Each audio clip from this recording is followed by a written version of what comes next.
Tonight, the National Broadcasting Company presents its new dramatic series, Author's Playhouse, radio adaptations of great modern short stories, tales written by acknowledged masters of their craft.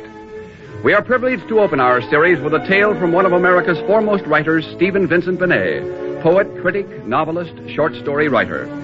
In Elementals, our story tonight, he departs from his widely known historical fiction and offers a vivid and dramatic study of conflicting personal philosophies. Author's Playhouse presents Elementals by Stephen Vincent Benet.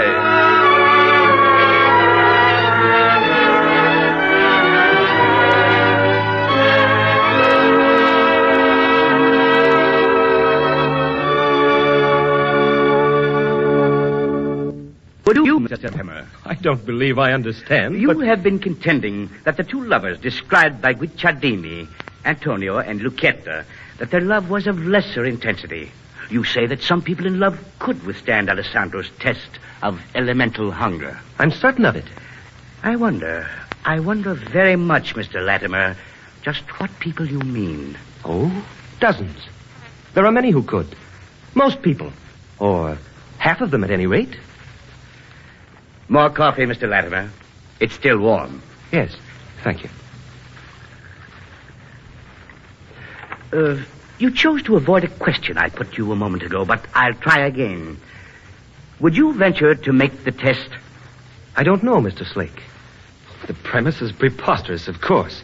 Such a thing couldn't happen now. But suppose it could, Mr. Latimer. Suppose it could. Would you be willing to wager, your future professorship, say, would you be willing to wager that against $10,000 on the ability of you and one woman to endure Alessandro's test? Yes. You're wholly certain of that? Yes. Very well, then. Suppose we try it. What? No, really, I'm not suggesting anything so impossible as it seems. Your suggestion would be fantastic, but weren't so insolent, Mr. Sleek. A man of my means often may venture what others would consider fantastic. If you'd made your insane offer to myself alone, I'd have jumped at it. $10,000, I should say. But to ask Miss... Oh, of course. Miss Vane. Miss Vane is to be considered, of course. She could not bear it, of course. Catherine would view your proposal as I do. It's absurd. Yes, Catherine. Then I may take it that you're turning down my offer. You may. Catherine Vane. Oh, you wouldn't know her. She's working in the secretary's office at the university. Ah, yes. Catherine Vane. Secretary's office, Columbia University. What are you doing? Just a notation, Mr. Latimer. I should like very much to find out what Miss Vane would say to this trifling experiment of mine. Brandy, Mr. Latimer.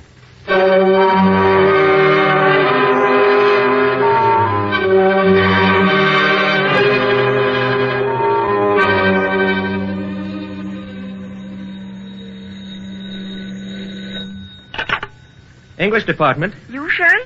Oh, hello, Kathy. I was just going to call I know you. about it, Sherry. John Flake was just here. Oh, Sherry, isn't it wonderful? Wonderful. Kathy, you didn't say you'd be willing to... Stay in your office. I'll be right over.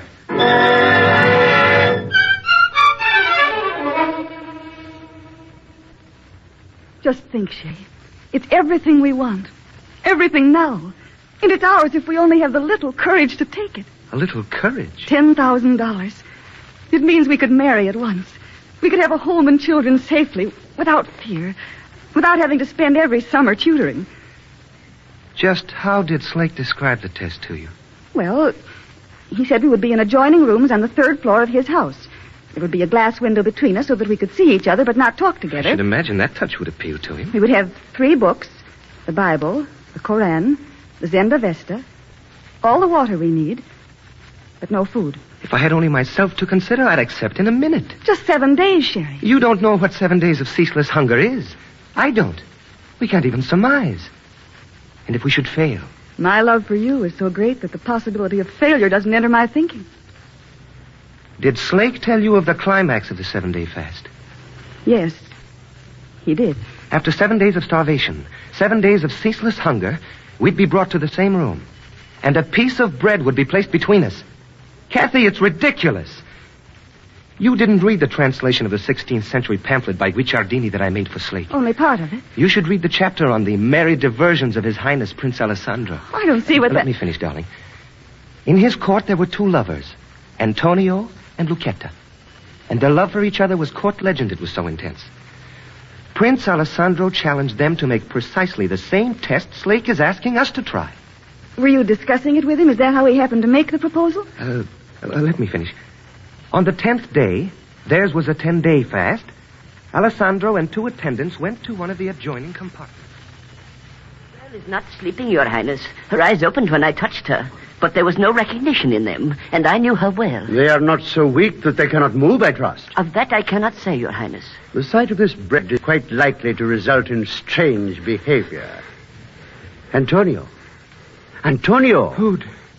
Please, for the love of God, food. Are you to hold your beloved Lucchetta in your arms, Antonio? Food.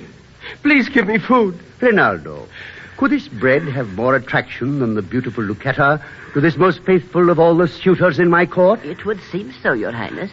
Raise the partition, and we shall see. Yes, Your Highness.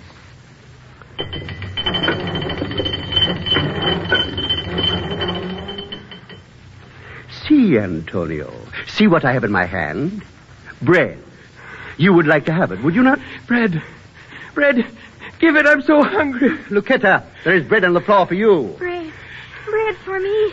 My bread. My bread. Mine. Your Highness, each will strangle the other if we do not separate them. Most faithful in love. Yes, tear them apart. What an unbeautiful picture. Most faithful in love. It took the combined strength of the three to tear Antonio and Lucchetta from their death grip. Sure would, Latimer. Do you think we could be like that?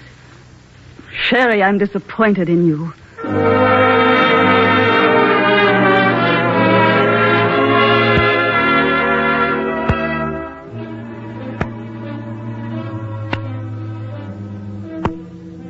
3 days of this boredom, and I'm biting my wrist just to watch the little white dimps appear and fade away. No more of that, Brother Latimer.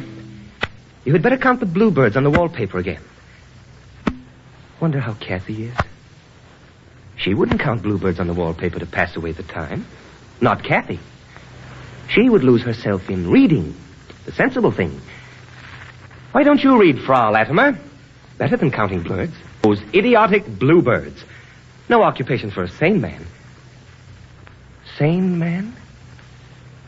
Even if I should doubt my own sanity, there's Catherine. Catherine is sane. That's a verity. 3 days without food, my head's whirling with doubts. It isn't 3 days yet. It's been 2.5 days. Daylight's fading. Yes, just about 2.5 days. Kathy will be expecting to see me at the window, so I'll just... Oh, I'm getting a little weak. There. Did too much pacing about these first days. From now on, I'll conserve my strength. Just as I thought. She's lost herself in reading. Good evening, darling.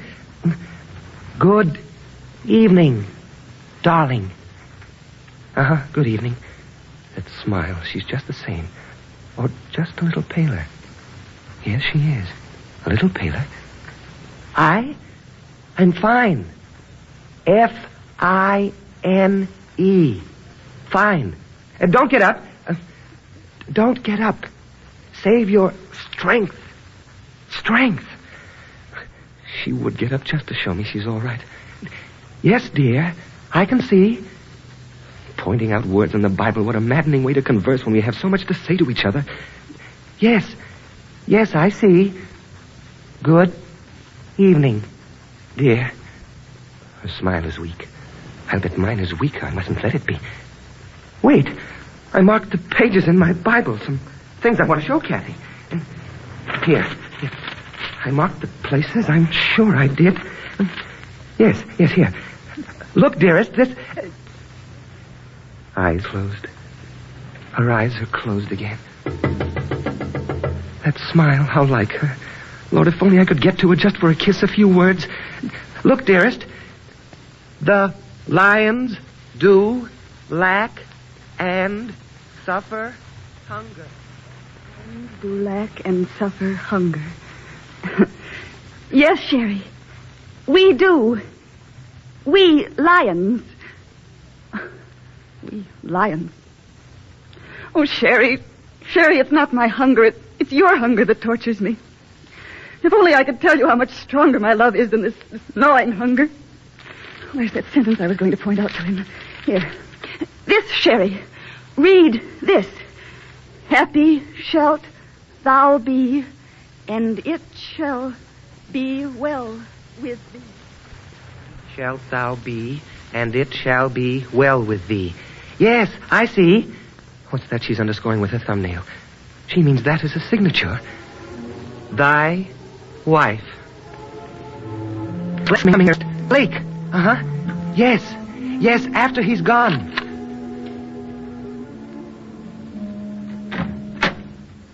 Good evening, Mr. Latimer. Good evening, Mr. Sleek. Everything perfectly all right, I suppose, Mr. Latimer? Everything entirely satisfactory, Mr. Sleek. How charming. You're admirable guests indeed, Mr. Latimer, you and Miss Vane. You make so little demand on one's hospitality. I'm glad you find us so. Aren't you concealing something behind your back, Mr. Latimer? Eh? Oh, yes, the Bible. I've been reading. Yes, reading. It must pass the time. You do find time heavy on your hands, do you not, Mr. Latimer? I have been merely... May I have the book? As a matter of fact, Miss Vane and I have contrived a way to communicate. Using the book... The book, Mr. Latimer. May I have it? Thank you. I didn't overlook the possibility that you might converse by pointing to words and phrases in the books I've given you. It's quite all right, though. I'm not Alessandro. No, you're not. I imagine you find that means of communication quite lacking in spontaneity and warmth. Well, what is this, Mr. Latimer? It was just nervousness. It was done unconsciously. You do mean the... Yes, I do mean the teeth marks on the leather binding. That is something I hadn't reckoned with. I certainly hadn't considered eating a leather book binding. Oh, of course, I'm sure you didn't. Then you won't mind if I tear the leather cover from this volume. Shame, of course, but then you wouldn't want to eat dyed leather, no matter how hungry you got. It would be terribly unpalatable. As I said, I hadn't considered doing it. Oh, yes, then I've helped you by removing the temptation. Thoughtful of you. I'll drop in on you tomorrow morning at the usual time, Mr. Latimer. Good night. Good night. Slake. John Slake, why did I listen to him? Let him persuade me to do this. Oh, Kathy, we'll beat him. We'll erase that smug smile of his. We'll win, Kathy. We'll win. We have to.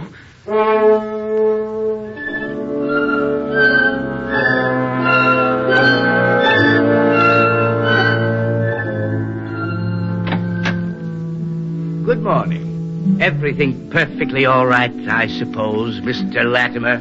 Everything entirely satisfactory, Mr. Slake.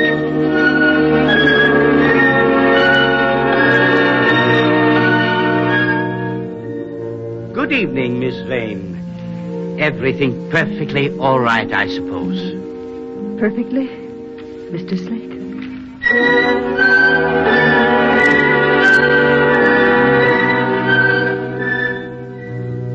Good morning, Mr. Latimer. Everything perfectly all right, I suppose. Everything entirely satisfactory.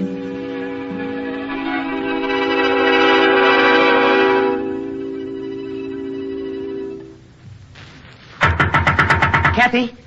Kathy! Kathy! She's asleep. It can't be anything else. She is asleep. I shouldn't waken her. But if she isn't asleep, she must be. She must be. What else could... Kathy! Kathy, darling! Oh, she was just asleep and I've wakened her. That smile. Brave. Don't get up. Don't get up. I just wanted to say I love you. And I do so much. How could I let her go through this? I'm all right. Fine. Don't worry about me. Don't worry. I must get away from the panel or she'll try to come over to me. Oh, Kathy, why did I let you go through this? Why? I never knew that hunger could be like this. And I love her. I love her and I let her do this crazy thing. Why did I? What happened to me? I can't remember. 5 days without food. 5 days with... Is it 5 days? Oh, God, it could be 4. I don't remember. I can't remember. It could be 4 days. No, I'm sure it's 5. 5 days. Yes, 5 days. But I could be wrong. If it's 4, I shall ask Slake when he comes in. And if it had been only 4 days, then I will tell him that because I fear the effect this starvation will have on Kathy, that I'm giving up the contest. That I'm completely resigned to serving him for the 10 years. 10 years. But there's nothing else to do. I can't stand it knowing how Kathy's suffering. I'll serve my 10 years to the devil with my career. I'll have Kathy. Oh, Kathy, Kathy!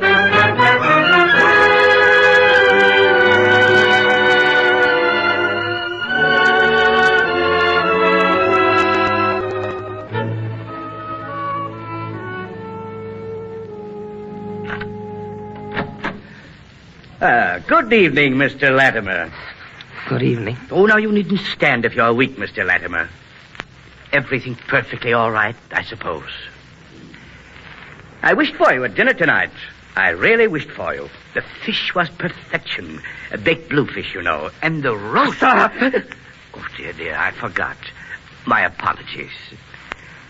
So it has really begun to touch you, my elemental. Not more than I had expected on the 5th day. This is the 5th day, isn't it? Don't you know, Mr. Latimer? Yes, I do. This is the 5th day. I'm right. Perhaps. Though it may be only the 4th. But tell me, you devil, tell me just that! I'm afraid we shall have to withdraw from the contest, Mr. Slake. Really? And only a few more hours would have brought us to the most interesting part. Yes. May I ask why? Catherine! I presume you have discussed this matter through the partition in your painfully slow way. Miss Vane doesn't know of my decision. She's brave. She'd never give up. But I can't allow her to be tortured this way. According to our contract, Mr. Latimer, both must agree to the withdrawal. One cannot speak for the other. Damn our agreement and you devil! I shall ask Miss Vane how she feels about your decision. What an exhibition of temper you gave, Mr. Latimer. What a pitiful exhibition. Miss Vane. Miss Vane. Yes? I wasn't asleep. Everything's perfectly satisfactory. Oh, a little matter, Miss Vane.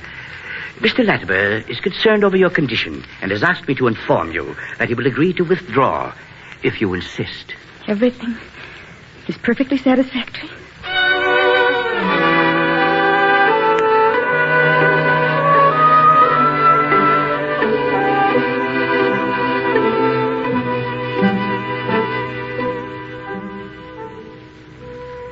One more day or 2 at the very most. I wish I could be sure. If it's 2... Oh, Kathy, if you could be spared this. It's like the pressure of a dull knife against the pit of my stomach. It must be worse for Kathy. It must be. She's thinking of me. She thinks of what the 10 years might do to me. Oh, Kathy, don't think of that. It's all right. I'll have you. This is the 6th day. Just one more. If I'm right, if this is the 6th day... Oh, I'm so weak. He who sleeps dines, the French say. I'll see. And tomorrow when I wake, if I sleep...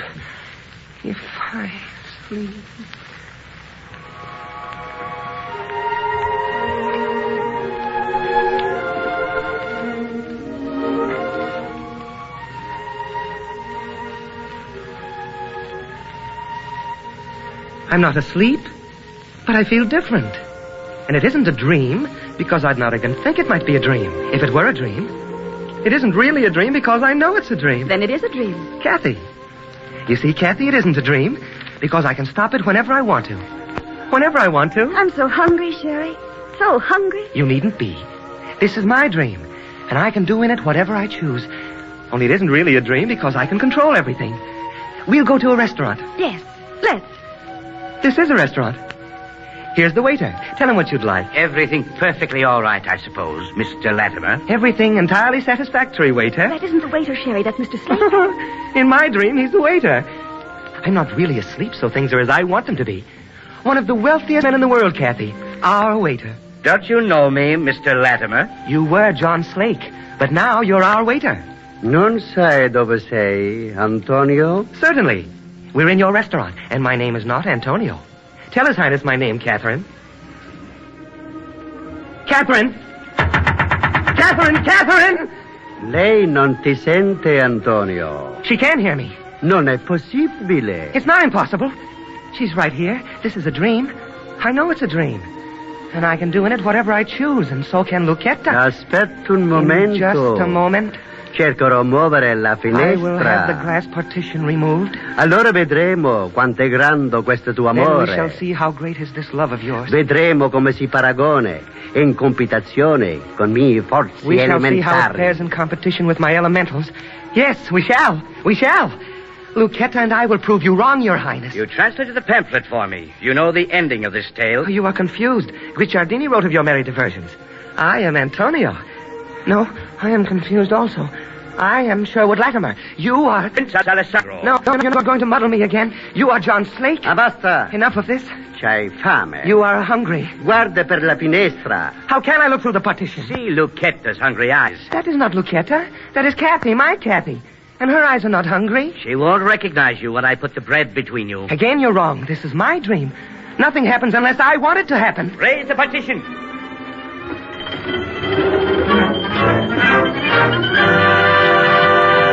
Kathy! You do know me, don't you? Say you do. Of course I do, my silly Sherry. Here comes the waiter again with our order. Oh, I'm so hungry, Sherry, darling, so hungry. You ordered the bread, I believe. No, you fool. We ordered steaks. Steaks. Yes, sir. Here is your bread. But I tell you, I'll get the bread. You may have the steak when it comes, all the steak. Give me the bread. Sherry. I'll eat the bread. Sherry, give me half. No. Give me half, It's mine. Sherry. Sherry, I'm hungry. I'm so hungry, Sherry. It's mine. The bread is mine. It's mine. The bread is mine. The bread is... Oh, what a horrible dream. I thought I was in control. I was sure I was in control. But when I saw the bread... Oh, Kathy, I took the bread from you. I took the bread from Kathy. Oh, Kathy, Kathy, there won't be enough hours in a lifetime to make it up to you for all this torture I've let you endure. It was a dream. It couldn't have been that... No, that wasn't the test. In the test, my head will be clear. But what if I'm not in control of my behavior? What if I do as I did in that phantasm, that nightmarish terror? Oh, Kathy, give me strength.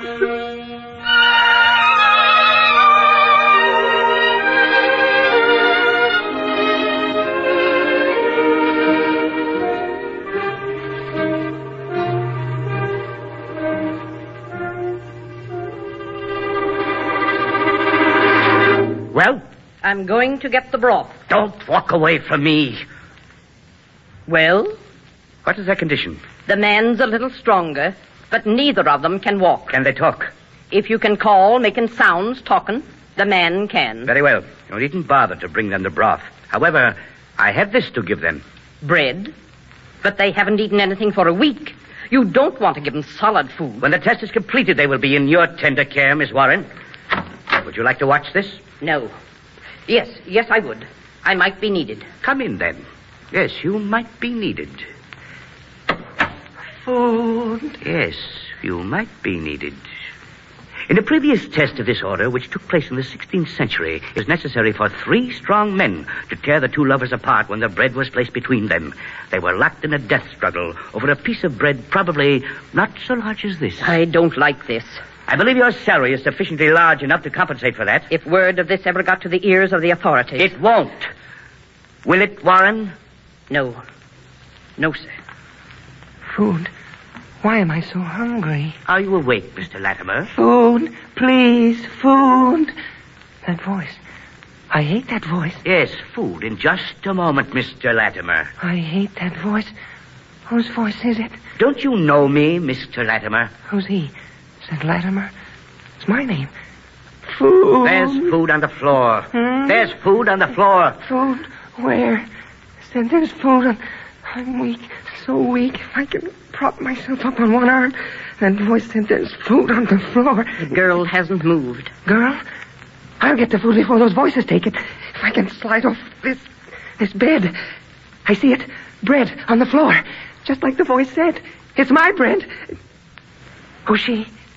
Woman. She's looking at my bread.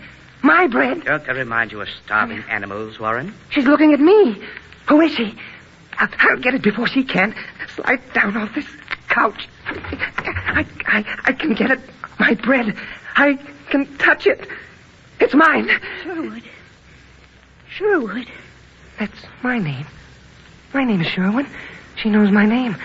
But she won't get the bread. Sherry. Sherry, dear. I'm so hungry. So hungry. Catherine. Catherine. My Catherine. She's hungry. Must feed her. She's hungry. Dear Sherry. Bread. Eat it. Bread.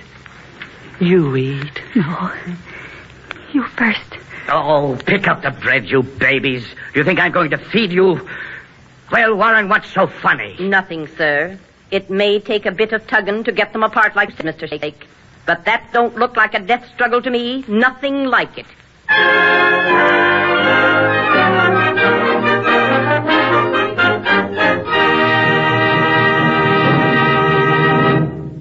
You have just heard the first presentation in the new NBC dramatic series, Author's Playhouse. Tonight's story was Stephen Vincent Benet's Elementals, especially dramatized for Author's Playhouse by Charles Gussman. Fern Persons was heard as Catherine Vane, John Hodiak as Sherwood Latimer, Arthur Cole as John Slake.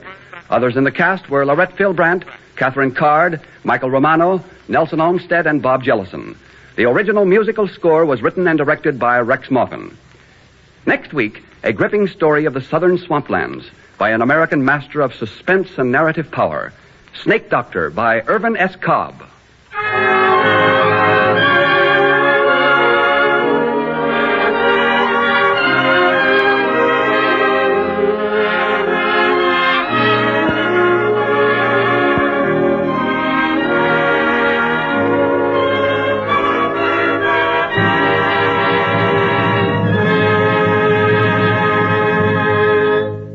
Author's Playhouse has come to you from our Chicago studios. This is the National Broadcasting Company.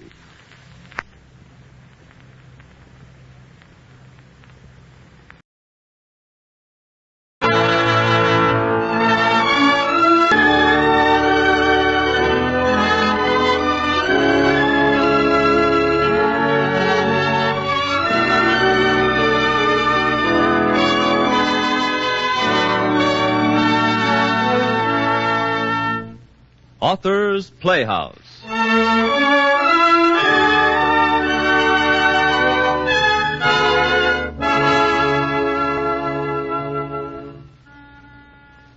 Presenting Antoine de Saint-Exupéry's deeply stirring account of France at war, Flight to Arras.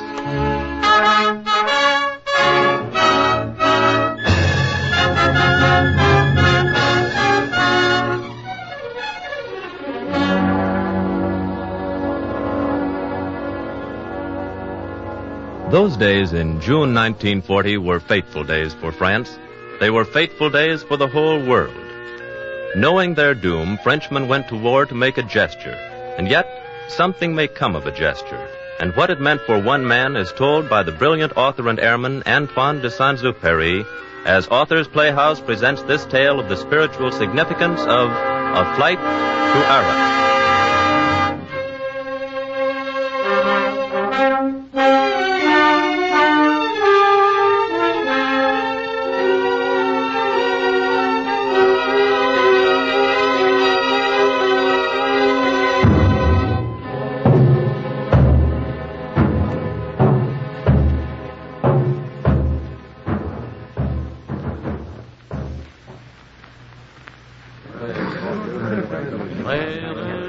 We ran into a patrol of them at 28,000. Controls frozen. What could you do? Well, I've always said... It's funny. They must have had at least 80 searchlights hunting for us. It was like flying through a room full of pillars. And then he tried to land. There's undercarriage half shot away. Guns jammed. Not a chance.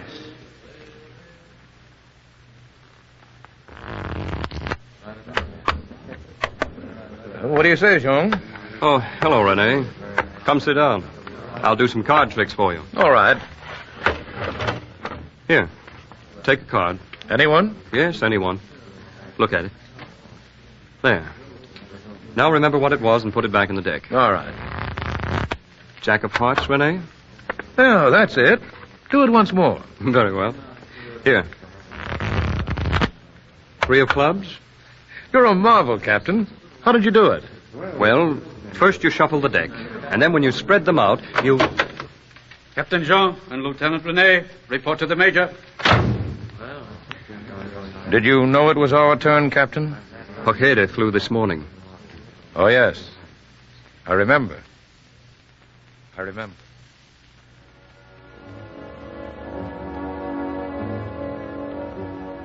The fact that we had been sent for meant only one thing. We were ordered out on a sortie. We had reached the last days of May 1940, a time of full retreat, of full disaster. Crew after crew was being offered up as a sacrifice. It was as if you dashed glassfuls of water into a forest fire in the hope of putting it out. 50 reconnaissance crews were all we had for the whole French army. 50 crews of 3 men each. And out of that 50, 23 made up our particular unit. Now, after 3 weeks of fighting, 17 of those 23 had vanished. Our group had melted like a lump of wax. Statistics? Yes, these are statistics. They are the measure of our defeat and the defeat of our country. But they are also the measure of another thing. They show how France fought.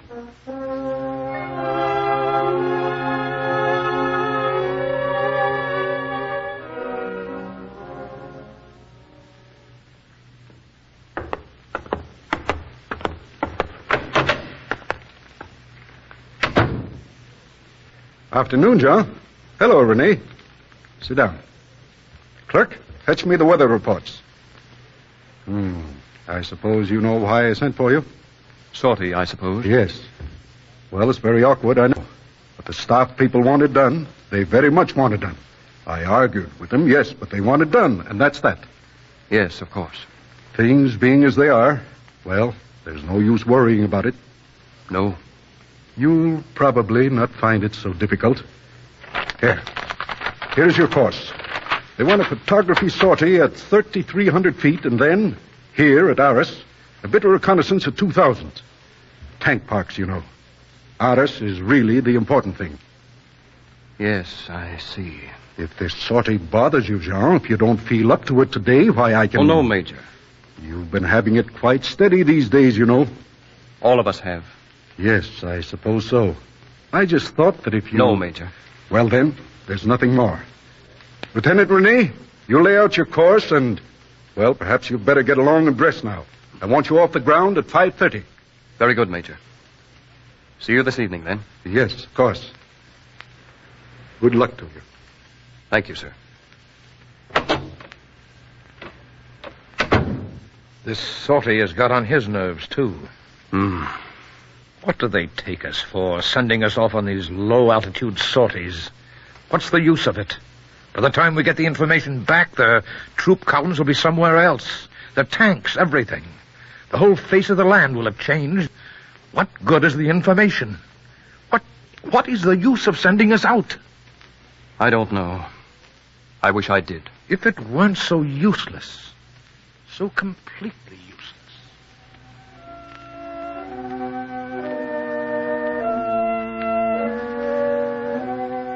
An awkward sortie, the Major said. In one which is not awkward, 1 plane out of 3 manages to return. Naturally, the ratio is not the same when a sortie is nasty. I go to my room and prepare to dress. Item by item, I piece together my flyings. Is my mind filled with spiritual thoughts of the war of the Nazis against civilization? Not at all. I think in terms of immediate details. I think of possible wounds, of going down in flames. I think of the absurdity of flying over German-held Arras at 2,000 feet, of the futility of the intelligence we are asked to bring back, of the interminable time it takes to dress in these clothes that remind me of men made ready for the executioner. And I think of my gloves. Where the devil are my gloves? You there. Have you seen my gloves? No, not those. Have a look in my bag. Sorry, sir. Can't find them. Oh, you fool. Why don't you keep check of those things? sorry. Of course you're sorry. But that doesn't bring back my gloves. And orderly, have you got that pencil? Pencil, sir? Yes, pencil. I asked you to get me a pencil. I have been asking you for 10 minutes to get me a pencil. Haven't you got one? Here it is, sir. Here. Tie a string around it and then knot it around this button. Yes, what do you want? Lieutenant Rene, sir. Gunner and I are ready. Oh, I'll be out in a moment. Can't you tie that knot? Is it impossible for you to do a little thing like that? There you are, sir. Yeah. Well? They're warming her up, Captain. All right. Nothing keeping us. Let's go.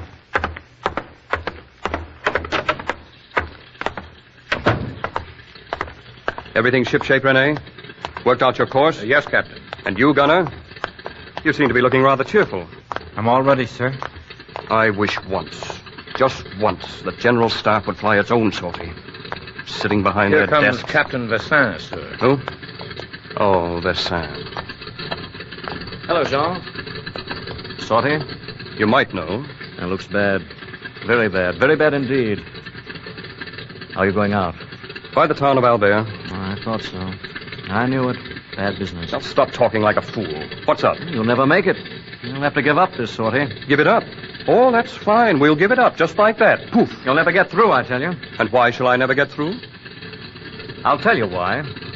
There's 3 groups of German fighter planes circling permanently over Albert. One at 18,000 feet, another at 25,000, and a third at 33,000. They fly in relays and hang on until they're relieved.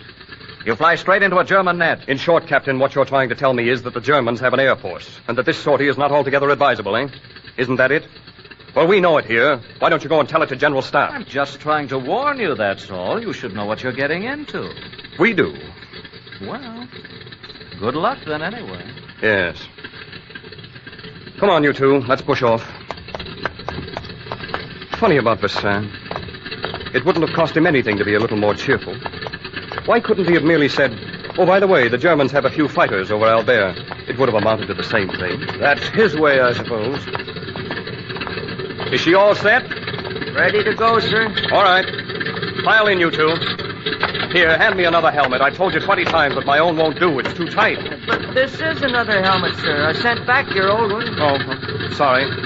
Give me a boost, will you? All right. Up you go. Check your intercom. Can you hear me, Rene? I hear you, Captain. You, Gunner. Hear me? Yes, sir. Clearly. Rene, can you hear the gunner? Clearly, Captain. Gunner, can you hear Lieutenant Rene? Yes, sir. Clearly. What makes you stutter back there? What are you hesitating about? Sorry, sir. I was looking for my pencil. Gunner, have a look at your oxygen bottles. Air pressure normal? Yes, sir. Normal. In all 3 bottles? All 3, sir. All set, Rene? All set, Captain. Gunner? All set, sir. Let's go.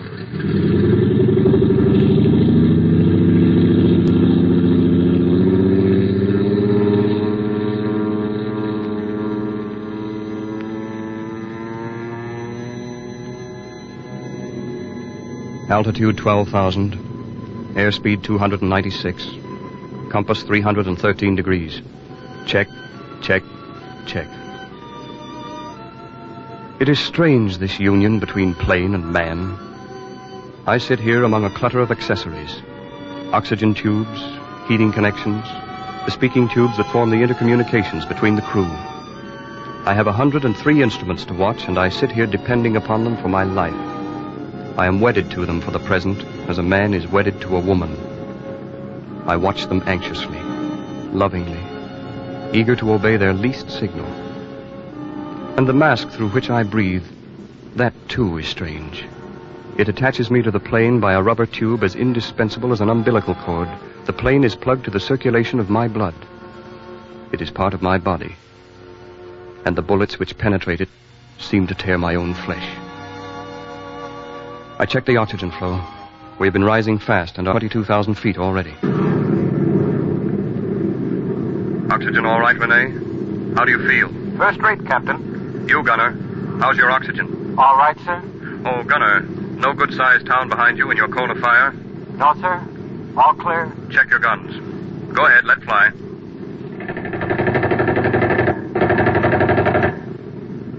all right? Works fine, sir. All of them? Yes, sir. Good.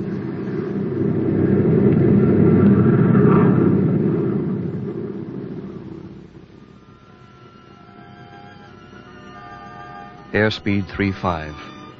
Compass 313. Check your dials, levers, guns, firing button.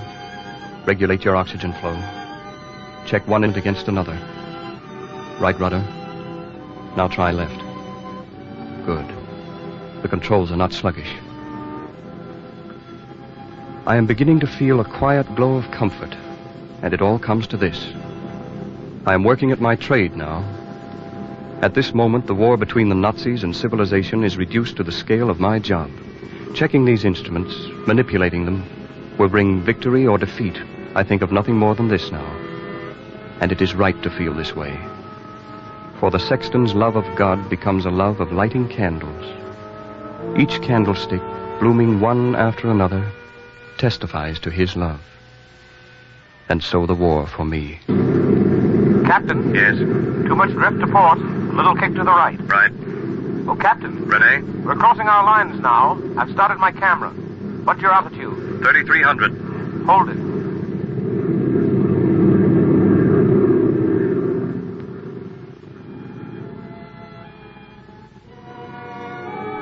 Off my course there. He was right. I was drifting too much to port. But I didn't want to. That's the strange thing. Consciously, I wished to stay on my course, but my body registered its disapproval of the idea. With the eye of my body, I could see the town of Albert far ahead, and I remember there are 3 levels of fighter planes over it. My body begins to remember every sudden crash of the past, every laceration and fracture it has suffered. It remembers flames and the long, cutting whips of tracer bullets. My body is afraid of blows, and it automatically shuns Albert. The moment I leave it to itself, it drifts to port. Every laceration and fracture it has suffered, it remembers flames and the long, cutting whips of tracer bullets. My body is afraid of blows, and it automatically shuns Albert. The moment I leave it to itself, it drifts to port. A strange thing, this body. I am one who believes that the spirit of man alone is important. Yet here is a body that dominates the spirit and makes it afraid. It is difficult to understand. I am beginning to wonder why I am here. What do I accomplish by risking my body in a thing like this? What use is there? Captain! Captain! Yes? 6 German fighters on the port bow. Gunner? Sir? Do you hear the lieutenant? 6 ahead, port bow. Yes, I heard. Have they seen us, Renee? Yes, backing toward us. 1,500 feet below. Hear that, Gunner? Yes? How near are they? About 6 seconds, Captain. On our tail in a few seconds, Gunner. Gunner, they're crossing broadside. There. Don't see them yet, sir. Yes, I do now. I've lost them myself. Are they after us? Yes. Rising fast? Fairly fast. We're heading into the sun. May lose them that way. Hang on. Still after us, Gunner? They're still coming. We gaining at all? Well, no. Perhaps. Are we losing them, Gunner? I believe so. Yes, we are, sir. Renee? Captain? Nothing. Anything the matter? Nothing. I thought... No, nothing. Captain? Yes, Gunner? I think we've lost them. Sure? Very sure. They're banking down. Thank God. Thank God. Nothing. Just talking. Well, we're alive anyway, Captain. Yes. For the time being.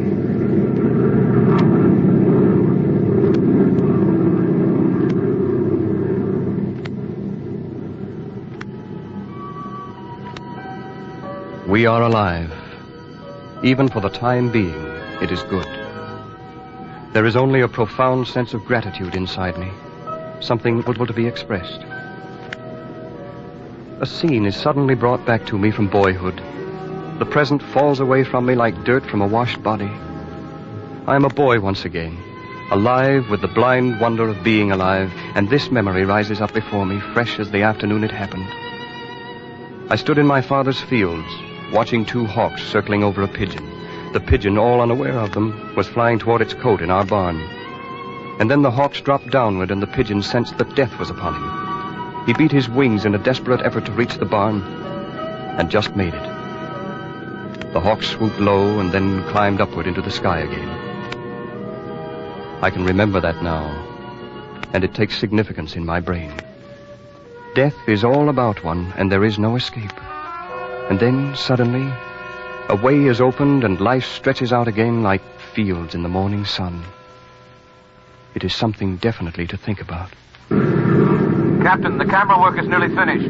Give me a few minutes more and we can make for Arras. Say when.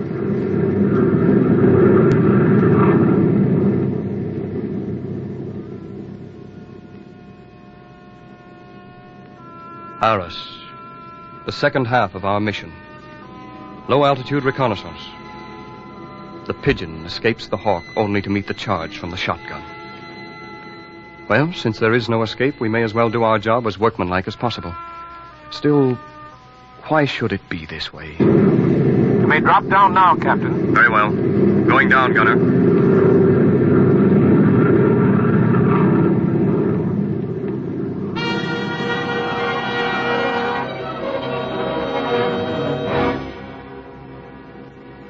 Flying to Arras is like this. You have lost altitude over your own zone. Now you head north again and the earth spills out below you. The highways are swarming with refugees. Yesterday they were people of France, gathering their grain from the fields, breaking their dead in homes of peace. Today they are refugees, people without a nation. Somewhere in the north of France, a boot has scattered an anthill and the ants are fleeing. These are your people. And sitting here in the cockpit of your plane, you feel their pain rise up to you through the intervening space. It is a pain old as the heart of man. It does not stir you to anger as it should. It merely impresses you more than ever with the mark of defeat. Your nation is in flight below you. Your nation is defeated. Can personal victory help one bit? Can the success of your mission count for anything in all this defeat? Once, all this earth below you was yours. Now it is divided into your lines and theirs. Twilight has come at last, and all the plain is blue. It streams out below you with all the warm intimacy it had for you in other days. There are trees looking like hedges, and green fields. There are the barns with stored-up grain and the little houses with red-tiled roofs. Is it possible that there is a war? Everything is so peaceful, almost within reach. I can handle all the good things of the earth. There are the plum trees with their blossoms. There is the wet-smelling earth. There is the wet alfalfa moving under my wings. 174, Captain. 174. Beginning to get a bit nasty, Captain. Yes. Better start zigzagging. Right.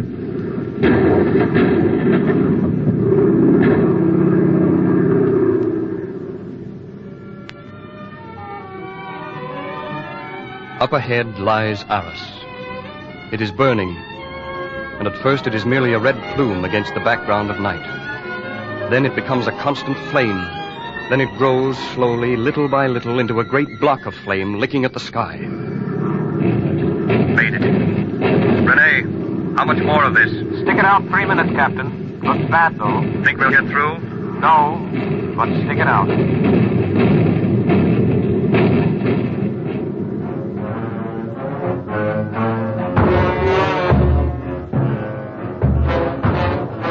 This is Arras. 1,000 guns below cutting loose at you. Hundreds of thousands of phosphorescent bullets threading the air to you, like stalks of wheat, like rapidly flashing knitting needles, like seeds of wheat blown from the mouth of a thresher. They rise toward you, billow out, surround you in a network of golden wire. This is Arras. The fabric of your wings is shredding. Your gas tanks are pierced like sieves, the rubber coating alone saving you. The body of your plane staggers under each blow, wrenches, seems about to burst.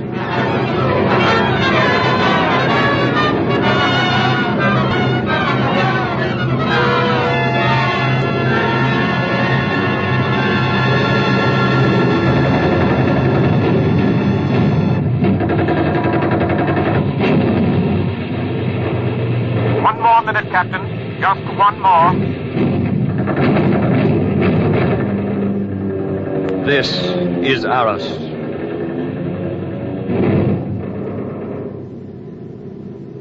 The clouds are low, Captain. You might try for them. It's all over now. Yes, Rene. You all right? Yes. Gunner, you're not hurt. Okay, sir. We're in the cloud now. Rene, check our course. Yes, sir. 240, please. We shan't be able to come down out of it for more than about 20 minutes. I'll pick out some landmark along the Seine then. Good. How were things back there, Gunner? Not too bad, sir. Wasn't too hot for you? No, I guess not, sir. Still 240, Rene? Yes, sir.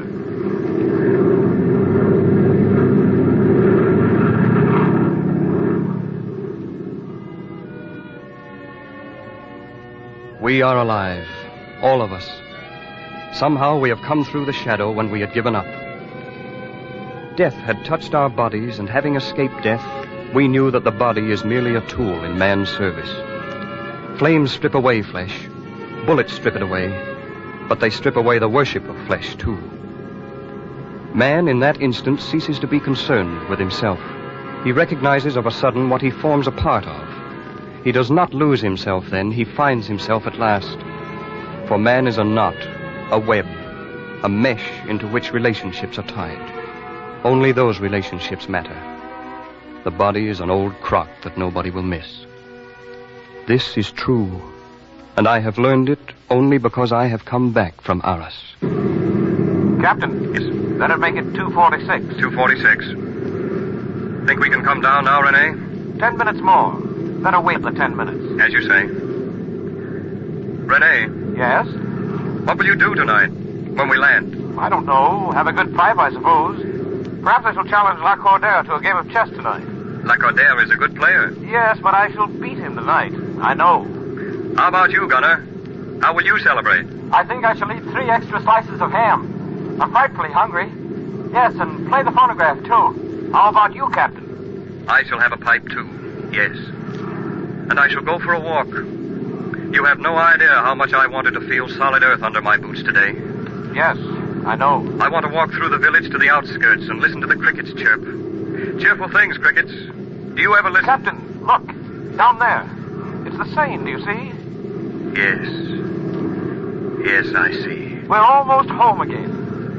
Imagine. I never thought... You never thought you would see it again, did you, Rene? No, Captain, I didn't. Nor did I. But we must not think any more about it. We're back. We're really back this time.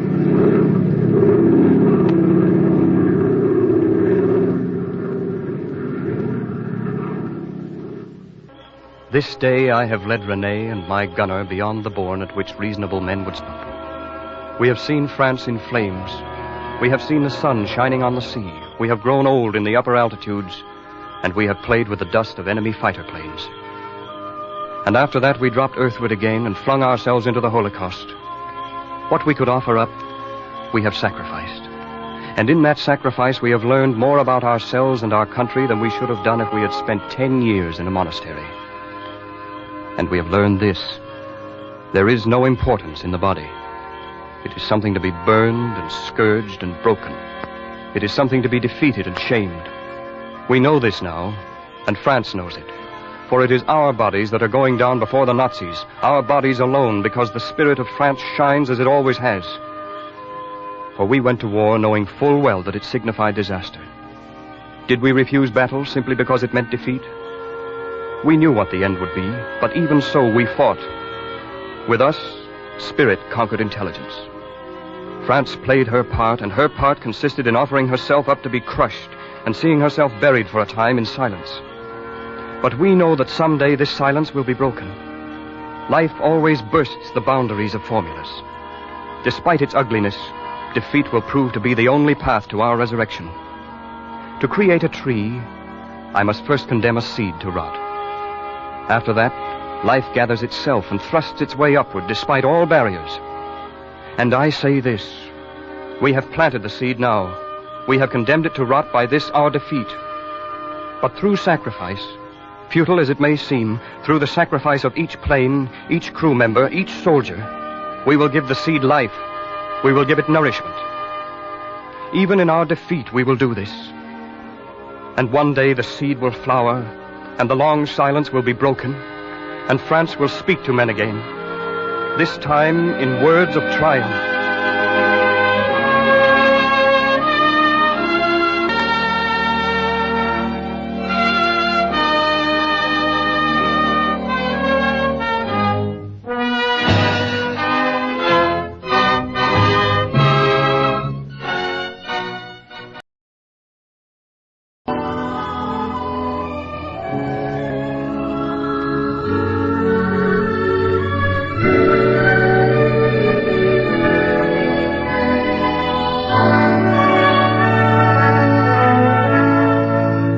Author's Playhouse.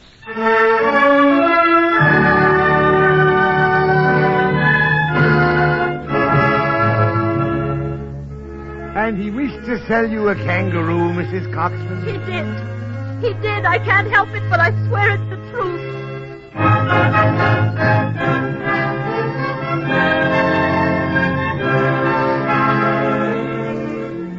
Luke McCoy may have been short of some of the virtues, but he had a good heart and a long memory. And that explains how he won his greatest case. Because, as James Aswell's story shows, he made a promise to Mark.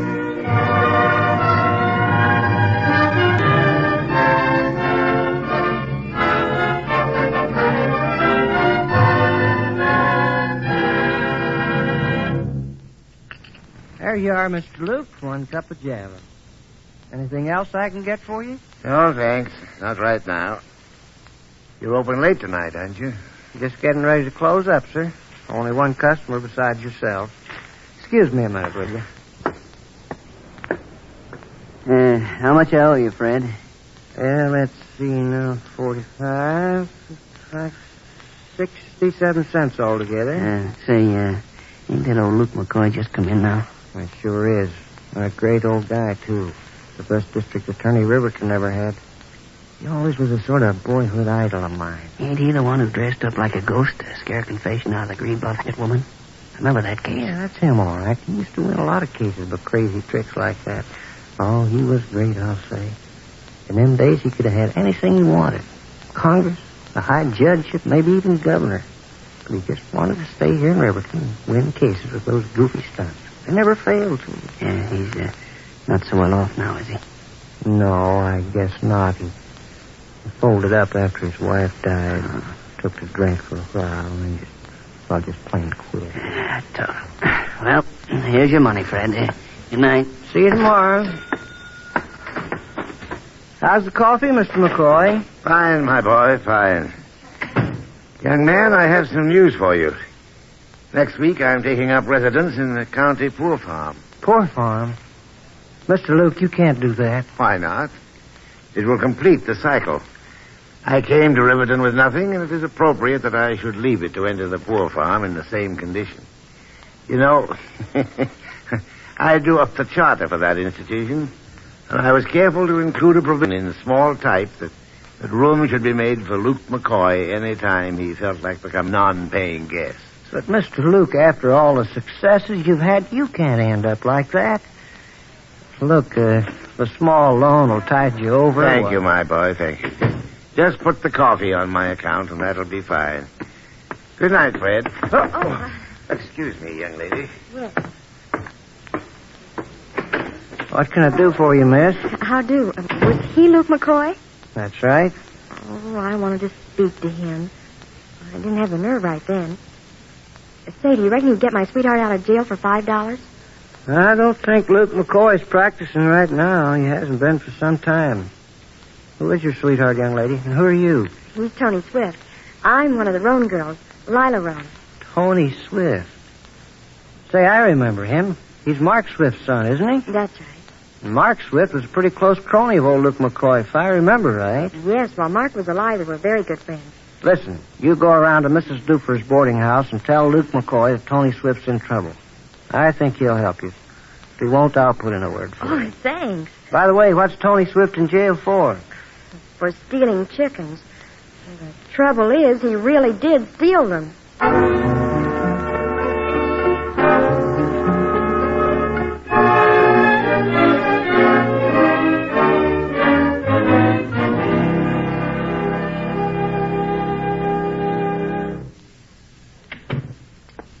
Hello, Mr. Luke.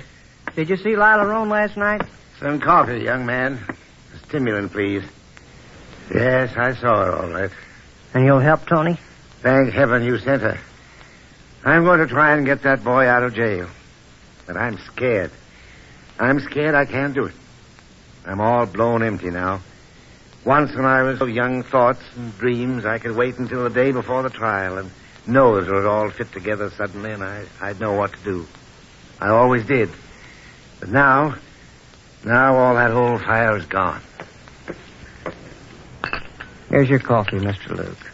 You remember Mark Swift? He died in jail where he went for manslaughter. I promised him I'd look after Tony, and I meant it, too.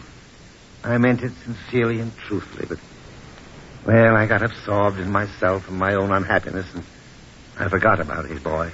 Well, you couldn't help it, Mr. Luke. You had your own troubles. I wonder if that's any excuse. Well, I'm going down to the jail to see Tony now. You want to come along? You betcha. Wait a minute, fellow. Lock up.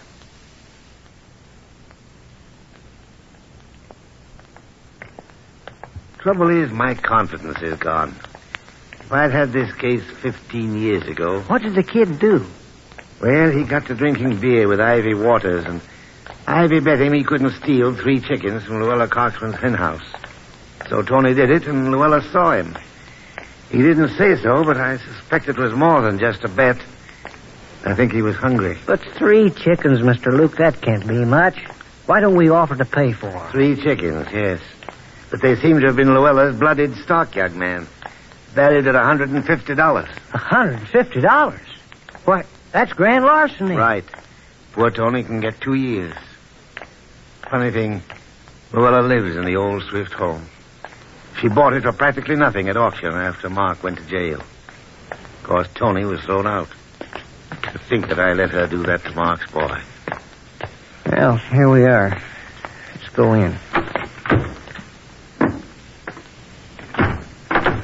Hello, Mr. McCoy. Hello, Lila. You here? They wouldn't let me in, so I waited for you. Hello, Luke. What are you doing here? Well, if it isn't District Attorney Hume. I came to see a client, Tony Swift. Visiting hours are over. You're here, aren't you? I'm district attorney. I've got a right to be here. I believe under the law I'm entitled to see my client. Can that stuff. You haven't got any client. You're just patrol wagon chasing. I'm sick and tired of hearing what a wonderful district attorney you used to be, Luke. Now beat it, we'll pull you in for vagrancy. Don't you dare talk to Mr. McCoy that way. He's a fine, good man, and you aren't. I know about you. You were on a secret payroll for $500 a month, and you didn't work for it at all. Everybody knows it. Young lady, you're a little hysterical, aren't you? Well, let him go back and see the prisoner, Chief. Maybe it'd be a good thing to have that stumblebum go into court and pull down some more of that McCoy legend. Okay, Hume, if you say so.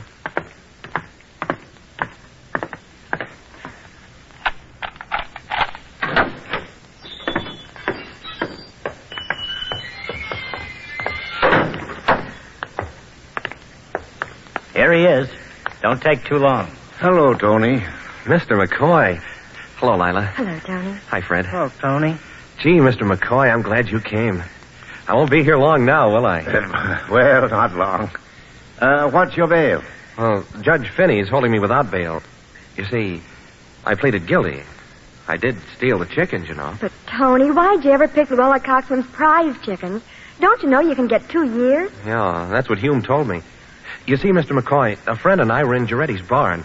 He was treating me to a couple of bottles of beer. We were going to hitchhike to New Orleans next morning and join the Navy. But you've never stolen anything before, Tony. Well, it may seem funny, but taking the chickens, going there, it didn't seem wrong at all. That used to be our house, you know.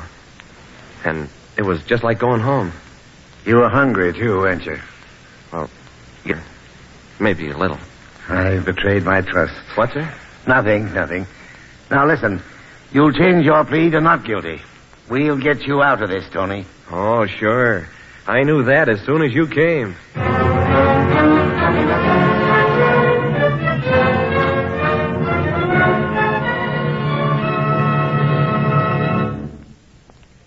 Did you get the money, Fred, my boy? Yes, sir. $50. The most I could save up on short notice. Good. I've got 100 here. I've been saving it a long time now. It's my funeral money. Yeah, here's Luella Coxon's house. Do you think your plan stands a chance of working? I doubt it, but we can try.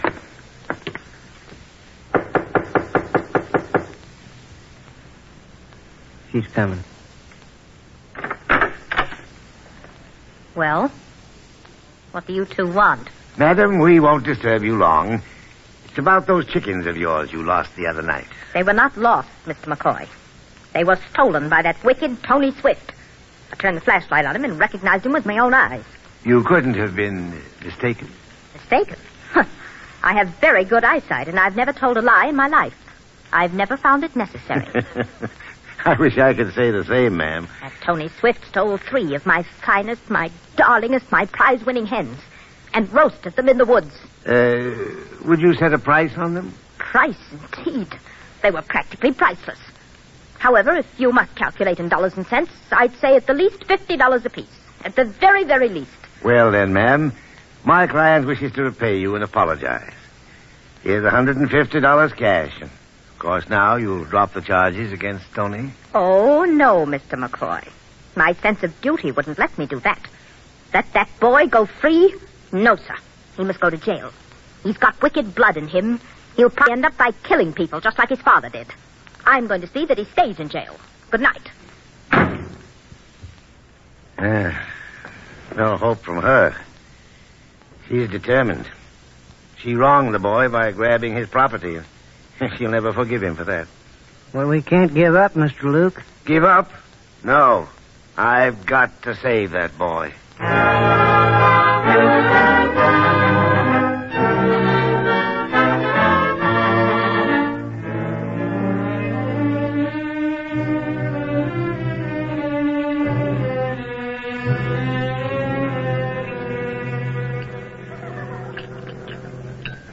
Morning, Fred. Say, is this town stirred up? Yeah? You mean about the trial? I mean the trial, all right. Yeah, it's better than the last election for governor. Well, why all the fuss about Tony Swift? You know as well as me it ain't Tony. Everybody's anxious to see what Luke McCoy is going to pull at the trial. Phil Hume's fixing to cook his goose for fair. Sure looks like he can do it. You wait and see. I bet Luke has a trick or two up his sleeve yet. He'll make a fool out of Hume when the trial comes up. Hey, Fred. Mr. Few in the bank building asked me to tell you to see him. He said right away. Mr. Few, the banker? Wait a minute, Slim. I'll be right back. Come in. Oh, Mr. Few, I heard you wanted to see me. Hello, Fred. It's about some business. I hate to bring the matter up, but we have your note for that $500 you borrowed a year ago. Oh, well, yes, but I'm not due to pay that for another year. Yes, I know, but the bank directors had a meeting yesterday, and they decided they wanted the money sooner. But I can't meet that, Mr. Few. It'll ruin me. Besides, you told me yourself I had plenty of time. I know, but it's out of my hands now. Oh, as a matter of fact, Fred, it's all because of this trial business. You've got yourself mixed up with Luke McCoy and Tony Swift, and certain people don't like you for it. Certain people? I mean Luella Coxon. She's one of our directors, you know. You mean she's trying to make me stop helping Luke? Oh, but you can't let her do it, Mr. Few. You've always been swell to me. There's not much I can do against her, Fred. Well, I tell you what. I'll give you a few more days to pay up. If Luke wins the trial, Luella probably won't want to mention anything about it again. And that means your note, too. But if Luke loses? Then you'll have to pay, even if you lose your restaurant.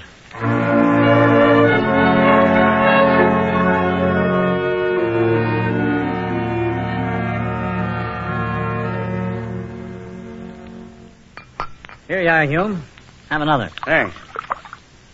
That's enough. All right.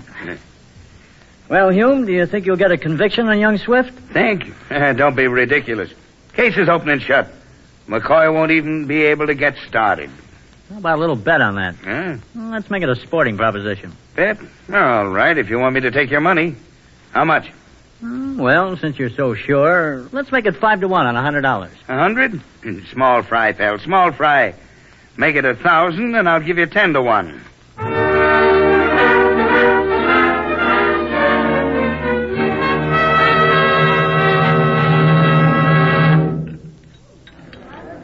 Hello, Hello, Mr. Luke. Glad to see you drop in. How are things going? Not good, young man. Not good.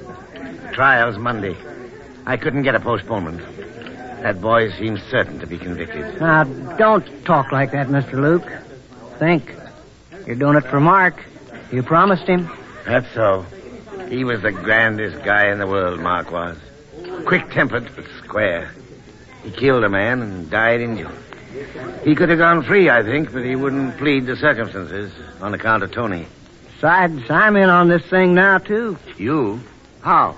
Among other things, the inspector for the State Board of Health came in today and argued as how I seem to be violating almost all the regulations of the sanitary code. That dirty Phil Hume. That's some of his work. That's the way politics works in Riverton. You know, I keep thinking about those two kids, Tony and Lila. They're so confident and young. They've got a great freshness, but it won't last. 2 years in jail will just about kill that boy's quick smile. And now you're in it, too. Fred, I'll smash Phil Hume if it's the last thing I do.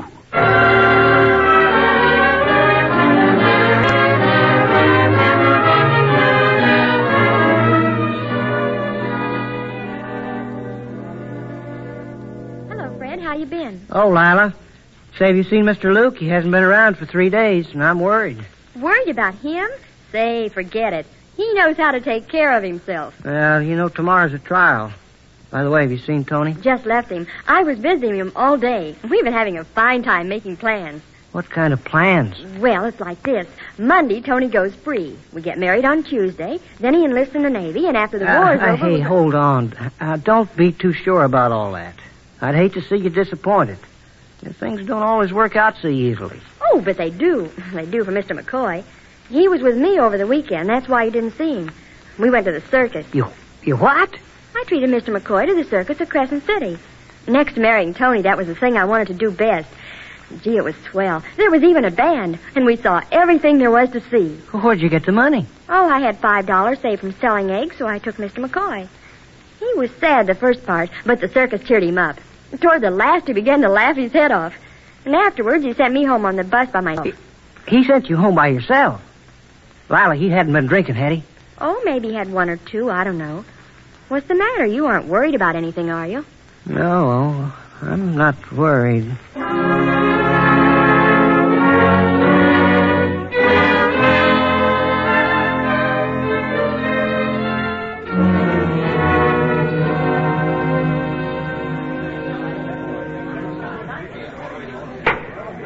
The court will please come to order.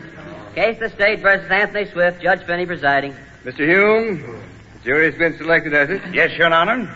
You any objections to the jury selected, Mr. McCoy? None, Your Honor. Then the case will proceed. You sure the jury's all right, Mr. Luke? You know, one of the men there owns a chicken farm. He'll side with Luella Coxon for sure. Everything's under control, my boy. Just me. Call your first witness, Mr. Hume. I call Chief of Police Perry, Your Honor. Yes, solemnly swear to tell the truth, the whole truth, and nothing but the truth.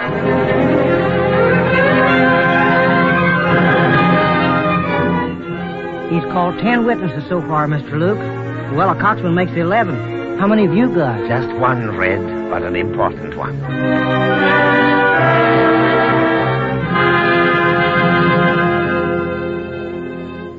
Now, Mrs. Coxon, you say you were awakened in the middle of the night by a noise in your hen house. That's right. It was about 12:30. Then what did you do? Grabbed a flashlight and went out to see what it was. Just as I got to the gate, I saw someone trying to scramble under the fence. And he had 3 of my prize chickens under his arms. Yes, and then what? I flashed the light at him, and I saw him as plain as day. It was Tony Swift, all right, just as sure as he's sitting over in the corner there making faces at me. No mistake about it, Mrs. Coxman? No mistake. It was Tony Swift. Yes, it was Tony Swift. Your Honor, the state rests its case. Mr. Luke, it sure looks bad, don't it? It's all right, Fred. Just stop worrying.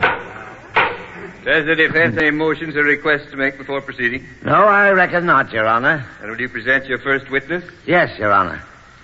I'm not going to confuse the jury by presenting a lot more witnesses. I believe the state has done about all they could to round up all the witnesses needed here. And in order to prove Tony Swift is an innocent man, I want only to recall Mrs. Coxman to the stand for a few questions. You mean Mrs. Coxman is your only witness, Mr. McCoy? My only witness, Your Honor. Silence. Mrs. Coxman, Will you take the stand again? Why, certainly.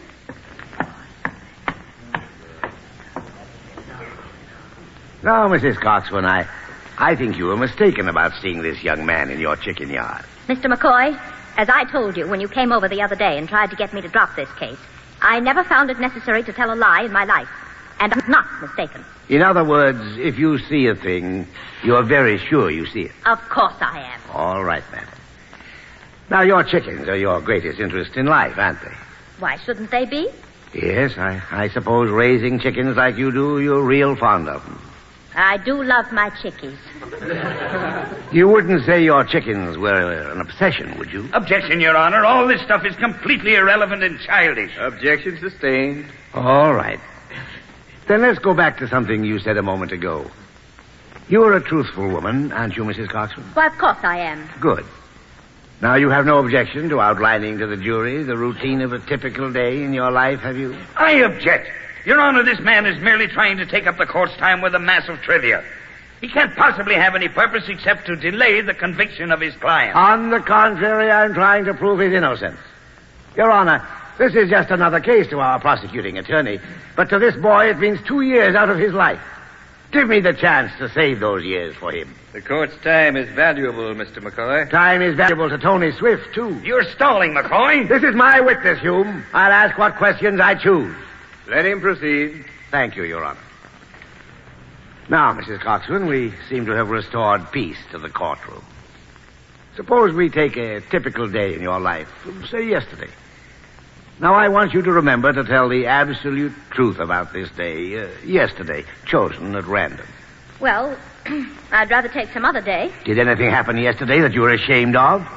If so, we'll take Tuesday, Wednesday, any old day. I should say not. I just don't see what all this has to do with the case, that's all. But you will tell the truth about yesterday. I'll tell the truth about any day in my life. Fine. Now, yesterday was Sunday. You went to church, didn't you? Yes, but, before church, a little dwarf came to buy some of my setting eggs. I beg your pardon. A little what? I told you, a little dwarf. I must object, Your Honor. All this is utterly ridiculous. Let him proceed. Thank you, Your Honor. Now, what did this little dwarf, as you say, look like? He was about 3 feet tall, and he had a long white beard. Silence! Well. All right, madam. I agree with the district attorney. This business about the dwarf, whom you may or may not have seen, is ridiculous. Then you went to church? Yes, I did. But I'll have you know that it was a dwarf, and he bought 2 dozen of my setting eggs. And when I got home from church, I had another visitor, just as funny as the dwarf. You asked for the truth, and I'm giving it to you. All right, madam. I meant no offense, and of course I want the truth. This other visitor, what was he like? Well, this man was a giant. He was about 8 feet tall, and he had on a red suit. Silence! Spectators do not cease this demonstration. I shall have to clear the court. Come, Mrs. Coxman. We must have jokes in court. This is a serious matter. Oh, you insulting man. And you too, all of you. But it's true. And furthermore, this giant tried to sell me a kangaroo. He tried to sell you a kangaroo? Yes, he did. Maybe you sent him, I don't know. I sent him? Gentlemen, has anyone seen dwarfs and giants and kangaroos abroad in this city of late? Either in my company or unescorted? I'll admit I thought I had a few with me in recent months, but I doubt that they were real. Mrs. Coxman, this seems to have been a most unusual day in your life. It is given to few of us to have dwarfs and giants for visitors and be offered kangaroos for sale. Would I be overbold if I were to suggest there might have been an elephant in your apple tree? No, there wasn't any elephant. It was a monkey. A monkey? Hanging by his tail, no doubt. No, he wasn't. He was sitting up, and he carried a red, white, and blue umbrella. This is a trick, Your Honor. Just another one of his cheap shyster tricks. He bribed her. He made her tell this utterly fantastic story about a monkey in a tree with an umbrella. Yes, and it wasn't even raining. But I did too see them. I tell you I did. I saw all of them. idea saying I was bribed, you vicious man. Shut up, will you? I saw a dwarf and a giant with a kangaroo, and there was a monkey in my apple tree, and I did too. Save them, I did. I tell you, I did. I tell you. Silence in the court. Silence. Your Honor, I said silence. Mrs. Coxswain, you realize what you have been saying? Well, yes, Your Honor, but... Do you still insist that what you have said is the truth? Yes. Mr. McCoy, you have the witness. Thank you, Your Honor. I have nothing more to say to her, but I would like to sum up my case. Proceed, Mr. McCoy. Well, I did see them. I did too see them. I saw them in my own... Of course she saw them. Gentlemen of the jury, you have seen her and heard her with your own eyes and ears. It is my contention that this good lady has become obsessed, mentally unbalanced by her interest in chicken raising. She saw this innocent boy in her chicken yard the same way she saw these dwarfs and giants with their kangaroos and monkeys. It would be nothing short of criminal to pay heed to such a wild, incoherent tale as she tells. It is imagination, pure and simple. And therefore I ask you in your good judgment to acquit this boy. Your Honor, the defense rests.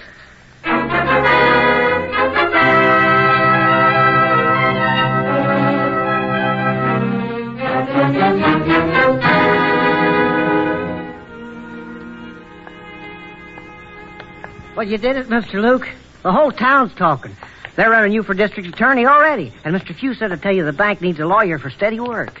Thank you, Fred. But that all seems unimportant. Did you see the kids, Tony and Lila, after the trial? They never had a doubt. They weren't the least bit surprised. They had absolute faith in me. And the mountain moved as directed. You certainly kept your promise to Mark. Those two will be all right together. You looked out for him as he said you would. Yes. You know what it cost me to get those freaks from the circus hauled over here in a covered wagon yesterday? It cost exactly $65. An outrage. There goes a first-class funeral shot to pieces, young man.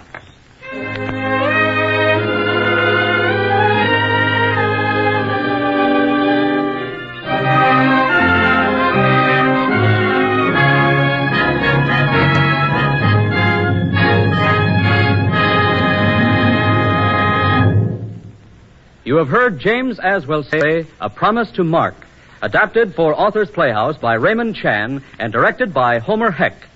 Philip Lord and Angel Casey were heard as Luke McCoy and Lila Roan, and Clarence Hartzell as Fred.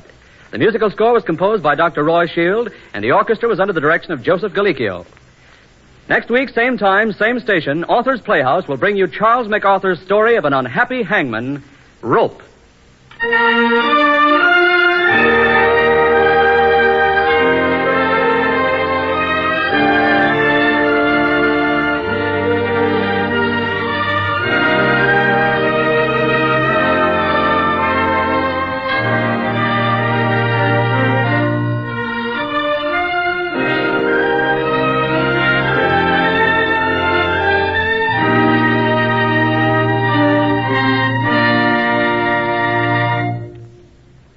Author's Playhouse comes to you from Chicago. This is the National Broadcasting Company.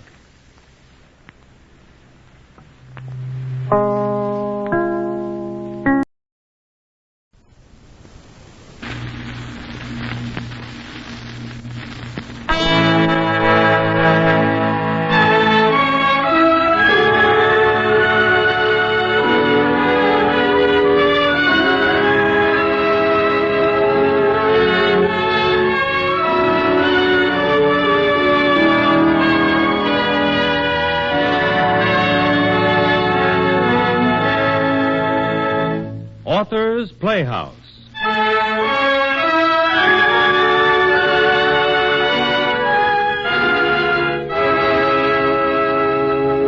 There's a part in Henry VIII.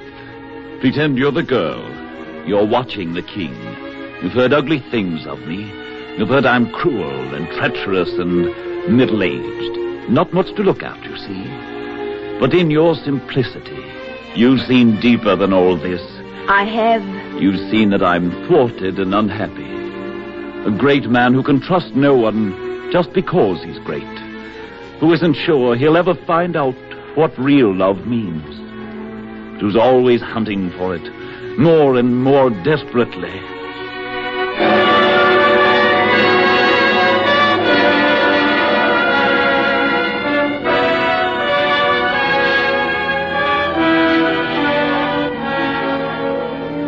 Greatness all too often weaves a background of loneliness.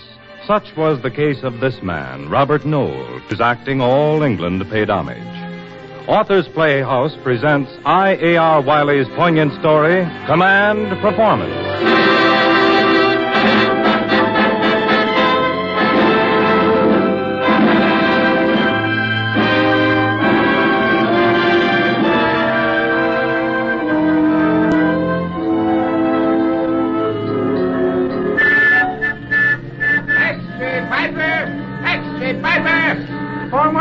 Found dead in apartment. Read all about Robert Noel, Piper, mister. Yeah, boy. Thank you, Governor. Piper! Extra, Piper! Read all about Robert Noel, former actor. Robert Noel, former actor, found dead in apartment. Stage manager Norton blames alcoholism. Robert Noel. Oh, I say, that's too bad about him. But he almost made the top, he did. Almost. And now Ben Norton, his enemy, writing the story. Come on, performance. What does he know about it? Norton, a stage manager who couldn't see beyond his own miserable life. And there were others like him. Isabel the sharp-tongued. She saw in Noel's perfection, and she hated him for it.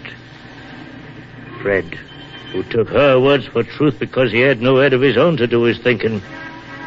And Jenny, who could have done so much good, who caused so much bad almost without knowing it. Who could have written Noel's life story? Who but Robert himself? This story here in the paper is not the truth. But I was stage dolman of his theater. I remember one night about a year ago when a rehearsal was going on.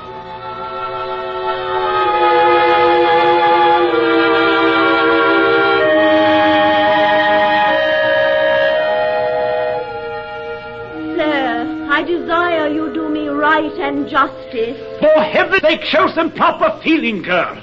In this play, I'm supposed to be the King of England. I'm about to rid myself of a worthy, though tiresome wife, and take a new one. But I've still got my eyes in my head. You're a pretty piece. Anne Boleyn isn't going to last forever, and you know it. You might be the next in line.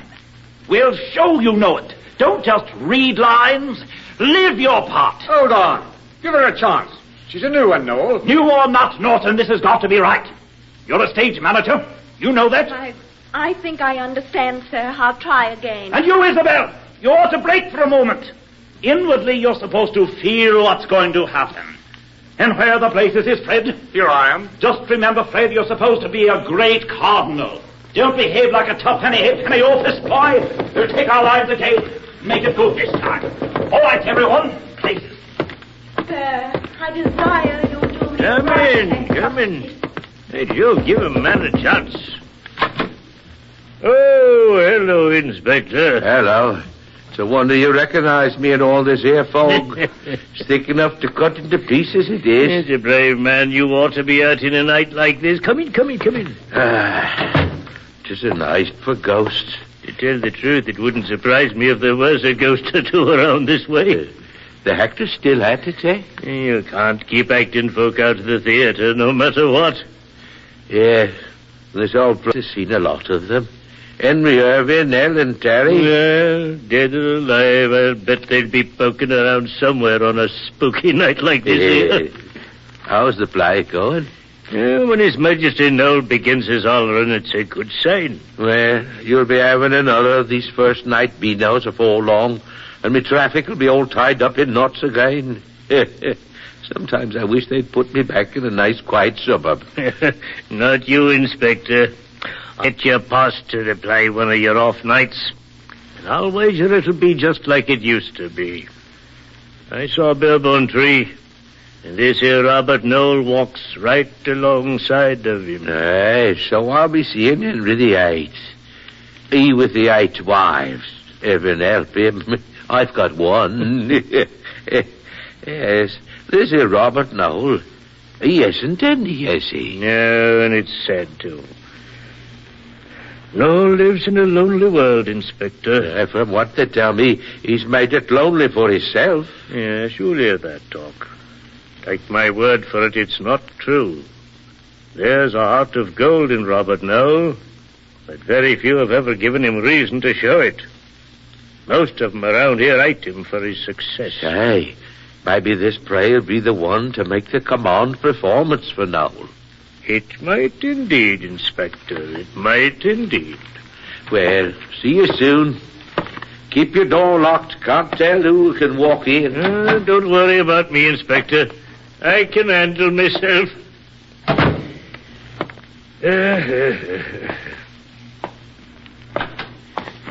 I beg your pardon. Blame me. You scared the living daylights out of me, miss. I'm sorry if I startled you, but is rehearsal over? Do you know if Mr. Noel is disengaged yet? He's busy. Mr. Noel is just cutting off his wife's head. You know him personally? Only to look at him. But I've got to see him. I'll wait. I wouldn't. Once Mr. Noel starts cutting off heads, he never knows where to stop. He'll cut off your head as soon as look at you. Especially if you haven't got an appointment, and I'll wager you haven't. But you don't understand. I understand, all right. I haven't been on the stage door for nigh on 20 years for nothing. You want to be an actress, don't you? Yes. And you think if only Mr. Noel would hear you recite the wreck of the Hesperus, he'd make you his leading lady. I don't know the wreck of the Hesperus. Well, whatever it is, he won't listen to you. And if he did, it wouldn't help. You're a pretty young thing, but you can't act. That isn't true. How do you know what I can do? Because if you were a real actress, you'd have got yourself inside that theater no matter what anyone said or did. Fair means or foul, as the saying goes.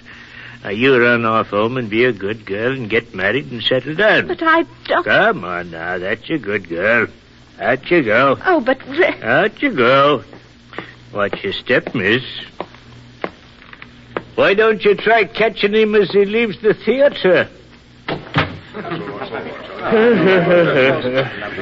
Through for the day, ladies and gentlemen. Wasn't soon enough for me. Cool off, Fred, my lad. Isabel, I'll wager you 10 to 1 that before the next year's out, that rotter will be Sir Robert Noel.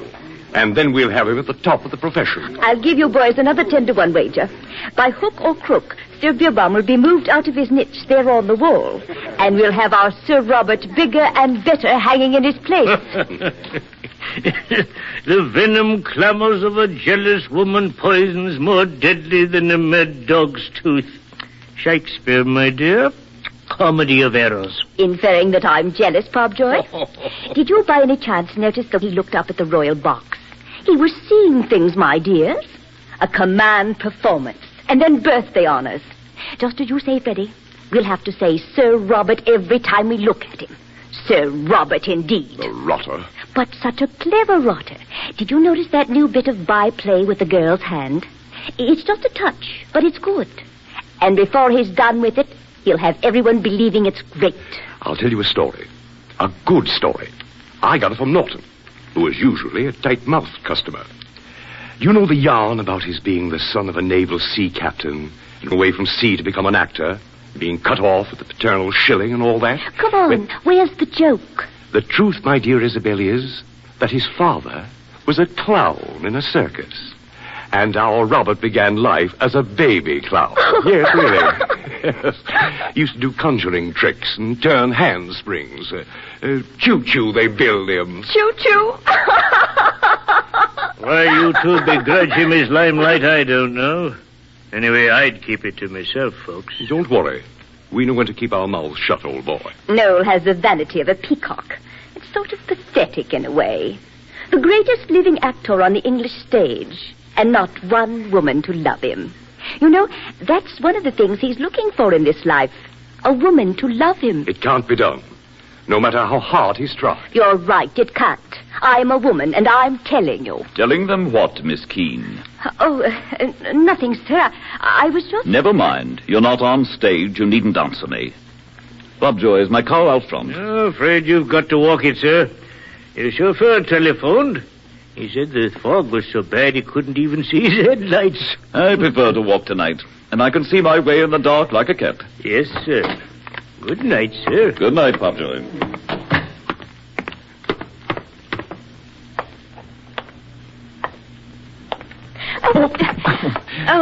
Steady the boss, it's all right.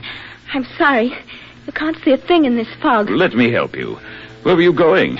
Or trying to go? Nowhere. I was just standing still, waiting. For what? A bus? That would have been like waiting for a miracle. Yes. It was like waiting for a miracle. You must have been coming from somewhere. I was coming from the theater. The Imperial? Yes. Ah, so you're an actress. Oh, no. Just trying. The old man at the stage door said I couldn't be. Why not? You have a pretty voice. And I am pretty. That isn't conceit. One must know a thing like that. But I guess being pretty isn't enough, is it? It's a great deal. I tried to see Robert Knoll. I thought he'd help me. Do you know him, then? Yes, but he doesn't know me. I've been to every play he's acted in. I mean, since I've been grown up. Lots of times I've even gone without food to see him. That's the sort of thing one does for friends. You ought to know that he has a friend like that. He must have so many. He's such a great man. Greatness doesn't bring one friends. Why should you think he'd help you? Because he must have had a hard time, too. Oh, he would understand. I feel it. He's kind and generous. That's not what they say of him. I don't care what people say. They're jealous. I know him better. You see, I've watched him. And if you go without things for someone, you sort of see deep into them. You get to love them. That sounds all silly. Like a stage-struck schoolgirl raving about her matinee hero. But I don't care. You mean you do? Might I see you safe home, miss? You can't. I haven't got a home. That's silly. One has to have a roof over one's head. It's a must. Not if you can't pay the rent.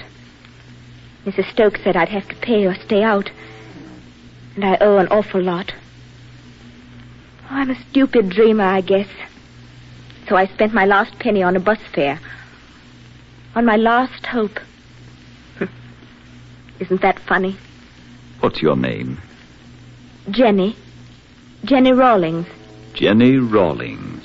That's pretty. It'll look well in the theater lights. It never will. You can't be sure. Wonderful things can happen, especially in fogs. Not to me, they can't. Suppose you took a chance. Suppose you trusted a perfect stranger, Miss Rawlings. Oh, I'm sorry. You must have misunderstood me. I wasn't begging, don't you see? It was the fog. And look, it's even lifting now. It was like talking to myself. Why, I said things I wouldn't have said to anyone. I didn't mean to pour out my heart to you. Not even to Robert Knoll? Least of all to him.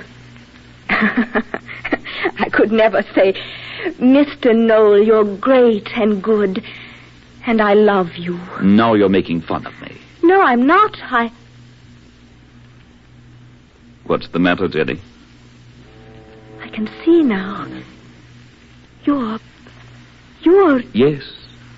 Wonderful things do happen in fogs. As I said. Even to a little Miss Jenny.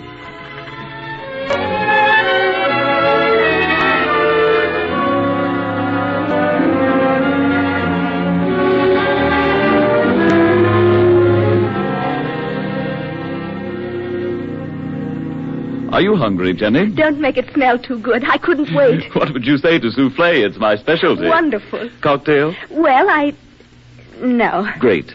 I don't touch the stuff. Perhaps I'm afraid of it. Afraid? You know, they say all actors are crazy on some accounts. My father drank himself to death. He was a clown. He didn't want to be. He wanted to play Hamlet. All clowns do. So it broke his heart. I'm sorry. I was his last hope. But at my command performance, well, I'll imagine him standing in the wings, saying, "Well done, Robbie. Well done."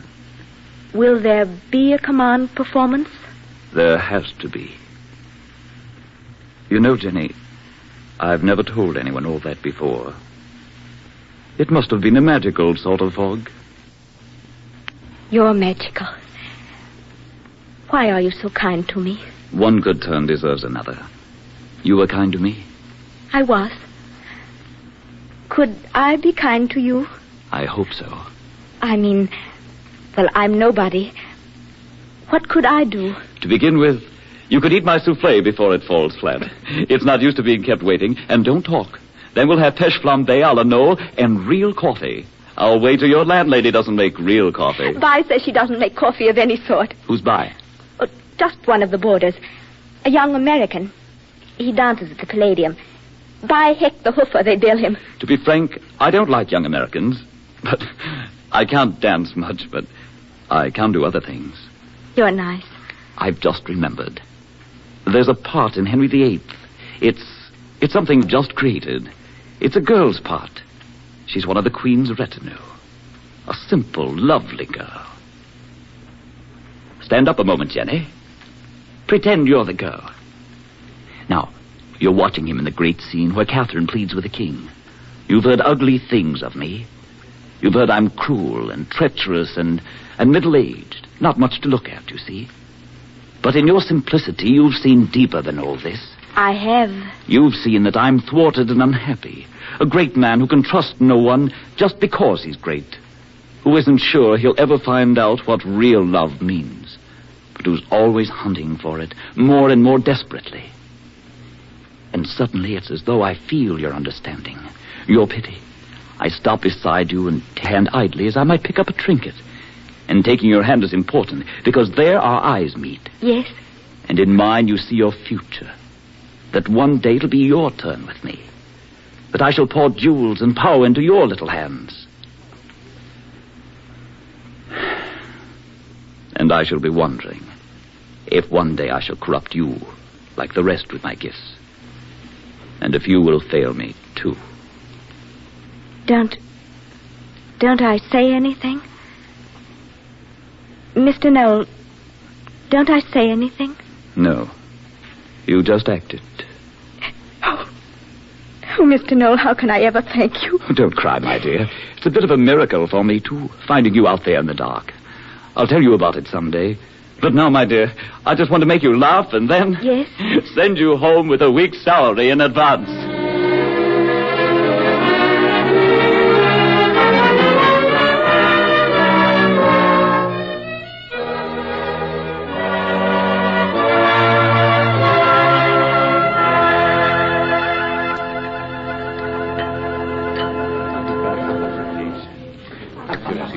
Take your time with breakfast, dearies. Too much stuffing's not good for your figures. Taking inventory, Mrs. Stokes? So early in the morning, too? Mind your manners. Anyone seen Jenny? I'll fetch her, Miss Stokes. Do that, Vi. Her breakfast is getting cold. Okay.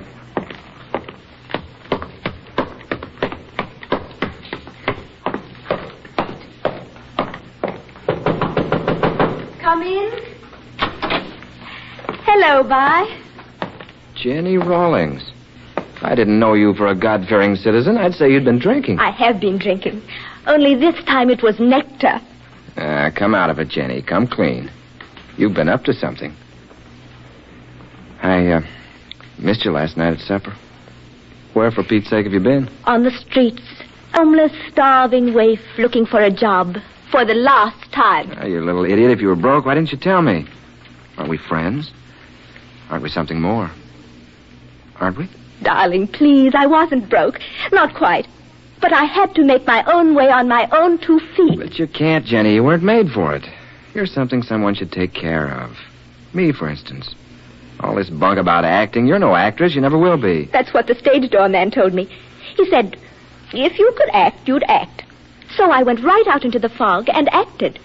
I acted the part of a poor little lost girl who runs into the great, kind actor. Quite by accident. The fog is so thick she doesn't recognize him. So she's able to tell him how wonderful he is. It was a magnificent job. He fell for it, darling. He fell flat. You little devil, what a dirty trick. Was it? But that's what the stage man told me. Fair means a foul. Perhaps it was a bit foul. But it didn't do any harm, did it? No, he's probably just head over heels in love with you. And he sounds like a pretty square guy to me. Oh, he'd never fall in love with me. Why, he's old enough to be my father. Is he? Now, you listen to me. You're going to marry me, Jenny. Oh, stop. You're hurting my arm. I love you, Jenny. Just give me a year on Broadway, sweetheart, and I'll settle down on a farm with cows and kids. You never would, Vi. I don't know much about American hoofers, but I'll wager they dance at their own funeral. Come on, fetch me down to breakfast.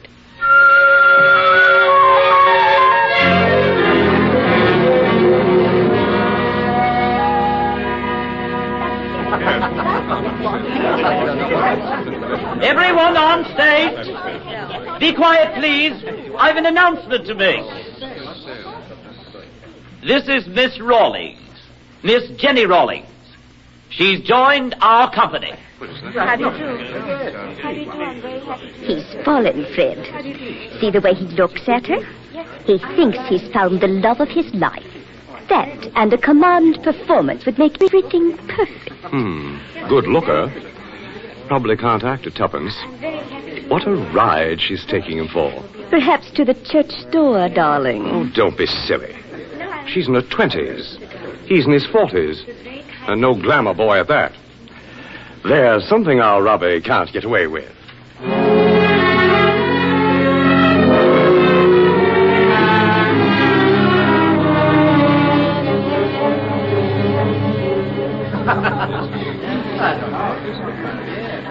Our little scene went over big, darling. You could hear a pin drop. I was so excited. I guess I'll never get used to a big audience. You won't have to worry about that anymore, Jenny. Remember what we talked over last night? Oh, that. Yes, my dear Jenny. I want the world to know. The world? Yes, right now. Popjoy, Isabel, Fred, come here. Robert, we'll make a scene of it. That can wait until later. When the season's over and we're established. You with your command performance, perhaps, and I as leading lady. Nonsense. It's too good to wait. What's all this whispering about? We just wanted you to know that in a few days, my Jenny will be Mrs. Robert Knoll. Really? Congratulations. Take your curtain calls, Robert. I'll run along now and see you tonight. All right, dear. But that was my last call. Well, we're through for the night, ladies and gentlemen. Tomorrow at 9. Oh, sorry to bother you, sir, but I almost forgot. This special message came for you. Thank you, Popjoy. Give it here. Yes, sir. Listen to this. We have just had a message from the Lord Chamberlain. Their Majesties will be present tomorrow night at a command performance.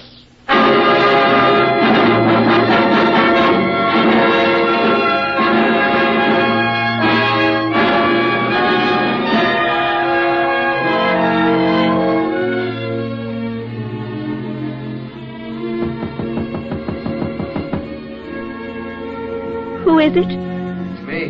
Bye. Just a moment, please. I came in to congratulate you.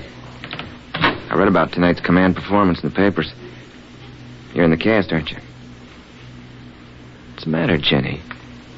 You're all... Oh, what's the use of fooling myself? I can't act, and everyone knows it. He knows it, too. Oh, I've overplayed my act. I've made such a mess of things for him. For me. Marry me. Aren't you getting your love life a little mixed? But Robert means nothing to me. He was just a means of getting somewhere. And now that I've reached there, I don't want it. I'll even quit right now. What's the matter? Don't you love me? Of course, but isn't that playing a mean trick on him? That command performance, it must mean everything to Noel. He's counting on you. Well, then I won't let on tonight, Afterwards, let's not talk about it anymore. Come on. I've got the afternoon. You can buy me a ring. That's what you can do.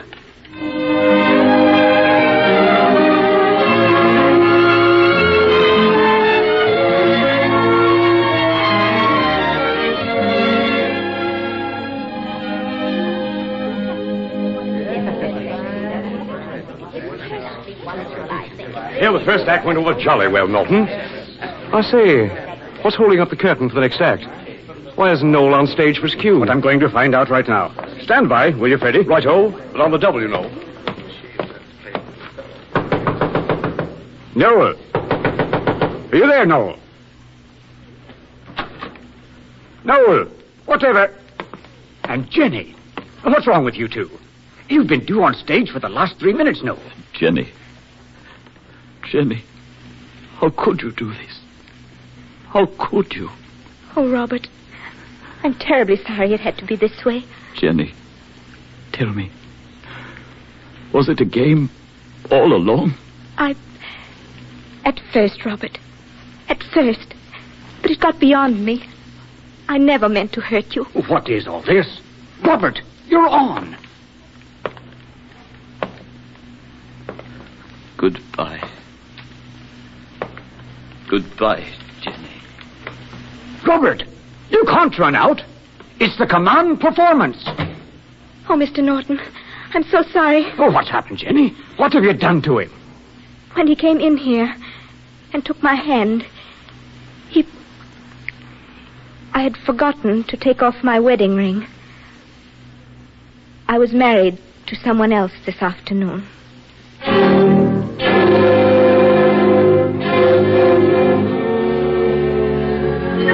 Extra Piper, get your morning Piper.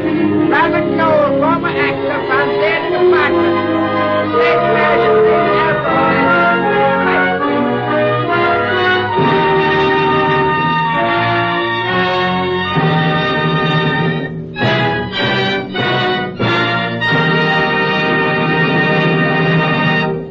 You have heard I.A.R. Wiley's story, Command Performance, directed by Homer Heck.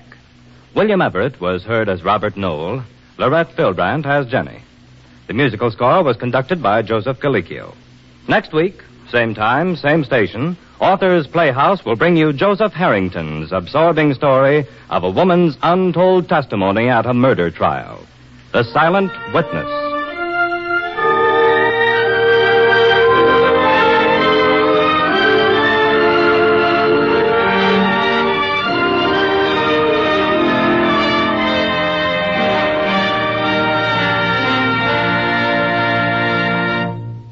This is the National Broadcasting... Truth or Consequences, the program to which you customarily listen at this time, is leaving the air for the summer, but will greet you again at the same time on September 9th. Remember, Truth or Consequences, September 9th at the usual hour.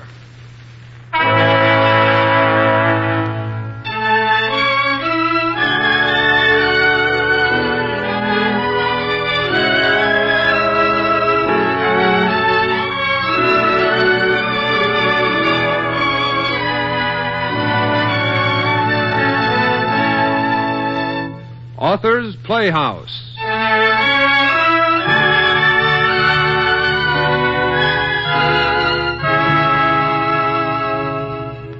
Presenting Frederick Englehart's fantastic drama of a submarine, its brave commander and crew, and the mythological monster, the Kraken.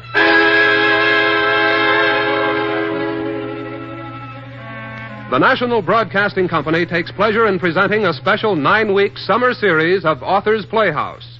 Radio adaptations of the best in the field of short stories, selections from the works of contemporary writers, as well as the acknowledged masters of the past.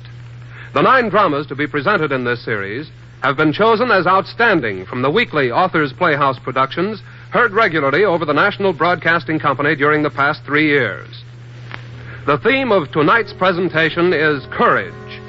The story of a submarine commander and his crew carrying on in the face of unknown peril, an unbelievable horror which rose from the past and held them in its grip.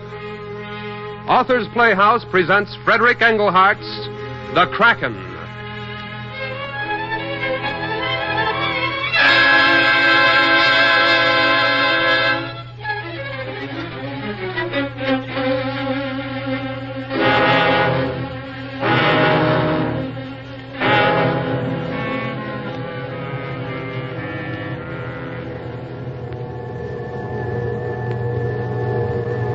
IT destroyer, sir. 3 points off the starboard bow. Crash dive, Mr. Pomeroy. Prepare for crash dive. Crash dive it is, sir. Flood the forward tanks, Mr. Pomeroy. Flood the forward tanks. Flood the forward tanks it is, sir. Bow planes, hard dive, Mr. Pomeroy. Bow planes, hard dive. Bow planes, hard dive it is, sir. All ahead, full, Mr. Pomeroy. All ahead, full. All ahead, full it is, sir. 10 feet, sir. Pump the torpedo room bilges. Pump the torpedo room bilges. Pump the torpedo room bilges it is, sir. 20 feet, sir. Stern planes, steady. Stern planes, steady. Stern plane, steady it is, sir. 30 feet, sir. 40 feet. There goes the 90 can, Mr. Pomeroy. 50 feet, sir. That one was closer by the sound, sir. 60 feet, sir. They've lost us, mister. 70 feet, sir. Still farther away. 80 feet, sir. 90 feet. They're miles away now, sir. 100 feet, sir. That's deep enough, Mr. Pomeroy. All motors ahead, normal. All motors ahead, normal. All motors ahead, normal it is, sir. Flood the stern tanks. Flood the stern tanks. Flood the stern tanks it is, sir. Zero bubble. Zero bubble. Zero bubble it is, sir. Release more oil, Mr. Pomeroy. Release more oil. Release more oil it is, sir. Can you hear them on the phones, Mr. Pomeroy? Yes, sir. Very slightly. They're going away, sir. We fooled them again. What a miserable bunch of sailors they are. Little oil on the surface, and off they go with another cock and bull story. You'd think they'd find out sometime that it's nothing but a trick. Not the ideas. They're steaming back to Toronto right now at forced draft to boast how they destroyed another of His Majesty's submersibles. I can barely hear their screws now, sir. Captain Campbell, sir. The Thetis is completely undamaged. No leaks and no plates strained. Good.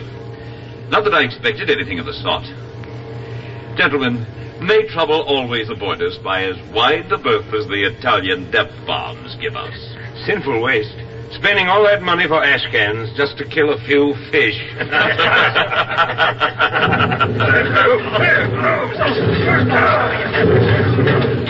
Lord, Captain. What's that? I don't know. Something shaking us like a terrier shakes a rat. Cavanaugh. Hawkins. Forward of the sapling to 6 torpedo. Battle stations, Mr. Pomeroy. Battle stations. Battle stations it is, sir. Secure all. Stand by to blow tanks. Secure all. Stand by to blow tanks. Secure all. Stand by to blow tanks it is, sir. We're not going up, Captain.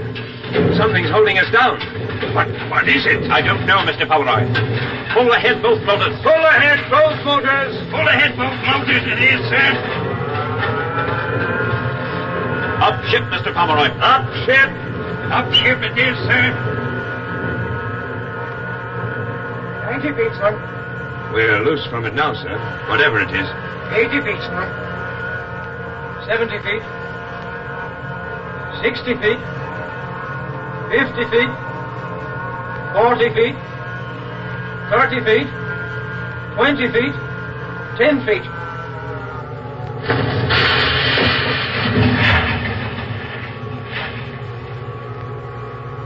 All clear on the surface.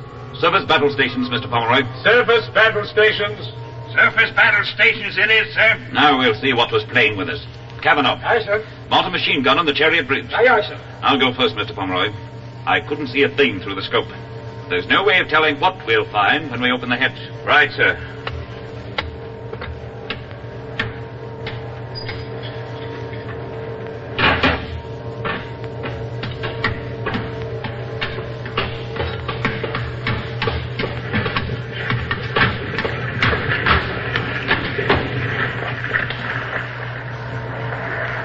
Nothing. Not a thing in sight anywhere. But what could have tossed us around like that, sir? Could it have been a volcanic eruption? No, nothing like that. We'd have felt the heat. Mr. Pomeroy, did you notice that after the motors were turned full, we hung for a moment and then jumped toward the surface? Yes, sir, I did. The Theseus leaped a frightened rabbit. Something, I can't imagine what. But something had hold of us. And I'm going to find out what it is. Give the order to switch to diesels, Mr. Pomeroy. Yes, sir. Diesel motors. Diesel motors it is, sir.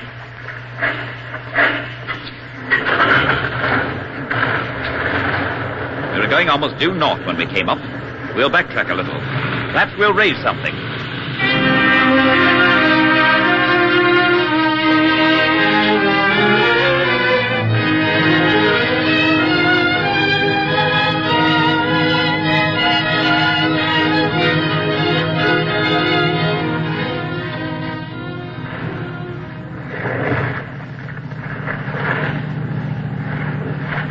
We've gone more than a mile, sir. Yes. And we're slowing down, Mr. Pomeroy. Order full speed ahead. Yes, sir. Full speed ahead. Full speed ahead it is, sir. The screws are turning full speed, sir. But we're losing way. This is it, Mr. Pomeroy, whatever it is. Well, we'll give it a battle. It's something we can fight. Give the orders to stop ship. Yes, sir. Stop ship. It is, sir. Stafford. Aye, aye, sir. You men at the gun, look alive. Be ready for anything. Aye, aye, sir. Captain, look. Crawling across the deck. It's the tentacle of an octopus. An octopus? That thing's as big around as an oak. Ah! It's got me! And grab him, Stafford. Get Hawkins loose with his hand. More of those tentacles, sir. Look, 6 of them at least. It's the Kraken! That's what it is! It's the Kraken! It's the Kraken, all right. Swing that gun around. Train it on those arms where they clear the ship. Rapid fire if you value your lives. Turn loose the machine gun, Cavanaugh. Aim near the surface of the water. Aye, aye, sir. Let go one of those arms. Yes, sir. Look out, men. Stafford, watch those arms. It's pulling us under by main strength, sir. We're going down by the head. Prepare to dive, Mr. Pomeroy. Yes, sir. Prepare to dive.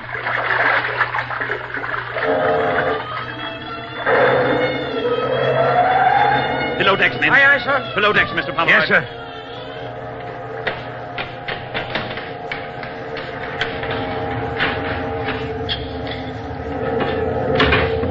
There's nothing else we can do, Mr. Pomeroy.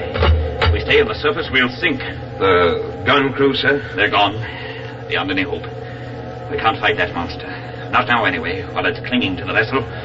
Perhaps it will shift forward, sir. In front of the tube. Are you crazy, mister? Torpedo exploding under our very bow would be worse than the death bombs of the ices. Flood the forward tanks. Yes, sir. Flood the forward tanks. Flood the forward tanks it is, sir. Maybe we can shake that devil off. Shades of the good Bishop Pontopedian. He wasn't far wrong when he described the Kraken as being 1/4 mile across.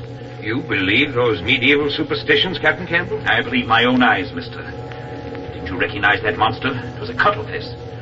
Cephalopod. The grandfather of them all. Must be hundreds of years old. Maybe 1,000. Poor Hawkins was right. It is the Kraken. But the Kraken hasn't been reported in 200 years. Be reasonable, sir. This is bad enough as it is. Reported? No. But how do you know the monster hasn't been sighted? How many of these Mediterranean fishing smacks could meet this beast and return home to tell about it? We've been saved so far by the fact that we're covered with steel plates.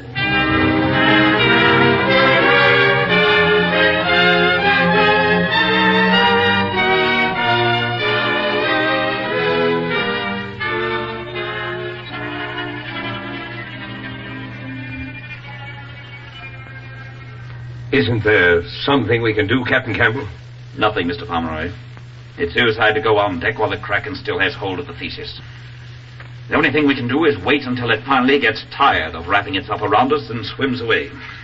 What do you think happened to the gun crew? I prefer not to think. It's been 30 minutes since we cut the motors and let that devil tow us. What's our course, sir? Northeast. Speed 3 knots. If this keeps up until midnight, we'll reach the coast of Sicily. The Kraken probably has its home in a cave somewhere along the shore.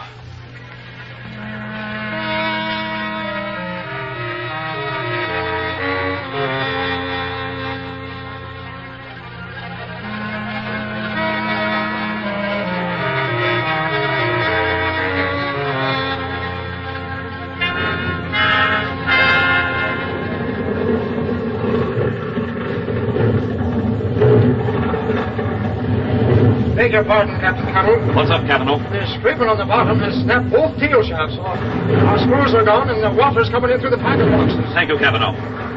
What does the thermometer show, Mr. Pomeroy? Not quite 8 fathoms, sir. No all tanks, mister. Captain Campbell, we're in a tunnel of some kind, a cave. I presumed as much, Mr. Pomeroy. But you'll have to risk hitting the roof or having our heels scraped off. Give the order, mister. Yes, sir. Blow all tanks. Blow all tanks it is, sir.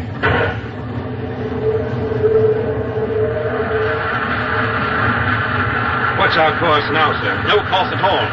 The way we're twisting and turning, the needle's jumping all over the compass. Do you know where we are, sir? Somewhere on the south coast of Sicily. Then we can call for help by radio. Only if we can't work out of this mess ourselves.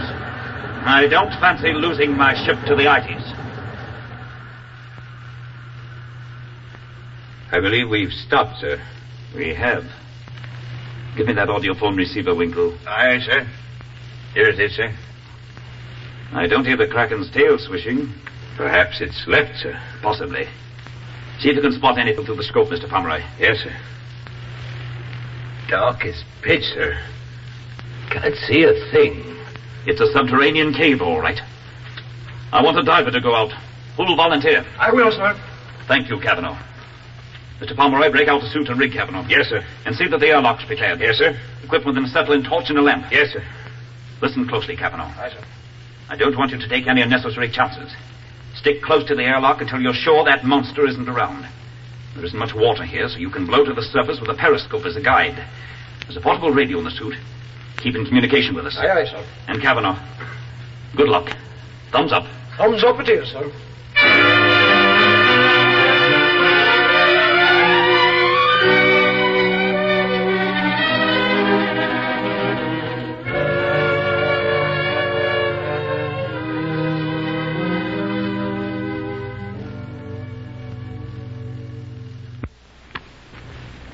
Can you hear him, Mr. Pomeroy? Yes, sir. He's outside now. I'm going aft now, sir, to look over the damage to the screws. Yes, he's going aft, sir. Tell him to be on his toes every second, mister. If the Kraken is only playing doggo, he won't have a chance. Yes, sir. Cavanaugh, Captain Campbell says be on the alert every moment. I will, sir. I'm under the stern now, sir. He's under the stern. Both the screws are gone and the rudder's unhoused, sir. He says both screws are gone and the rudder's unhoused. I'm going up to the surface now, sir. He's going up to the surface. Caution him again, Mr. Pomeroy. This is the path that's liable to be dangerous. Yes, sir. Cavanaugh, the captain orders you to be extremely careful when you hit the surface. I will, sir. Ask him to tell us what he can see as soon as he comes out on top. Tell him to use his light. Yes, sir. Cavanaugh. Aye, sir. When you get on top, use your light. Describe to us everything you can see. Aye, sir. I'm on the surface now. It's a cave, all right, sir. He says he can see it's a cave. There's plenty of room on all sides and overhead. Plenty of space on all sides and overhead. My light won't reach the... Hey, what the... Cavanaugh, what's wrong? Get him off. Good Lord, Captain. It's got me. Kraken. It's holding me high in the air. It's got him, sir. It's got him in its tentacles and it's lifted him right out of the water. Tell him to use his torch on it. Cavanaugh, use your torch on it. Burn it. I dropped it, sir. I dropped the torch. He dropped it, sir. Oh, it's swallowing me. Help, Lieutenant. It's eating me. It's eating him. What a way to die. Doctor him again. He may still be alive. Yes, sir. Cavanaugh. Cavanaugh. Sir. He answered, sir. I'm still alive, sir. I'm in the thing's stomach. He's down in the Kraken's stomach, sir. Ask him what it's like, mister. Yes, sir. What's it like, Cavanaugh? Hold up the phone so I can hear him. Yes, sir. It's like a cave, a big cave, sir. And the walls are yellowish white, and they keep moving back and forth. They're covered with long white things like snakes. And that's what I'm hanging on to. Tell him to use his knife and try to cut his way out. Yes, sir. Cavanaugh, use your knife and try to cut your way out. I have tried, sir, but the walls are so thick it's no use, sir. What's the matter, Cavanaugh? Every one of these white things is filled with some kind of juice. It burns. Some of it just fell on my hand. And there's a big pool of it down at the bottom. I can't hang on much longer, sir. That liquid would be mainly hydrochloric acid. Creature of that size, without teeth, would necessarily secrete a powerful digestive juice. Kavanaugh's doomed, but he's lucky. He still has his knife. Order him to use it, Mr. Pomeroy. Yes, sir. Kavanaugh, can you still hear me? Aye, sir. There's nothing we can... No way that we or anybody else can help you. But you can die like a human being. You've got your knife. I can't do it, sir. It's against my religion. He won't do it, sir. He says it's against his religion. Tell him it's an order, Mr. Pomeroy. Yes, sir. Kavanaugh, Captain Campbell's order is that you kill yourself. Now, with your knife. He's praying, sir. It's all over. Let the men have some air from the tanks, Mr. Pomeroy. Not too much. Yes, sir. And try to raise our base at Malta. We still aren't giving up.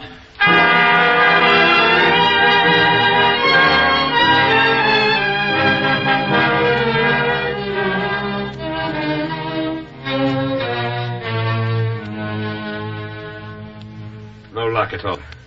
There's an IT warship nearby, and she's jamming our signals. Shall I try to raise the ITs? Maybe they can get us out of here. No. I wouldn't give them the satisfaction of knowing we were caught like rats in a trap by a bloody fish. Put a man on the audiophone. Yes, sir. The Kraken will leave this den sometime. When it does, we'll surface and look for a way out.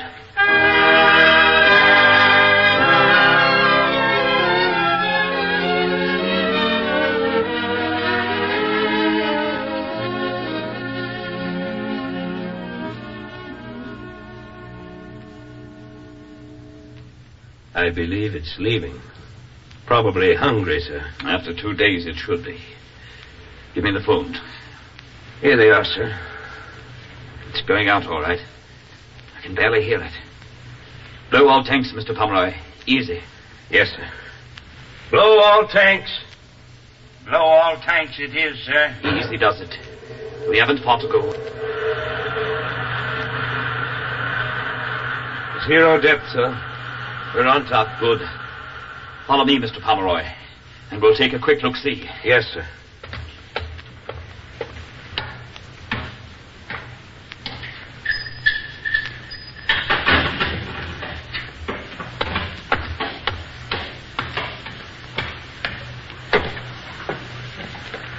It may take that monster as much as a full day to feed, so we'll probably have plenty of time to get ready for it when it comes back.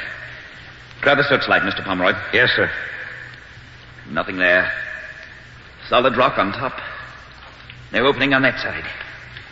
It's what I was afraid of, Mr. Pomeroy. The tunnel mouth is underwater, so we'll probably have the devil's own time finding it. What do you think this cave is, sir?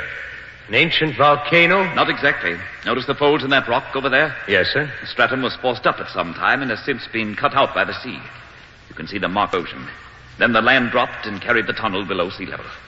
Organize a gun crew from the men who are left, Mr. Pomeroy. Yes, sir. Do you think we'll get out, sir? We'll get out. Never doubt that for a moment, mister. But the first thing we've got to do is to kill that monster when it comes back. We can't do anything while there's still danger. It may turn up at any minute.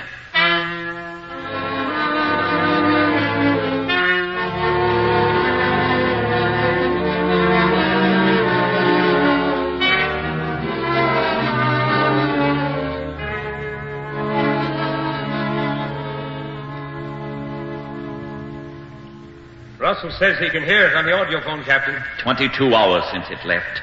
That's about what I thought it would be. It's coming back, men. Pour those 80 shells into it as fast as you can load. As soon as it gets in sight, I'll turn the searchlight off and I'll fire a flare so it can't spot us so easily. We're ready, sir. Let it come. I can hear it, sir. Can't be very far away now. There it is. Douse the light, Mr. Pomeroy. Yes, sir. Men, I'm letting the flare go. Make every shot count. We'll blast it, sir. It's a point to starboard, men. Rapid fire. Lower, men, lower. Underwater, aim for the body.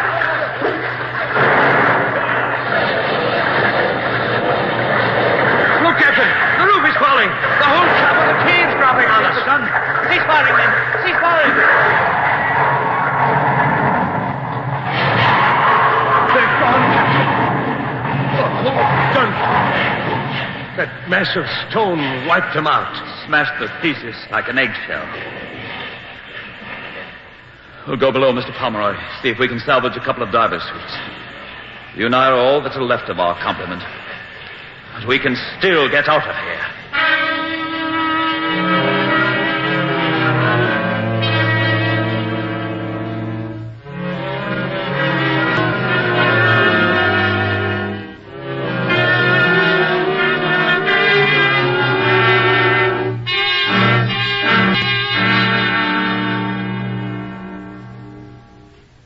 Hello, Captain Campbell. Can you hear me? Faintly, mister. Let me give my receiver a little more juice. Try it again. Can you hear me now, sir? All okay now. How's your reception? Perfect, sir. Lucky we had these diving rigs. We wouldn't do much good with nothing more than a lung. These may turn out to be no better. At least we've got a chance. Here's what we'll do, Mr. Pomeroy. The Kraken isn't dead, although it's lost all its tentacles. It's my idea it will head for the open sea. And we follow it through the tunnel, sir? Not follow, mister. You forget that tunnel is at least a quarter of a mile long, and only Father Neptune himself knows what kind of a bottom it has. The Kraken towed us in here, and I intend that it shall tow us out. But how, sir? With this harpoon. It offers a big enough target that I shouldn't miss. When I harpoon it, it'll probably dive into the tunnel. You grab the line and go overside, and I'll be right behind you. Yes, sir. Inflate your suit so that you float clear of the bottom. It'll be a terrible passage, Mr. Pomeroy. But if you let go of that line, you're lost. I understand, sir. When we're clear of the tunnel, cast off and blow to the surface. The tide is flowing now and should wash us ashore. Here it comes, mister. Get ready. I hit him. Grab the line and hang on. Thumbs up, Mr. Pomeroy.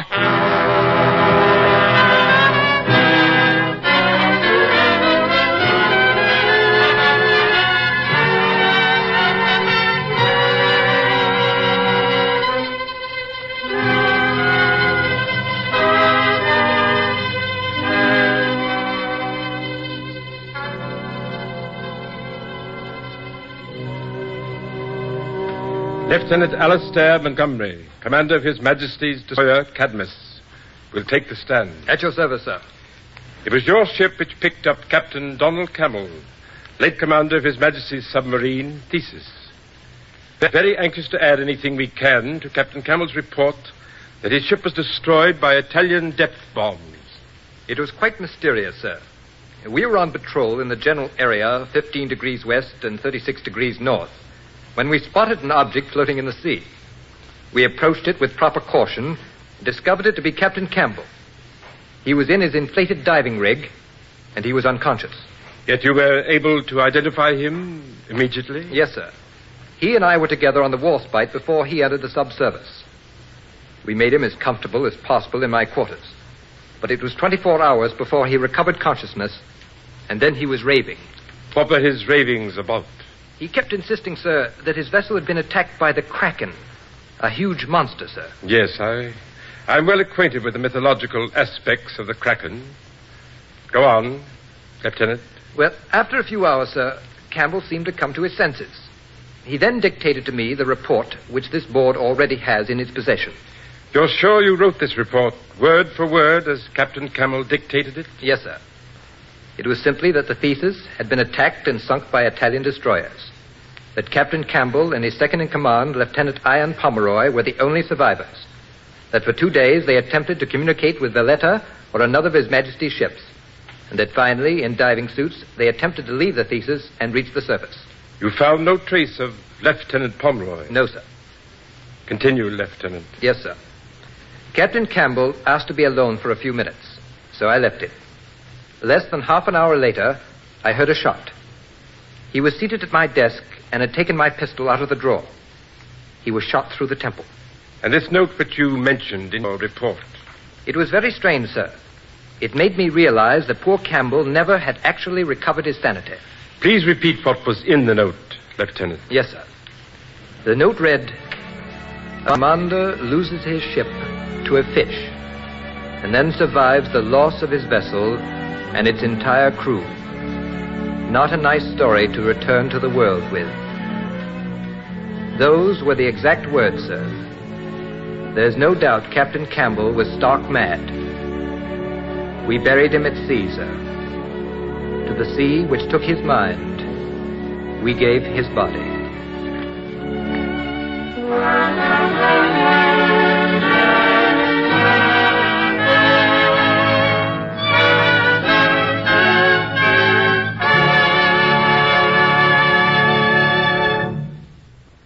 You have just heard The Kraken, a short story by Frederick Engelhardt, which appeared originally in Unknown magazine, especially adapted for Authors Playhouse by Jack Mitchell and directed by Mr. Homer Heck. Captain Campbell was played by Mr. William Everett, Lieutenant Pomeroy by Mr. Charles Irving. Others in the cast were Mr. Sid Breeze, Mr. Charles Eggleston, Mr. Leo Curley, Mr. Wallace Owen, and Mr. McKay Morris. The original musical score was written and conducted by Dr. Roy Shield. This has been the first in a new 9-week summer series of Authors Playhouse productions. Radio adaptations of the best in the field of short stories, selections from the works of contemporary writers, as well as the acknowledged masters of the past. These 9 dramas represent outstanding productions presented on the weekly Authors Playhouse, heard regularly over NBC during the past 3 years. Next week, Authors Playhouse will bring you Corey Ford's hilarious story, He Woke Up Famous.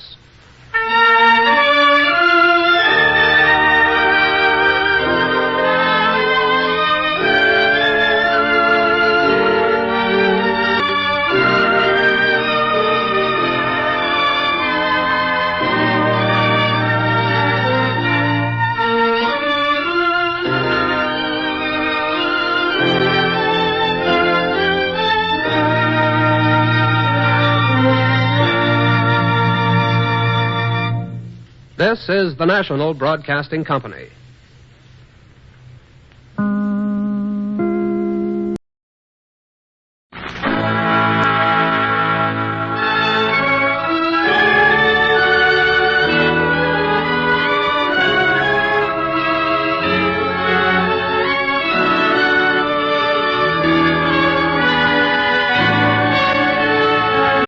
Well, there's this stuff Pa's always telling us about strangers. But I'm not a baby anymore. I can take care of myself. Besides, what could happen at the movies? And anyway, this guy wasn't a stranger. He's been around before. I've seen him. I guess he must be retired or something.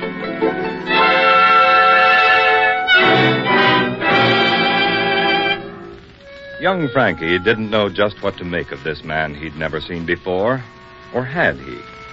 But the stranger offered him adventure, a released boredom of his sickbed. Authors Playhouse presents Zachary Gould's intriguing story of a youngster's rendezvous with the mysterious stranger.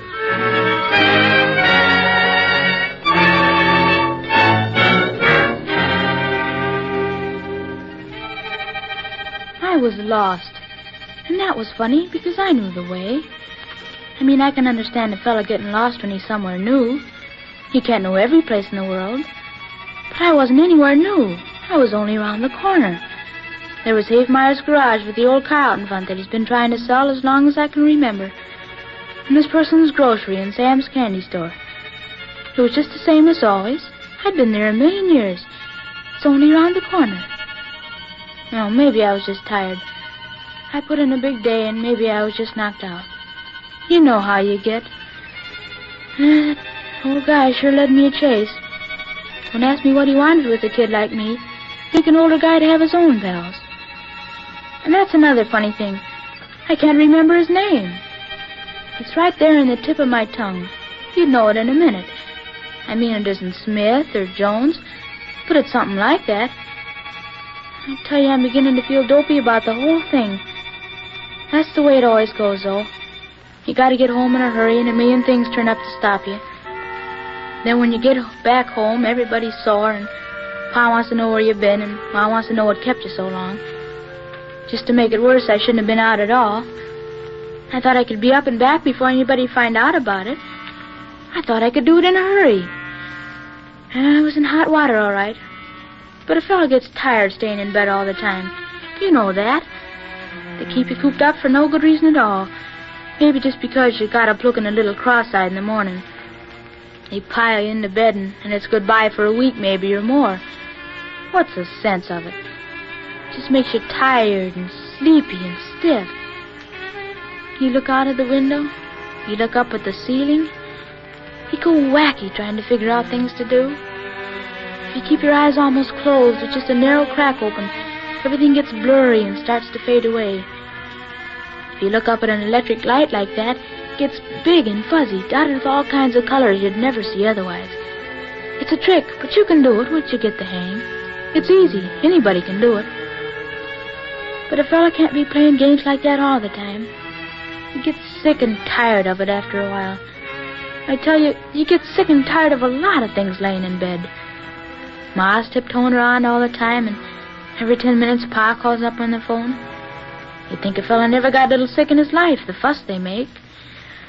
You get the doctor poking his fingers all over the place, shoving sticks in your mouth and gouging your... And all the time you just gotta lay there and take it while he keeps talking the way doctors talk. Just to hear the voices, I think, because it doesn't make any sense. Just once more. Now, just once more. There. Now, that didn't hurt. Now, just turn a little. Mm-hmm. Now, cough. There. That's fine. What's fine, anyway? It got me, all right. I'm not making any excuses for what I did. I'm just telling you how it happened, that's all. It got under my skin. I tell you, the sun was shining that day, and I could hear the kids yelling and pepping it up in the street. I could smell the trees, and I could see the sparrows going like BB shots through the air. I tell you, I was sick of that bed. I had an awful yen. I just had to get out. Then I heard the side door slam, and the kitchen faucet went on like Niagara Falls sitting the rocks. It was my kid brother Itzy home from school. That kid's always drinking water. He's like a fish. I can't figure what anybody does with all that water. But then I can't figure Itzy anyway. My kid brother's a nut. How's Frankie? Not so loud. Can I do anything for him? Can I get him anything? 50 weeks a year, he don't care if my head's split open. All of a sudden, he's my pal. When I'm up and around, I can't get him to move from here to there for me. Go figure out a kid like Itzy. Can I go in? Later, maybe. He's sleeping now. But Ma didn't know the half of it. I tell you, it was then or never for me. I was out of bed, and it was something to feel the solid floor under my feet again. I grabbed my knickers off the hook and pulled them over my pajamas. I dug out an old shirt and my socks and shoes. I must have dressed in nothing flat. My window opens up on the porch roof, and from there it isn't much to get down to the street. It's a swing and a jump, and that's all. It's easy. Anybody can do it. I was out in the shingles in a minute. All right, Ma. Won't he? That kid. Someday I'll get Einstein to tell me what makes him tick. I took the drop from the porch roof to the street with my knees bent. Oh, boy, it felt good to be out again. All I wanted was a smell of fresh air. I thought I'd be back in no time at all. Ma didn't have to know. Nobody had to know. I skipped along the curb walking tightrope. I tell you, I hadn't been out so long, I wasn't near half as good at it as I used to be. Some days I could do 4 or 5 blocks without losing my balance.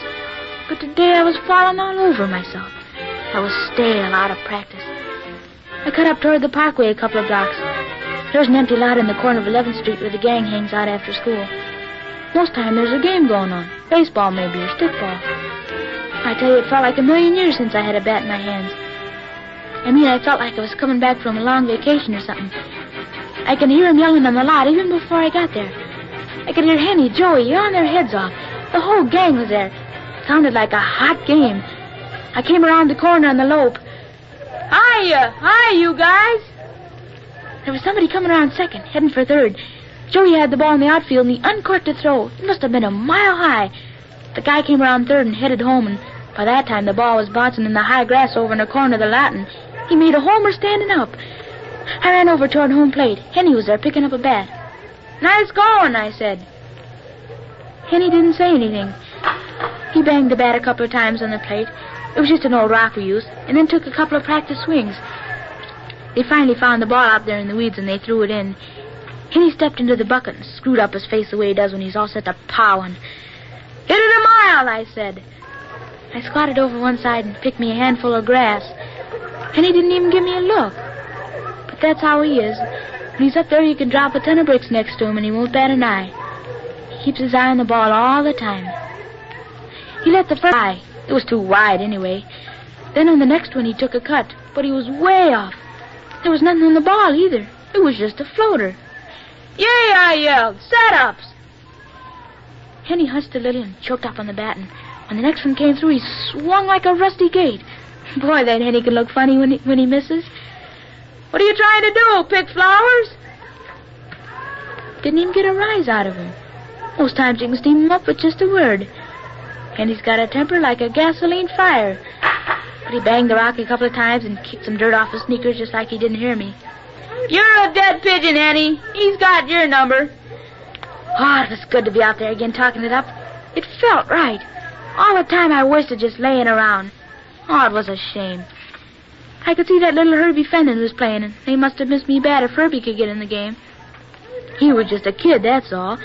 He couldn't hit worth sour apples, and a hot grounder would go past him like it was a rocket. Well, we still had 4 innings to go, and I was back. Let's see it now, boy. Let's see it travel. The ball came up big as a balloon. I could have hit that ball from here to China and back. But Henny almost split his side reaching for it. I wanted to bust out laughing, but it's no joke when a guy strikes out. The guy feels bad enough without your having to tell him. Too bad. Henny threw the bat away and kicked up some dirt. He was disgusted, all right. I could see that. He cut across the sidelines to pick up his glove. He passed right in front of me. How about a game, Henny? Oh, talk to the president or somebody. You think I was some chump from RC. He just went on past without even looking at me. He could have said hello or something, couldn't he? What about that? All right, so I missed a couple of games, and Henny got stuck with a dud like Herbie Fenton. Well, I know that's tough, but it wasn't my fault. I didn't ask to be cooped in the bedroom. What's Henny got to be so sore about? Plenty of other teams want me. I didn't have to take that kind of stuff. I didn't waste any more breath on him. You'd think they'd be glad to see a guy when he turns up after being away a while. I gave Henny just one short one when he got out into the field. Back to the bush leagues! Why don't you try Potsy? The other guys came in for their turn at bat, fighting mad. They were sore about that run that came in. They wanted it back bad. Joey looked down in the dumps about his wild throw. It's the breaks. Everybody blows one. Maybe he didn't hear me. Joey! Hey, Joey! What goes, anyway? There was no call for Joey to be sore at me. I wasn't on his team. But they treated me like I was somebody's kid brother. Guys I've known ever since I was in first grade. How do you like that? It must have been Henny. He's got a mean streak in him as wide as the Hudson. It was Henny set him up to it. I could tell in a minute. But it wasn't my fault. You'd think I got sick on purpose the way he was acting. He was just sore out of spite. Henny's like that. All right, you guys, if you don't want me around, I got plenty of places where I can go. I don't have to take stuff like that from the governor of North Carolina. He got up and threw a bat over in the baseline. I hoped somebody'd slip on it and break his neck. That's the way I felt about it. My pals. It was just about then I met this guy. This guy I'm telling you about. I went over and sat down on Miss Hammond's stoop. Across the street in a lot they were yelling and making enough noise to scare out all the Indians in Indiana. I didn't even watch them. I kept my eyes on the street. A couple of cars passed. I guessed odds or evens on their license plates, and I was right 3 times out of 4. It's a system I got. Then I saw the ball coming across the street and bouncing. It was heading straight for old Lockjaw's lawn. I could have caught that ball before it bounced over the hedges and right into old Lockjaw's violet bed. But why should I go out of my way for those guys? After what they did. So I watched it cut down a couple of violets and stop there right in the middle of the lawn.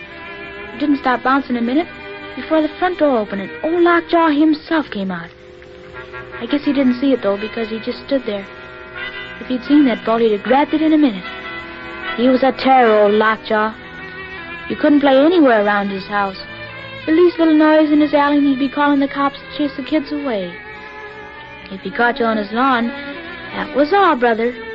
Well, I've seen him slap a kid so hard his face was red all the rest of the day, just for stepping on the grass a little. Well, with the ball laying under his nose, it was the end of the ball game. No kid in his right mind was going to try to snatch it with him standing right there. It served him right, too. Foul ball? There was this old guy who walked up from I don't know where. Maybe he wasn't so old. I don't know. At first I thought it was old Lockjaw speaking up. But that was a dopey idea because old Lockjaw never talks to anybody. Foul ball? Old Lockjaw'd think so if he saw it. Old Lockjaw? Mr. Morton there. Old Lockjaw, eh? That's pretty good. It's not good enough to get the ball. So this guy just walked right up to the lawn, hopped the hedge, leaned down over the violet bed, and picked up the ball. Old Lockjaw didn't even let out a peep. It was out of this world. The guy had him buffaloed. He hefted the ball a couple of times and then winged it over toward the lot. It wasn't much of a throw. He threw it like a girl with his elbow stiff. It didn't have any form, but it traveled all right. It made the lot on the bounce, and I saw Henny dive after it like it was a diamond or something. He didn't even yell thanks, though. That's Henny for you. Some guy, that Henny. How come you're not in the game? Oh, I was late. Just going to sit around and watch? What else is there to do? No, I wouldn't know. You tell me. If I had 15 cents, I could go to the movies. If I had a quarter, I could maybe rent a bike. If I had a quarter, if a guy wanted to, I guess he could just sit around and twiddle his thumbs. If he wanted to. You said movies? I've got a friend in the business who sends me passes every now and then. The Ruby? Well, I've seen that picture. The Bijou? It's pretty far. The Regal? The Regal? The Regal right down there? I think so. Well, they got a good cereal there. Well, there's this stuff Pa's always telling us about strangers. But I'm not a baby anymore. I can take care of myself. Besides, what could happen at the movies? Anyway, this guy wasn't a stranger. He's been around before. I've seen him. I guess he must be retired or something. You wouldn't fool me, mister? You try it and see. They got a tough doorman at the Regal. But this time I figured it wasn't my worry. It was the other guy's treat. If those passes were phony, they'd nab him, not me. So I marched straight in, and the doorman didn't even give me a tumble. Freebies. What more did I want? We got there just in time, too. I let out a hoot and a holler as soon as I saw Red coming over the canyon wall with his guns out. And I gave a double whistle for Jackson the coyote. Ah, they had Red in a tough spot. There he was, locked in the cabin when they set a fire to it, tied up like a pig in a gunny sack. They didn't figure he'd let the fire burn through his ropes and then jump through the window into the river and put out the fire that had his clothes. Red's always one step ahead of them. They laid for him, though, down by the pass. They almost got him, but Red just skidded through with a whole skin, and then he caught up with Jackson down by the water hole, and they had it out with fists. But just when Red had him out on his feet, a couple of Jackson's guys came riding up and clouted Red from behind. They tied him on his horse, and then they drove the horse blindfolded out to the cliffs. They whipped the horse on, and off it went over the cliff with Red tied in the saddle unconscious and not knowing what was going on. It was a good couple of 100 feet to the bottom. That was the end of the chapter. Well, that's that. That's what? Red's a gone goose. Oh, he'll get out of it. It can't be done. I know a little about it myself. Well, look, it's only chapter 8. I hadn't thought of that. They did promise 12 installments, didn't they? Oh, he'll get out of it some way. Well, what time's it getting to be? He pulled out that watch of his like Pa's and took a peek at it. It's getting late. He was the boss. Besides, the feature wasn't much. Outside, we moseyed down the block a bit. This guy didn't seem to have anything to do anyway. You'd think he could find better things to do with his time. There was a ball game over at Ebbets Field, for one thing. But if my gang was giving me the cold shoulder, I wasn't complaining if I had company. Let's stop for some gum. Okay. I guess the gum made him thirsty. Because when he passed a candy store, he wanted to stop for a drink. I didn't like the idea too much. I could buy my own sodas 9 times out of 10. Pa gives me an allowance. But I didn't have a penny on me, and this guy wanted a treat. It was dead in the candy store. It was too early for any of the bigger guys to be around, and it was empty in there. They had some tables in the back against the wall, and there was a pinball machine over by the telephone booth. I popped over to take a look at it. It certainly got some crazy kinds. This one was nothing special. It had bumpers and lights, but nothing extra. Know how to play? Oh, Pa don't let me, but I've seen how the big fellas do it. He slipped a nickel in the slot, pulled back the plunger, and stepped away. Go ahead. Take a try. It was a little trickier than I thought. On the third ball, I was lucky, though. It needed a little extra spin, and if you twisted the plunger on the way back, give just enough spin to catch the bumpers right. I rolled up 17,000. That was pretty good. 2 more thousand, and I would have won. Not bad. I guess I had beginner's luck. But you didn't win anything. Why don't you roll a game? It's pretty late. Yeah. I'll bet you're good. That got him. He took out another nickel and put it in the slot. I could tell from the first he wasn't going to get anywhere. He only got 2 bumpers on his first ball. That must have got him mad because he let the second one go like a rifle shot. Hey, you know what happens with those. He just skidded right down after coming off the springs, and he didn't even get one hit. Not one. He grunted and bent over a little bit. He played the next one easy. It just dribbled out of the alley and onto the board. Didn't have anything behind it at all. Dribbled down into the gutter, and he was lucky at the bottom to get a hit or so. He had a grand total of 800 going into his last ball. Well, better luck next time, mister. He pushed the last ball out and let it fly. It started to bounce up and back between the springs at the top of the board, and it slid down between 2 bumpers without neither one. Gosh. Never mind, I'll get it loose. He grabbed the machine and began to shake it. It was all over then, I knew. That stuff's for experts. Guy who doesn't know is sure to tilt her. And he did. But he didn't even know it. He kept shaking her with the ball, bounding against the bumpers, and not scoring any points. Something's wrong with this machine. I think maybe you tilted it. He saw the tilt sign then, and he dropped the machine back on its legs with a bang. Too bad. My own fault. He looked at his watch again. I didn't know it was that late. We'll have to hurry. He grabbed my hand, and we were out in the street before I could catch my breath. He sure was in a hurry, all right. I guess he was sore about the game. He yanked me down a couple of blocks and then made a few turns. It was getting dark, and I could tell where we were heading. He had my hand tight in his. And even in the dark, I saw a big warehouse and loading platforms. I could catch a whiff of the air. We were heading toward the water. Sure enough, we came out on a wharf. When we got to the edge, he stopped and looked out across the water, squinting. He sighed. We made it. He let go of my hand for a minute, and I pulled it away. I backed up a couple of steps. I didn't know what it was all about. Made what? Didn't I tell you? We're going to cross the river. For some reason, I shivered, and I knew my knees were shaking. Mister, there are no boats at dock here except maybe a couple of scows and tugs. I have my own boat. Have you? Honest? Why are you always arguing? Believe me. All right, you got a boat. Don't you want to come?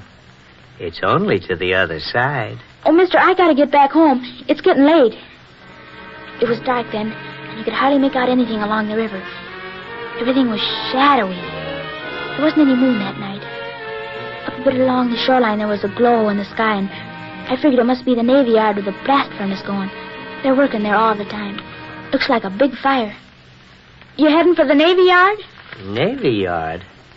Then he saw where I was looking, and he smiled.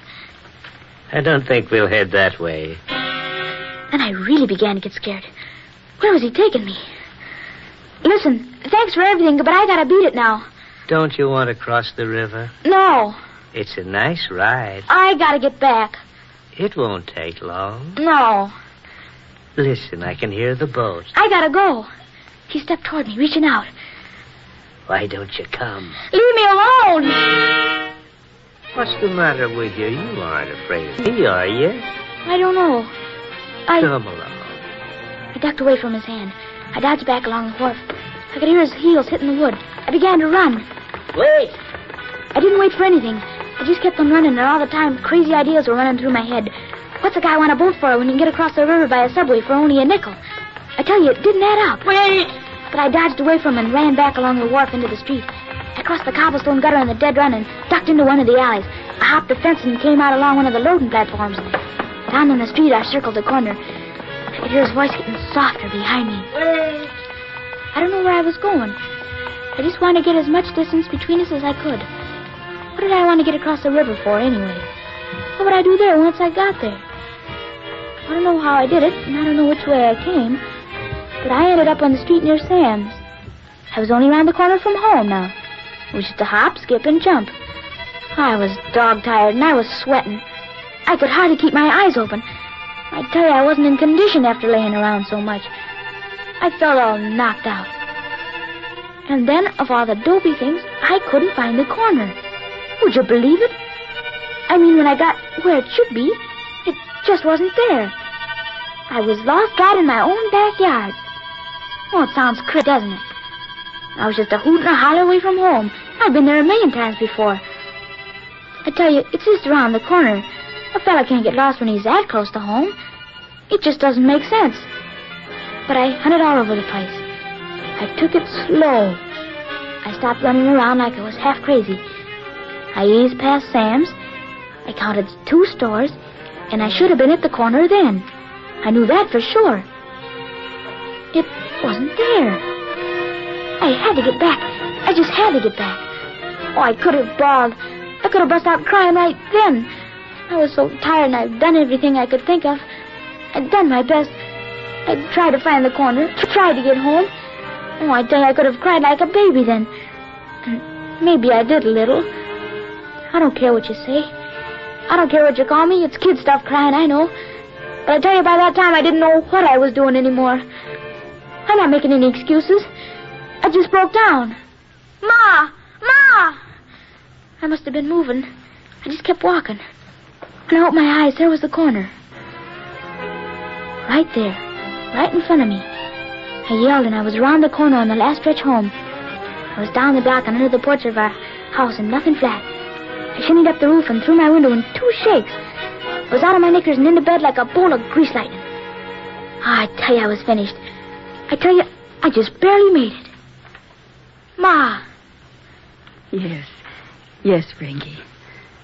She was standing right by my bed. Ma, keep your eye on me all the time, Ma. I know. I tell you, you can't put anything over on a ma. The doctor must have come in while I was out because he was there, too. I guess he wanted to poke around some more. You know those doctors. I guess if he knew where I'd been the last couple hours, he'd just skin me alive. He'll be all right now. Funny thing, Itzy was in the room. He had his lip buttoned. I tell you, I could hardly recognize the kid without his mouth open yelling something. But I guess it was because he was standing there with Pa. Hello, Frankie. I don't know what to make of it. I don't think Ma really knows where I was. She never said anything afterwards. And Pa never laid a finger on me. Though if anybody asked for it, I guess I did. Maybe it's because they figured I was a little sick.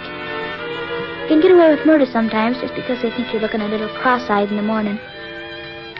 But there are a couple of things I gotta get straight yet. I got some business with Henny. He had his nerve all right. I want to get it straight from him what the shooting was about. I have things out. And there are a few things I'm trying to figure out about that guy. You know who I mean. If I could think of his name, you'd catch it in a minute. I'll see him yet. I'm pretty sure of that. I'll catch up with him again someday. He's always around. You can't miss him.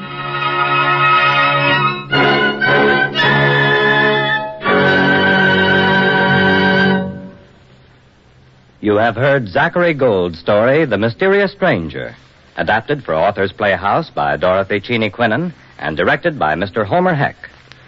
Frankie was played by Master David Whitehouse, The Mysterious Stranger by Mr. Charles Eggleston, and Frankie's mother by Miss Fern Persons.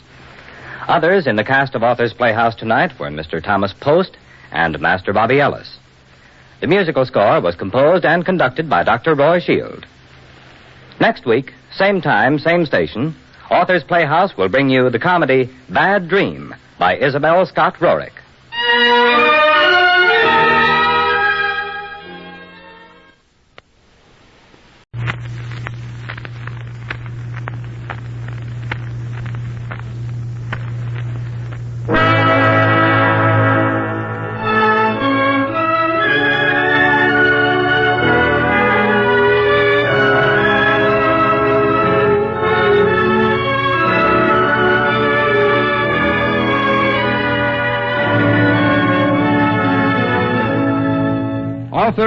Playhouse.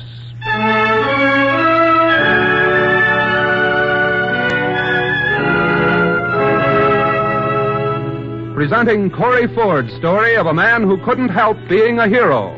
He woke up famous. The National Broadcasting Company takes pleasure in presenting the second in a series of Authors' Playhouse. Radio adaptations of the best in the field of short stories, selections from the works of contemporary writers, as well as the acknowledged masters of the past. The 9 dramas in this series have been chosen as outstanding from the weekly Authors' Playhouse productions, heard regularly over the National Broadcasting Company the past 3 years. And now, Authors' Playhouse presents Corey Ford's He Woke Up Famous. Each winter, Mrs. Huntington Beebe goes to Miami Beach, and as a rule, she lingers on until the last dog is hung.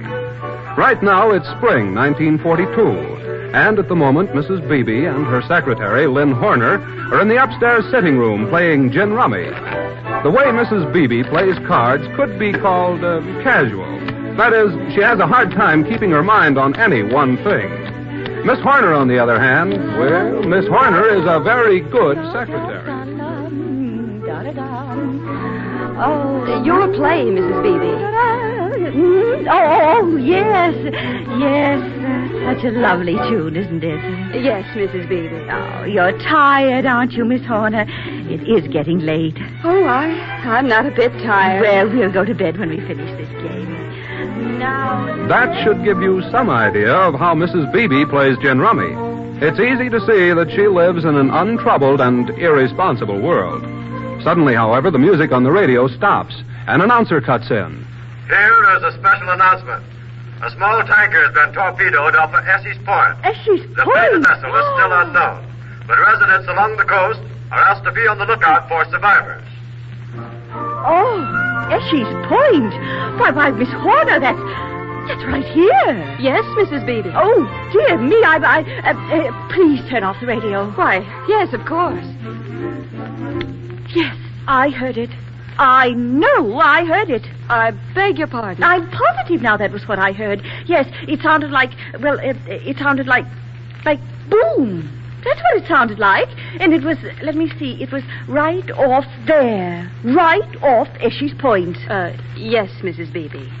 Your deal, I think. Oh, but they'll be drifting in almost any minute now. Miss Horner, this is our call to action. Yes, Mrs. Beebe. Bring some blankets and a flashlight and hurry. Yes, Mrs. Beebe. And a bottle of brandy, Miss Horner. Brandy. It's a long swim, you know. A long swim. And they'll be soaking wet. Yes, Mrs. Beebe.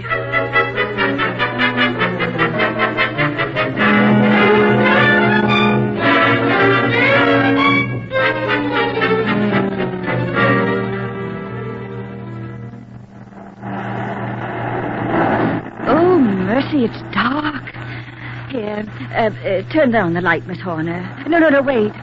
You don't suppose that submarine... Oh, no, Mrs. Beebe. No, I don't think so either. Well, turn on the flashlight, Miss Horner. There. No, don't hold it like that. We'll have to get closer to the water so we can sweep the light right along the edge of the... Why, there's one now.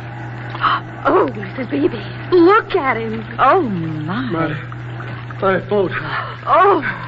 Hit something. I crashed. Oh, don't try to talk. Here, put your arm over my shoulder. She sank. There. Now lean on me. Oh, you're all wet. Hold him, Miss Horner. Hold him. I can't.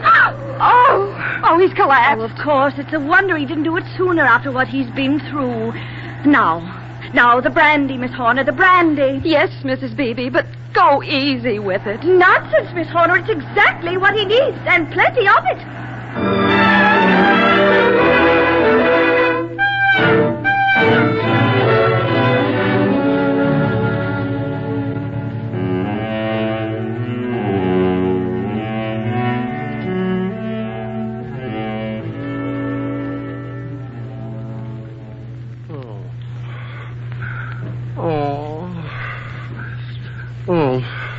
Poor Dave. Huh? I must have drowned. Lie still now. You're all right. Mermaid. I guess I drowned all right. Asleep in the deep. Oh, what's the matter? Oh. Is it your head? I wonder. What do you mean? My head? No, it can't be.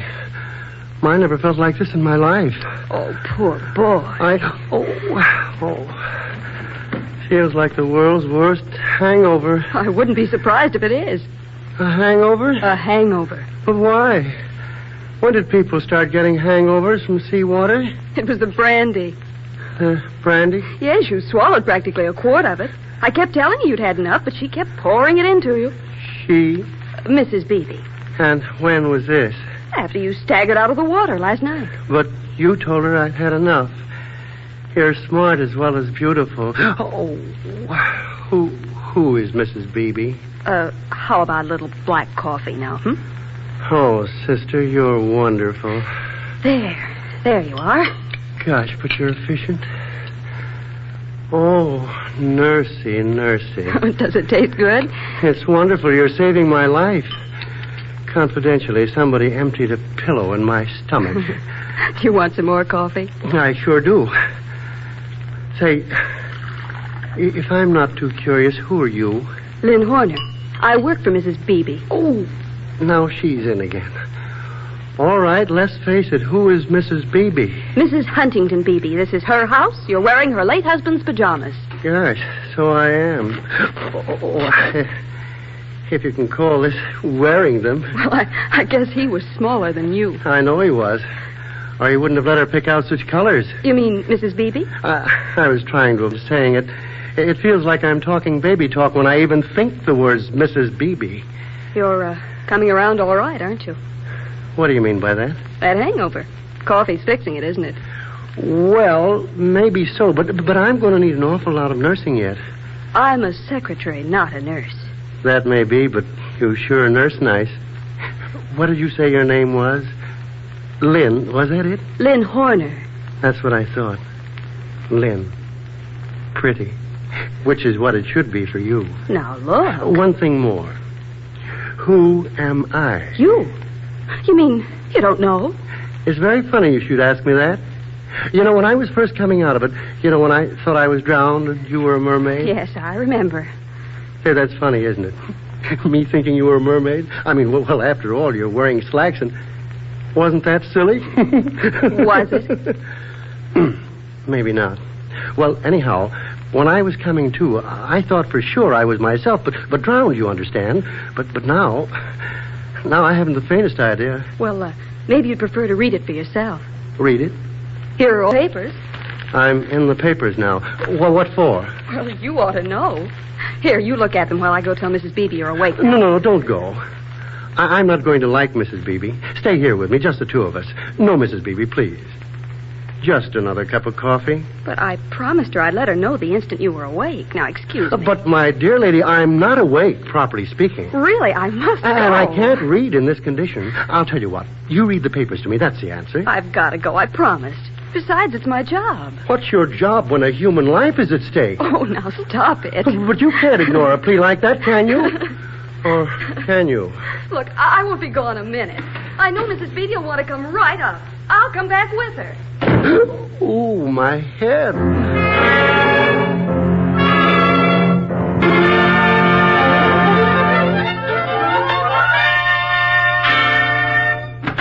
Oh, you're all right. Oh, I'm so happy, so unutterably happy. That's nice. I'm Mrs. Beebe, Mrs. Huntington Beebe. Yes, I can imagine. I mean, so you're... Well, Mrs. Beebe, I certainly want to thank you. Thank me? Oh, no, I'm the one who should be thanking you. Oh, not at all. After all, it isn't everyone who gets a chance to entertain a hero. A hero? Lynn, Miss Horner, tell her I don't feel like a hero this morning. Not even after the brandy? No, not even. What on earth are you two talking about? Honestly now, Mrs. Beebe, I don't see anything at all heroic about... Oh, now, you mustn't be so modest. But I'm not... Because we've been waiting simply hours and hours to hear the whole thing from your own lips. We? What do you mean, we? Why, the gentlemen of the press who came out to ask you a few questions. Miss Horner, will you open the door and let them in, please? No. Oh, no, don't do that. Miss Horner. Yes, Mrs. Beebe.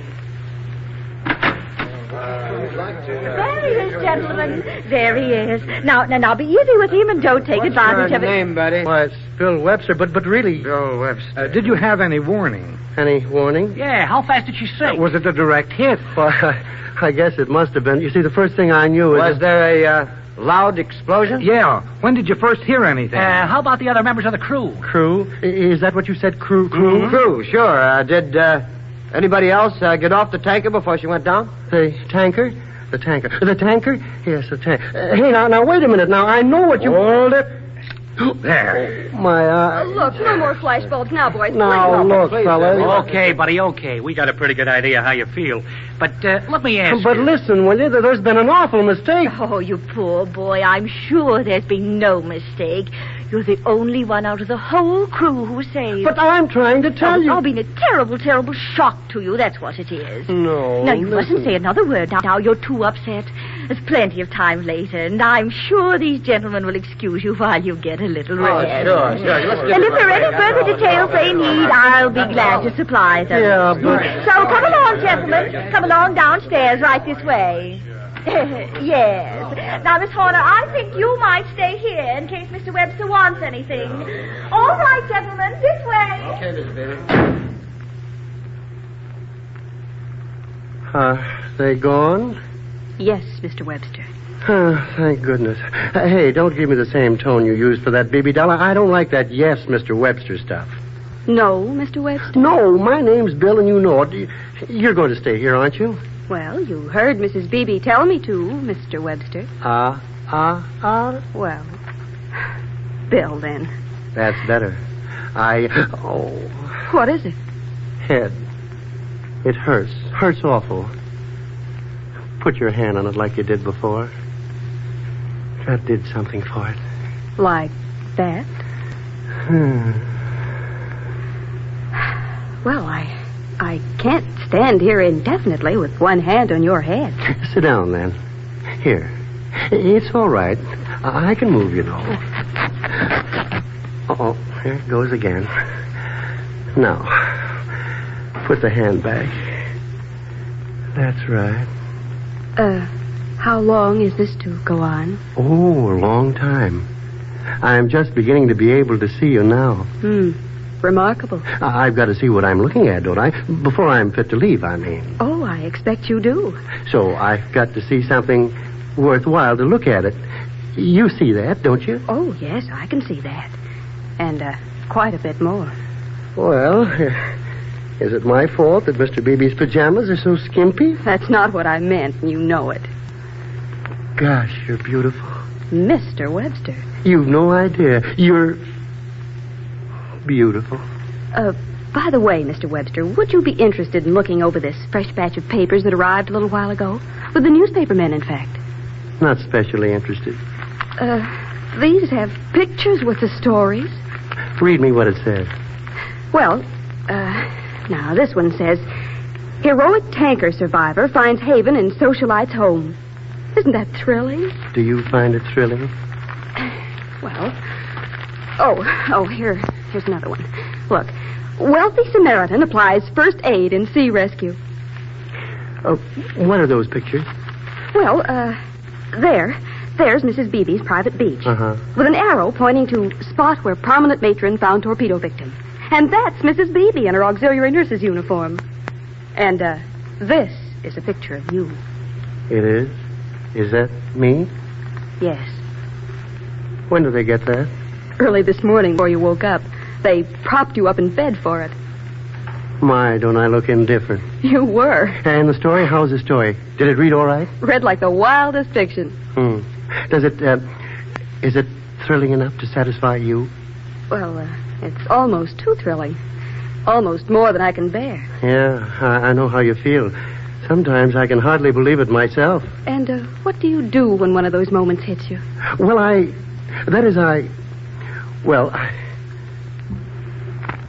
just look at you. Oh, I see. Yes, I think I do see. I wonder if you do. Is there anything else you want right now? Do you want to go? Well, if there's nothing you need. But why? I have quite a lot of work to be done. Well, aren't you interested in my story? Oh, yes. Very much interested. Well, then sit right down and I'll tell it to you. It'll fascinate you, for you, I hope. It'll keep you so enthralled that you'll forget all that work that's piled up. It will, huh? Yeah. Sit down. When I think of what a narrow escape I had... Have you been a sailor for long? Huh? Yes. Yes, years and years. I shipped away to sea when I was just a little tot. Borneo, China, Spain. Why? Oh, nothing. Just that I had the impression that people who worked on oil tankers had dirty fingernails. Oh, but we were carrying refined oil. It was a very refined tanker. I see. Hey, how about a cigarette? Oh, sure. Here.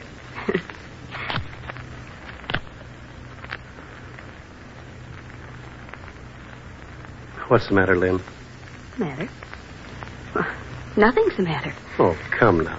I don't know what you mean. The way you act. How am I acting? Strange. Like you... Like I what? Look, Lynn, don't you like me? Why, I'm very fond of you. Oh, gosh, is it as bad as all that? What's the matter with me? Nothing. Oh, now, listen. There's nothing the matter with you. Guess if anything's the matter, it's with me. With you? What do you mean?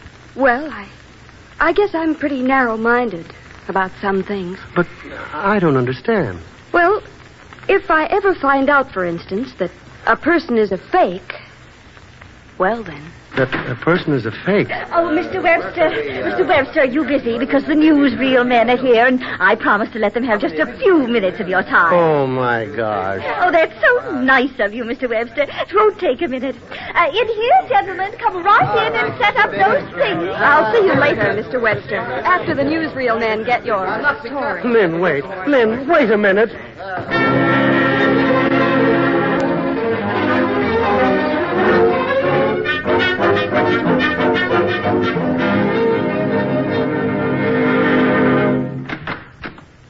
Lynn, hello, where have you... Bill, listen to me. No, you listen to me. Where have you been keeping yourself? I wanted to tell you... The tanker just landed at Miami. They announced it on the radio. But I thought it was torpedoed, wasn't it? Well, they managed to patch it up somehow. They limped into port an hour ago. I see. That's swell, isn't it? The whole crew was safe. All of them? Yes, all of them. That's swell, too.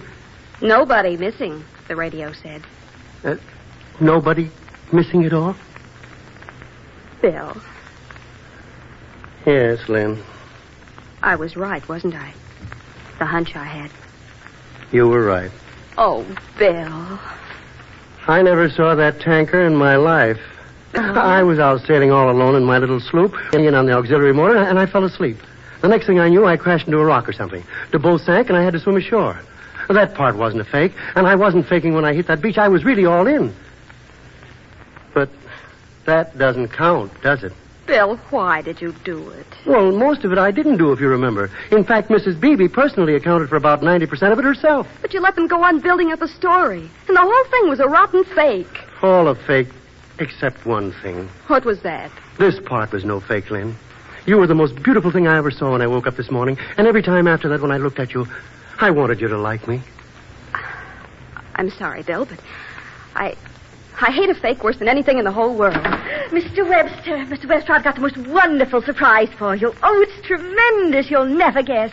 What is it now? I've just been talking to the captain. The captain? What captain? The captain of your tanker, silly. The tanker, yes. Yes, he called me on the phone just now. He'd read about you in the papers, and he was so excited he could hardly talk. I can understand that. He just couldn't believe it, he said. That's just how he'd feel, all right. So you know what I did? What? I invited him to come right out and see for himself. Gee, that's wonderful of you, Mrs. Beebe. When is he coming? He's on his way right now. Mrs. Beebe, how long ago did you talk to the captain? Oh, not over 10 minutes ago. He should be here any minute now. Well, at least I won't have long to wait, will I? No, there was just one little thing that might delay him. He said he had to stop and pick up some Navy authorities because he said they'd like to meet you, too. The Navy now. Yes, isn't it exciting? I just can't sit still. I'm going to run down and be there to meet them when they arrive, but I'll bring them right up, Mr. Webster, the moment they arrive. That's a promise. And I know you're a woman of your word, Mrs. Beebe. Now, don't you be impatient. I won't keep you waiting. You see, Lynn, let that be a lesson to you. That's what happens to fakes. Bill, you've got to get out of here. Yeah? They'll be here any minute. You've got to hurry. Well, why do you want me to go? Don't you understand, Bill? They'll make all sorts of trouble for you if they catch you. I deserve it, don't I? Oh, don't be silly. Hurry. I thought you said you hated a fake. Well, I do. That is... Well, of course I do. And we worked it all out. I am a fake. Will you stop talking and do something? I'll get you a dressing gown out of the closet. If I'm a fake and you hate them, why are you so afraid something will happen to me? Oh, there isn't any time to talk now. Here's the dressing gown. Now put it on. That was Mr. Beebe's too, I can see. Never mind. Just put it on. You know what I think? I think it's because you're in love with me. Isn't that it? There's a trellis outside this window. Now you can climb down there. Oh, gosh, what a dressing gown. You can get through the garden without anyone seeing you. You do love me, don't you? Don't you, honest? Oh, shut up. Get out that window and climb down that trellis. Now go on. Isn't it because you love me? Isn't it? Have you got your foot on it? Yeah, I'm all set here. You can climb right on down. Now hurry, Bill. Hurry up and get going. They'll be here any minute. I won't move a step till you tell me that you love me. Bill, they're here. They're at the front door. Well, then why don't you say it? Oh, please, Bill, there isn't time. It doesn't take long. Just say... Bill, climb down that trellis and get out this minute. Well, I know it's true anyhow. All right, here I go. But you wait for me. I'll be... Bill, look out! Oh, Bill, darling. Oh, Bill. Oh, he's hurt. Miss Horner. Miss Horner, this is the captain, and this is the gentleman from the Navy. How do you do? Miss Horner, what on earth is wrong? Mrs. Beatty, he's outside. Outside. What are you talking about? Bill, he's hurt. Oh, let me by. Oh, nonsense. Now, these gentlemen want to in see here. him. They're from the... Here he fell. What's that, young lady? He fell. He's outside. Oh, he's dead. I know it. Oh, Miss Horner, I can't make heads or tails of what you're saying. Now, do try to compose The yourself. trellis broke and he fell. He's outside and he's hurt. You mean he was climbing out of the window, miss? Yes. And he fell. Oh, that doesn't make sense, Miss Horner. Well, I don't care. I heard it's the truth. We better go down to the garden, Mrs. Beebe. The young man may be hurt. Oh, very well. This way, gentlemen. And, Miss Horner, bring the brandy, please.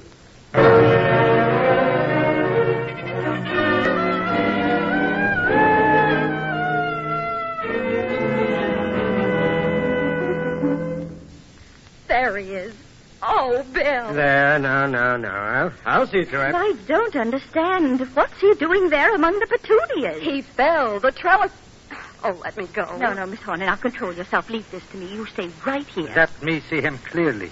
Captain. Excuse me a moment. Captain, you've got to understand. Yes. That is him. That is him. Captain, he didn't mean to do any I harm. knew it. As soon as I see the papers, I say to myself, that is him. But he wasn't trying to take any credit for anything. He was just sailing his little boat. Then it is truly him. The man who was sailing the little boat. That is our hero. But he was only... What did you say? Hero? Yeah, that is it. The word for him is hero. Tell her about it, Captain. She seems to be, interested. Oh, yes, I am. She's coming around nicely, miss. No bones broken as far as I can see. You'll be all right in a minute. That is, if Mrs. Beebe isn't too liberal with the brandy. Oh, thank you. Tell her about the young man, Captain. That he is the hero who saved our lives. We are lying there helpless. The submarine has torpedoed us. We are hit. We cannot move. The submarine is going to shell us. Give it to us again. I see the periscope sticking up out of the water. It is goodbye. Goodbye? You understand? The submarine will surface and kill our ship with shells from her deck gun. It will not waste another torpedo when we are already helpless. Oh, I see. Well, we are lost. It is all over. And then I see the little boat. He's heading right for the periscope. He has no thought of the danger. None whatever. He's risking his life for us. You mean Bill? I hold my breath for him. What happened then? Little boat drive ahead. He smacked at the periscope of the submarine like that. We are saved. But I don't see how Well, without the periscope, the submarine cannot see. It goes seven from there. Perhaps even it sinks, but probably not. But it is frightened. It does not know what hit it, so it submerges and goes away from there. We are saved. And Bill? Oh, that is what worries me. I do not see the man in the little boat again. The little boat is gone. Vanished. Sunk. And the man I do not see. I don't know what happened to him until I see today's papers in Miami. Oh, Captain. All right, we'll get him back up to bed. He'll be all right. You better go easy with that brandy, Mrs. Beebe. I believe he's had enough. Oh, Bill, poor boy.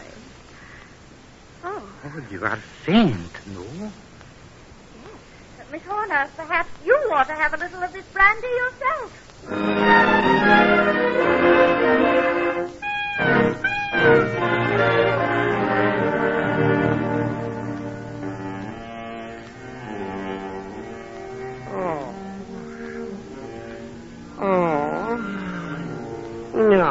No. Poor thing. Here it is again. This time I am dead. Why, still now, you're all right. She's a nurse again. You're all right, Bill. Just be quiet. She knows me. It's Lynn, all right. Bill, stop being silly. Lynn. What is it? I got that hangover again. I know. Mrs. Beebe and her brandy? She thought you needed it. That's all right as far as it goes. Trouble is, it goes too far. Lie still now. You'll be all right. Put your hand on my head. Mm-hmm. Say, Lynn. Yes? Will that black coffee happen again? Any minute now, darling. What did you say? Now, look, Bill, I've got to go. I promised Mrs. Beebe I'd let her know the instant you were away. No, not yet. Let go of my hand, Bill. I've got to go. Oh, no, you don't. I'm holding onto your hand until... Bill, the reporters are waiting downstairs to see you. Let them wait. You're not going yet. Come here. No. Now, listen, Bill, I promised. Not till you tell me. You're awfully strong for the things you've been through.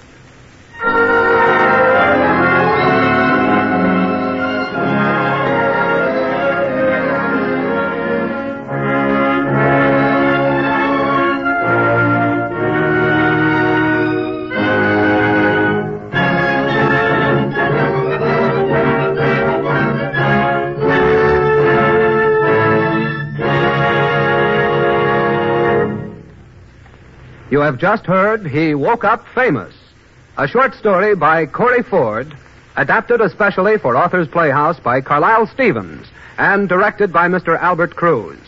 Mr. Michael Romano was featured in the role of Bill Webster, Miss Mary Lou Newmeyer played the part of Lynn Horner, and Miss Muriel Bremner was heard as Mrs. Huntington Beebe. Others in the cast were Mr. Robert Deerenforth, Mr. Ray Suber, and Mr. George Caesar. The original musical score was written and conducted by Dr. Roy Shield. This has been the second in a new 9-week series of Authors Playhouse productions.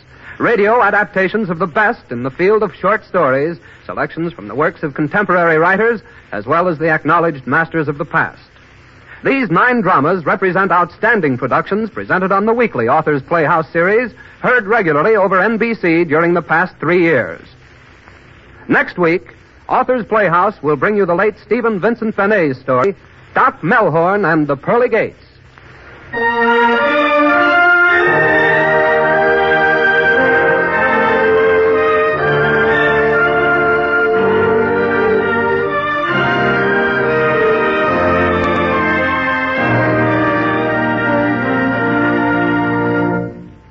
This is the National Broadcasting Company.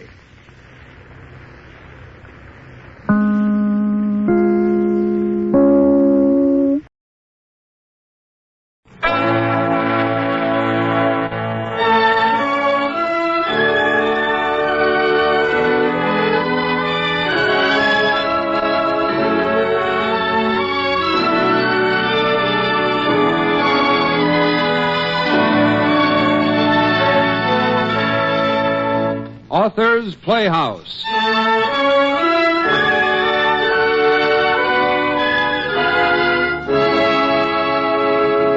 Presenting Johnny Cartwright's Camera, an original story especially adapted for this program by Nelson S. Bond.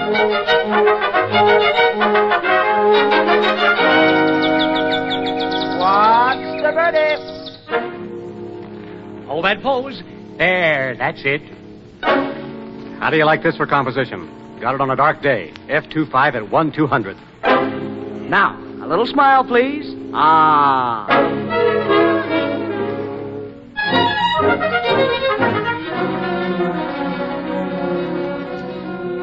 A camera. What is it anyway? A toy? A gadget? A wastrel hobby to consume the time and money of 250,000 shutter-snapping fiends? Or a tiny box in which beats the heart of humanity? A box wherein may be imperishably captured moments of joy, or fear, or sorrow. Tonight, though, we bring you the story of a different sort of camera. The camera of Johnny Cartwright, which, through some strange fault we do not understand, mirrored not that which lay before its lens, but, well, listen and judge for yourself. The story opens in the darkroom of the Daily Blade, where Johnny Cartwright, the Blade's ace cameraman, is developing some pictures. With him is his alleged assistant.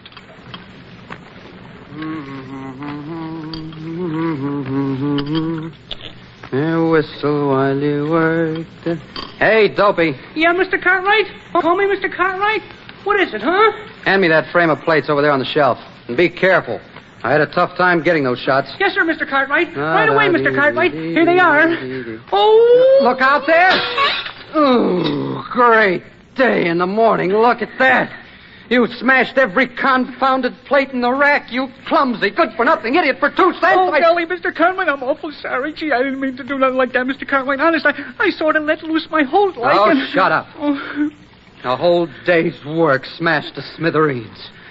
Of all the witless wonders. Oh, well. Clean up the mess, Dopey. I'm going out and grab a handful of aspirin. Yeah, Mr. Cartwright, of course. Sure, Mr. Cartwright. I'll take care of everything. Just leave it to me, Mr. Cartwright.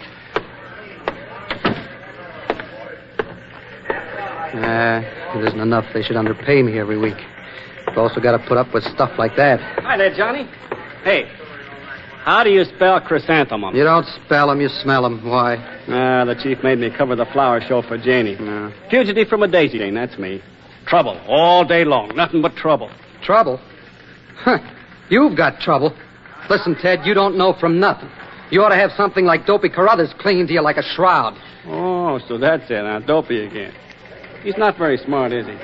Hey, why on earth did you ever hire him? I didn't hire him. The chief did. He just happens to be the chief's brother-in-law, that's all. Uh-oh. Speak of the devil, don't look, but here comes the chief now. Cartwright.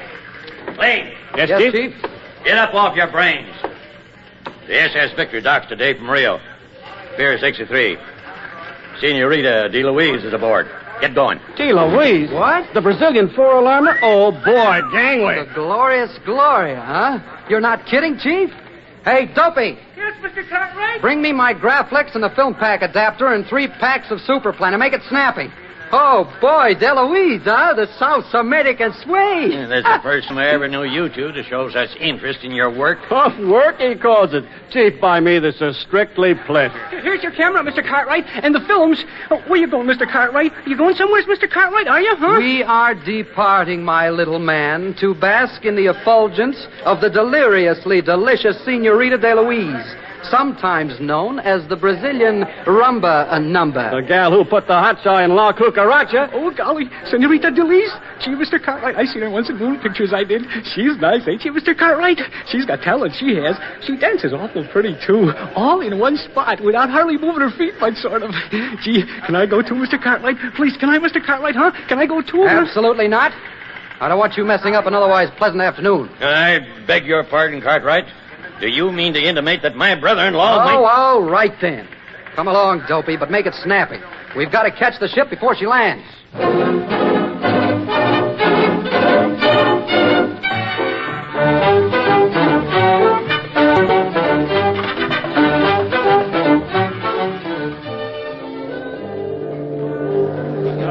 Senorita Deloise, how do you like the United States? Senorita, do you believe vaudeville will really make a comeback? Miss Deloise, do you find American men more or less attractive than the men of your country? Well, Senorita, is it true that Hollywood wants you to dance with Fred Astaire in his new picture? Yeah, how about that? Boys, you must not ask me these questions so quick. I do not well understand English yet. It makes my head do, how you say it, sweep. What's that, Johnny? Pictures, remember? I came here to get some pictures. Oh, yeah, of course. Senorita DeLuise. Yes. My cameraman is here. Would you mind if he took a few pictures for our newspaper? Pictures? Yes. Why, no, of course not. Fine. Then if you'll be kind enough to sit over here on this rail, Senorita. Like this? Right over here. Yeah, that's it. Now, if you'll just cross your... you Americans, you're so frank. But if you insist. Like this, you mean? Yeah, like that. I mean, just like that.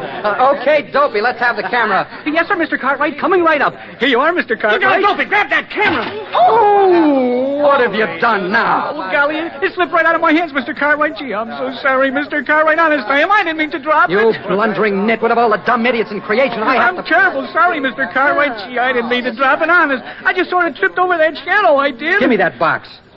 If it's broken, I'll carve your cranium into a totem pole.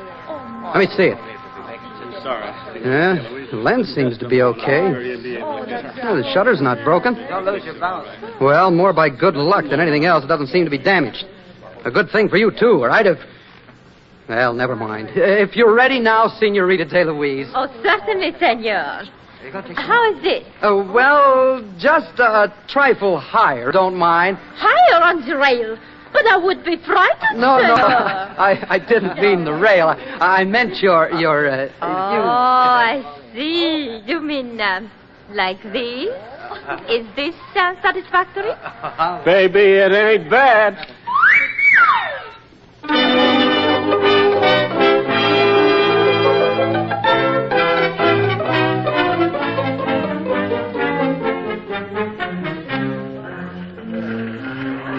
Come on, Ada. Sweet little Ada from Decatur. Come to Papa. Five inducium dice. She's as hot as a firecracker. I never saw such luck. Oh, what's the matter, Ted? Don't you want a piece of it? Not me. Next time I shoot craps with you, I'm going to use my own dice. Well, how about you, Johnny? You're not quitting, too. Yeah, I'm clean. You're the laundry. Come on, Ted. Let's get out of this den of iniquity. See you lugs later. All right. I'll take $2 of it. Okay, right. What's the point? Those prints ought to be dry by now. Let's go see what we got. Huh? Okay. Huh, that's funny. Dopey. Hey, Dopey. He's not in the dark room? Not unless he's taken a bath in the hypo pen. Gone again. I tell you, that guy's the laziest, the good for nothing. Oh, there you are. Where have you been? Where are those shots we took of DeLuise? Oh, hello, Mr. Cartwright. Oh, Mr. Lane. Pictures, Mr. Cartwright? Well, I finished developing them, I did, and I took them over to the boss. He wanted to see them right away. He was figuring on using them in a 3-star. Until he seen them, that is. Until he... Hey, what do you mean? Didn't they turn out? You mean the camera did get broken after all? It wasn't exactly that, Mr. Cartwright. Well, maybe you better go see the boss yourself. He wants to see you and Mr. Lane, he does. All right, we will. Come on, Ted. Okay. Oh, boy, if there's anything wrong with my camera, I'll take it out on your hide, Dopey. I wonder what the boss wants. You got me. Yeah. Who is it? John Cartwright, Chief, and Ted Lane. Oh, you. Very well. Come in. Dopey, Carruthers said you wanted to see us, boss. Yeah, that's right. Well, boys, didn't take you very long to cover your assignment, did it? Well, you know us, Chief. Do or die for the dear old blade. Yeah, I like that. Especially the die part. And you, Ted? I suppose you got a fine story. Yeah, it's on the spike. Didn't you see it? I have. And a more brilliant accumulation of trite, uninspired banalities I've never read in 20 years of editing. Well, after all, Chief, what do you expect of a a professional dancer? She's not here to exhibit her brains to the American public. Her feature attraction is... That'll do. And you, Johnny, while Lane was preparing this staggering opus, I suppose you were making some startling shots of Senorita DeLuise's celebrated profile. Oh, is that what you call them? You learn something every day, huh? Maybe I ought to title those pics, Profiles in Nylon, huh? Yeah, those pics. Maybe you two ought to start looking for new jobs. What? Well, we didn't do nothing, boss. Come clean. What was the score? The score? I suppose you didn't go to the ball game. Then where were you? Bending elbows down at Joe's place? Hey, now, wait a minute, Chief. You sent us to interview DeLuise, and that's what we went. You've seen the proof, haven't you? Have I? The pics. You've seen the pics, haven't you? I've seen these. That's what you mean. But what's wrong? There are your pictures. Look at them. A fine pair of newspaper men you are. Hey, but wait a minute. These aren't pictures of Gloria DeLuise at all. You're telling me? Hey, they're pictures of a steamship. On fire. At just about the same spot where we were today. Look, Ted. Yeah, I remember that, Doc. Golly, look, small boats being lowered. Water dotted with the heads of swimmers. People jumping from the burning ship and the fireboats racing up. Jeepers, look at this one. The smoke has cleared away and you can see the ship's name. The SS Cymbeline. But this is terrible. Awful. We didn't see anything like this. When did it happen? That's just it, you fakers. It didn't happen. The SS Cymbeline's on her way here from Bermuda at this moment. She won't dock till tomorrow. And now, get out of here. You're fired, both of you. Oh, but, Chief, I tell you, there must be some mistake. I didn't take these pictures. Ask Dopey. He'll tell you. Don't try to pass the buck, Cartwright. Dopey, my brother-in-law brought me these pictures right out of your camera. Now, get out. I'm counting 3. If you two are out of my sight by the time I... 1, 2... I knew I shouldn't have chipped in on that bronze paperweight last Christmas.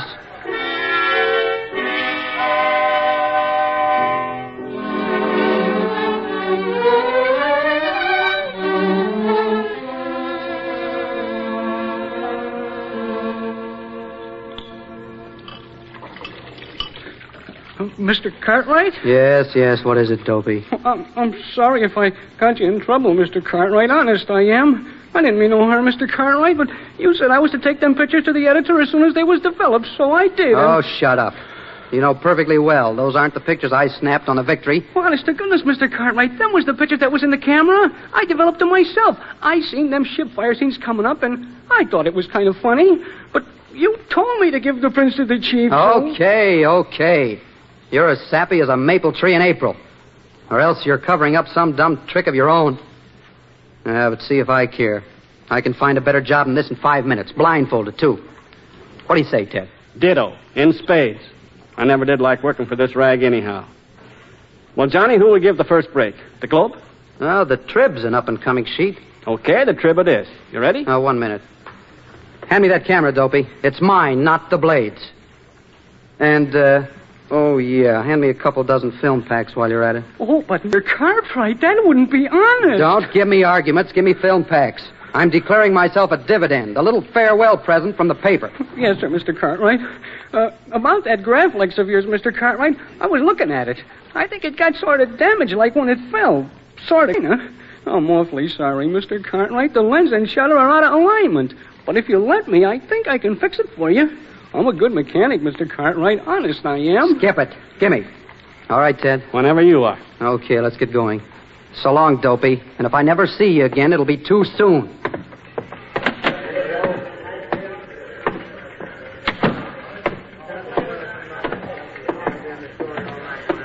Yeah, seems funny to be walking out of the old dump forever, doesn't it? What's the matter? Going soft on me? Look, the door of the chief's office is open. I'm going to snap a farewell picture of the old slob. What for, your memory book? No, to enter in the annual wildlife picture contest. Human anteater lurking in his lair. There, I got it. Now let's get out of here, Ted. Tribune, dust off the welcome mat. Here comes repertorial and photographic genius.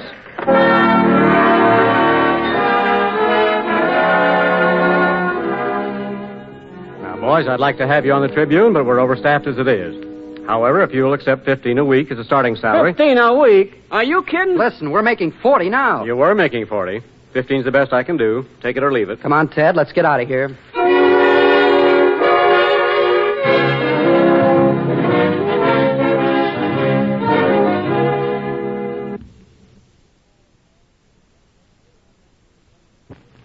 Sorry, fellas. The Globe doesn't need any men just now. Maybe in a few months we can find an opening. What do we eat in the meantime? Ozone?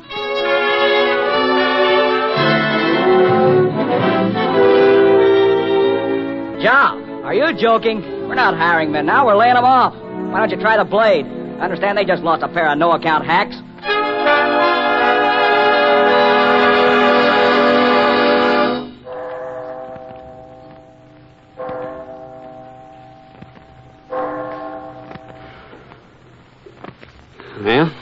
Well, yourself. We've covered the town like a blanket, and it's no soap. Now what? I don't know. What's the matter with the rags in this burg, anyhow? Don't they recognize genius when they see it? Johnny, do you think we maybe made a mistake?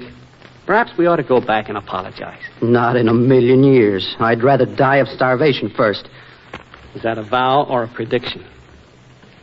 Well, we can't sit on this park bench all night. I'm going home and sleep. How about you? Yeah, I guess I'd better grab a hunk of shut-eye, too. Yeah, I wish I had a darkroom in my flat, though. Darkroom? What for? Well, those pics I snapped while we were wandering around this afternoon. Oh. How in the dickens am I going to get them developed now that I can't use the Blades equipment? That snap of the breeze-blown blonde in front of the First National Bank. Boy, that ought to be a breath snatcher in any man's library. Oh, well. I'll figure that out in the morning. Well, see you about 2 tomorrow, huh? 2, right. At Joe's place. We'll keep on hunting for jobs, even if we have to go all the way across the water to Brooklyn.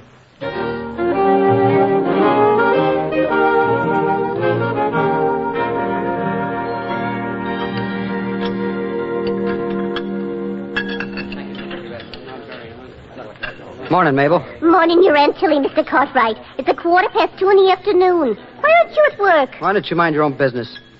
Give me some orange juice and cereal, bacon and eggs, toast and coffee. Orange juice coming up. Sweets to the sweet. That's what I always say. Shoot one from gun. Couple donkets. Piper, Danny Blade. Read all about the big... paper, mister? Yeah, give me a blade. Here you are, mister. Piper, read all about it. Holy cow! What's the matter? The matter? Look at this headline. Huh? 12 dead, 130 injured in river tragedy. Boiler explosion blamed for fire aboard SS Cymbeline. Fireman fight, spread of flames. Pier 63 threatened. For further exclusive Blade photographs, turn to page 9. Oh, ain't that awful? It's like I always said, them Awful? Listen, you don't realize what this means. Let me out of here. Well, but you burnt it. Oh, eat it yourself. You burned it. Johnny, look, the paper. Did you see the paper? Did I? You bet I did. Come on, let's go find out what this is all about.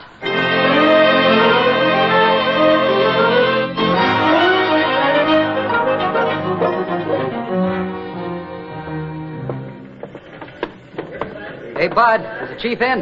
No, but he said when you two came in, you were to wait for him. He wants to see you. Yeah, I figured he would. Come on, Ted, we'll wait in the dark room.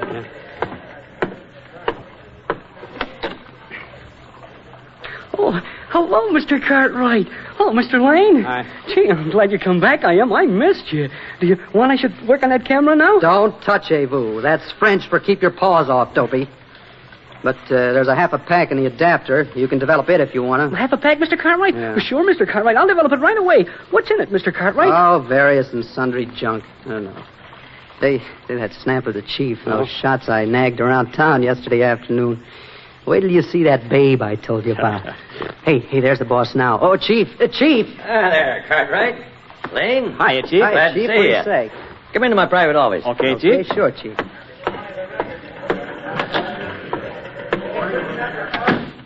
Chief, that story. Those pics, Chief. Boys, you're both hired back again. And I'm putting through raises. Those pictures were the most astounding example of newspaper ingenuity I've seen in all the years of my experience. But, Johnny, how'd you know that fire was going to happen? Did you have an inside tip? It was sabotage, wasn't it? I hope you two didn't get involved in anything illegal. Chief, listen, those pics weren't faked. They were... Won't reveal your source of information, eh, Johnny? Well, that's your privilege as a newspaper man. I won't question you any further. The results satisfy me. Here, have a cigar. Oh, thanks, Chief. Say, thanks. I'm sorry if I seemed a little impetuous yesterday, but accidents happen, you know. And you must admit circumstances were a trifle peculiar, but in the future... Yeah? What is it? It's me. Oh, the fly in the ointment. Now, Johnny, I asked you not to talk that way about my own brother-in-law. Come in. Here's them pictures you asked me to develop, Mr. Cartwright. Oh, yes, thanks. Well, what are you hanging around for? Well, they're kind of funny, Mr. Cartwright. Are you sure that their camera's working all right? I mean, I'd like to fix it for you if you let me, Mr. Cartwright. Funny? What's so funny about them? Hey, who told you to snap pictures around here? I didn't snap no pictures, Mr. Cartwright. Them pictures was in the camera, honest. That's what I was talking about when I said... Yes, I see. You'd better run along, Dopey. Yes, sir. Sure, Mr. Cartwright. If you say so. But I still say there's something awful funny going on. Now, Chief, What was it you were saying about in the future? Why, simply that in the future, boys, I'm going to see that you have more opportunity to display your talents. Ted. Quiet, Johnny. The boss is talking. I know, but look at these pictures. Later. Go ahead, boss. You were saying... just a moment. Johnny, what's wrong? Chief, you just handed Ted and me cigars, didn't you? What? Why, yes, I did. And very good ones, too. It's the first time in all the years we've been working here you ever did such a thing, isn't it? Why, come to think of it, I believe it is. But what has that to do with... Well, then, look at these pictures Dopey just handed. This top one shows you handing cigars to Ted and me. What? Why, that's impossible. Let me see that, Johnny. Hey, it does. That's why I asked Dopey if he snapped any pictures around here, but he said he didn't. And now, after studying all of them, I believe him. Here, look at the rest of these. See this one? A traffic jam in Duffy Square. Well, what's so unusual about that? Nothing. Except that when I took it, it was a picture of an automobile accident. But there's no accident there now. I know. And this one? An empty park bench in Central Park. There were two lovers wrapped up like toasted marshmallows on the bench when I snapped the picture. And this picture of two bricklayers showed LaGuardia laying a cornerstone. There's no little flower in it now. And this one? This one was the one I told you about, Ted. Yeah? The breeze-blown honey in front of the First National. But look at it now. Sweet saints. 3 thugs blasting their way out of a bank. A black limousine at the curb. Bystanders running away. A guard shot. It's a holdup, Johnny. But, well, why wasn't it reported? I didn't see anything about it in today's paper. What's that? Robbery at the First National Bank? Of course you didn't see anything about it in the Blade, because it didn't happen. No, that's right. It didn't happen. It will happen, though, this afternoon. What? Johnny, you feel all right? Cartwright, you must be crazy. What do you mean it'll happen this afternoon? Yeah? Yeah, what is it? Chief, we just got a flash from police headquarters. The First National Bank was held up 3 minutes ago. 3 robbers shot a guard and escaped in a black limousine. And 3 robbers in a black 3 minutes ago? Holy smoke! Tear out the front page. Stop the presents. Send a copy boy up here this minute. Oh, sure, boss. And hurry. I got a picture of that robbery.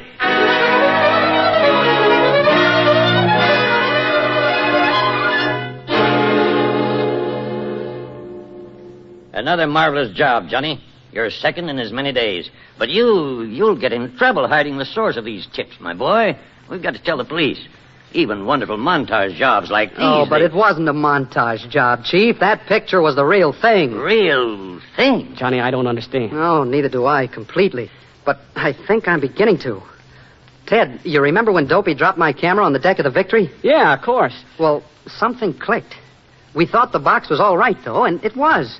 Except that somehow something inside got messed up. I'll say. That's why we didn't bring back any pictures of DeLuise. Instead, we got pictures of a more important event that was going to happen at the same spot 24 hours later. 24 hours? Don't ask me how or why. I'm as much in the dark as you. I'm a cameraman, not a physicist. All I know is my camera was damaged in such a way that it now takes pictures of what will happen in the spot its lens is focused the next day. But that's impossible. Incredible, yes, but not impossible.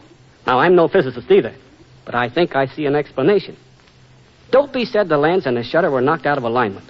Well, maybe they've fallen into some crazy angle in relation to each other, so that Johnny's camera now takes pictures through the 4th dimension. The what? What are you talking? The 4th dimension is the time dimension, you know. Time dimension? What does that mean? Why, time is the 4th dimension of space, that's all. Look, I'll show you. Suppose I arranged to meet you at the corner of 45th and Broadway. Okay. Uh-huh. But if I were on the ground floor and you were on the 3rd floor, we wouldn't meet, would we? Why, no, but... That's because height is the 3rd dimension of space. Now, suppose we arranged to meet on the 3rd floor of a building at 45th and Broadway, but I was there on Tuesday and you were there on Wednesday. We still wouldn't meet, because time is the 4th dimension of space. There. You get it? Frankly, no. And neither do I exactly, but I don't care much. All I know is that if Ted's right, we've got something here that'll make a fortune for all of us. For us and for the Blade. Great guns. I see what you mean. Tomorrow's headlines today. Exactly.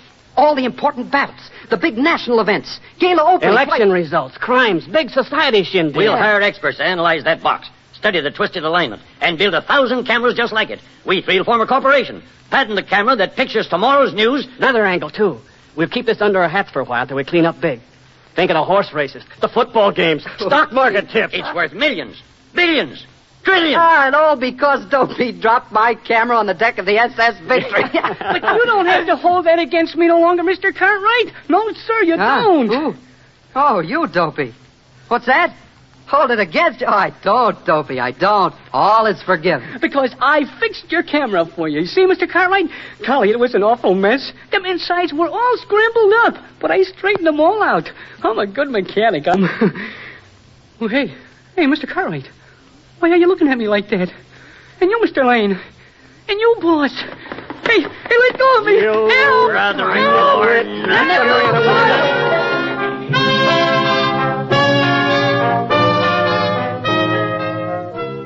Calling all cars. Calling all cars. Go to Davy Blade office immediately. Man being attacked. Man being attacked by 3 lunatics. That is all. That is all.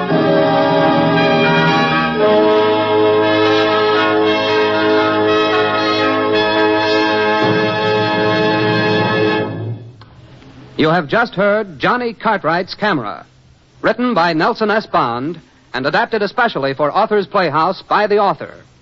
The production was directed by Mr. Homer Heck. Mr. Stephen Hill was featured in the role of Johnny Cartwright.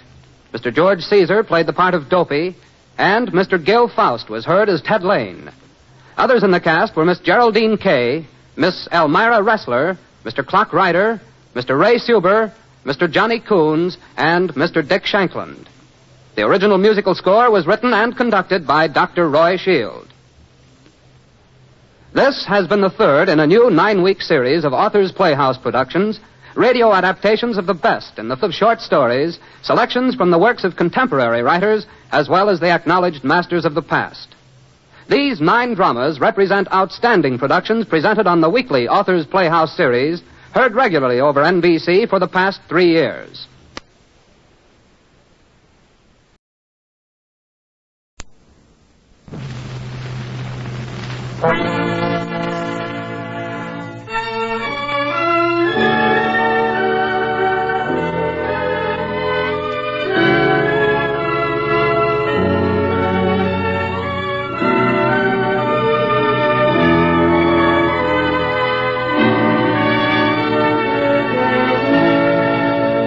Author's Playhouse.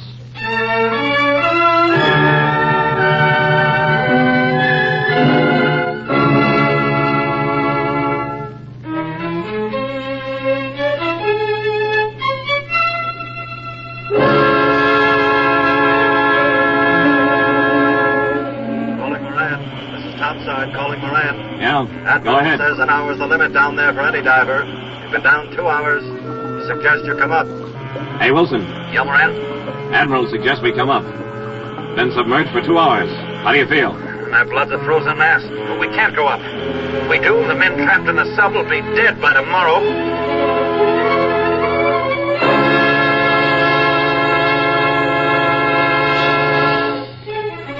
Two brave men scoff at the perilous mission, and the sea in turn rewards one of them by revealing an amazing secret. Author's Playhouse presents H. Bernard Dixon's gripping story of heroism below the sea, 2 of a Kind.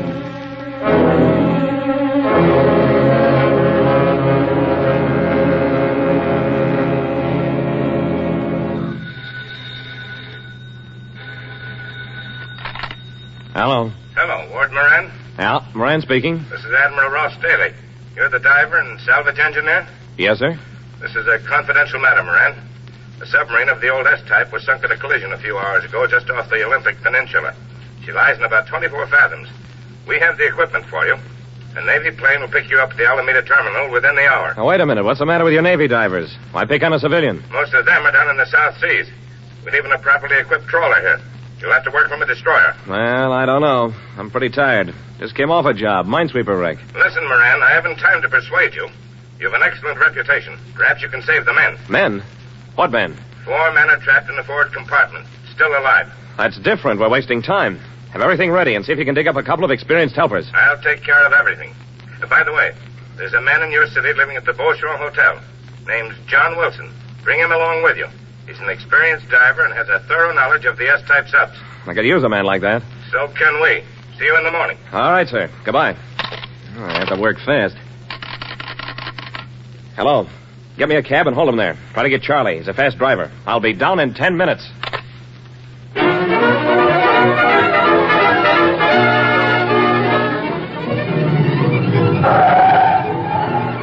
Okay, Mr. Moran. Here's the Beauchamp Hotel. 10 minutes flat. Very good time. Wait for me. And don't follow any blonde. Yes, sir.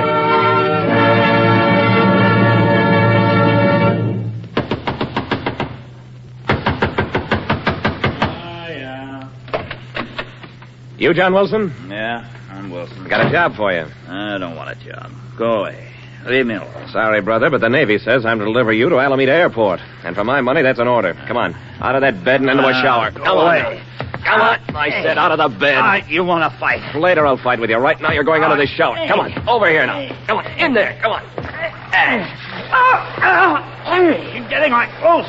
It's cold. No time to take you out of them, Wilson. We got work to do.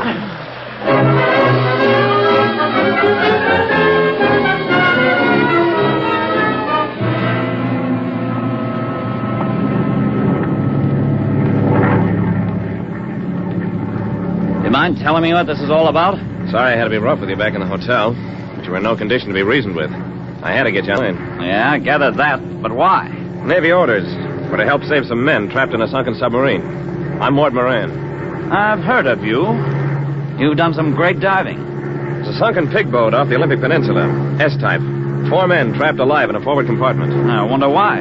Thompson Lung should get them out. Even out of the old S boats. I don't know enough about submarines to answer that one. But the Admiral seems to think you do. Admiral who? Staley. It couldn't be Staley. Pretty sure that's what it was. That's right. Mister, you don't know how right it is. You know, it's odd I haven't heard of you before, Wilson. Salvage work is my business. I thought I knew all the good divers. I've been on the beach. Anyway, I was never a civilian diver. Navy? Yeah. Even then, I wasn't known as a diver. I was more of a sideline. Been down very deep? Plenty. You don't have to worry about me. What's a former Navy man doing on the beach these days? That's my business.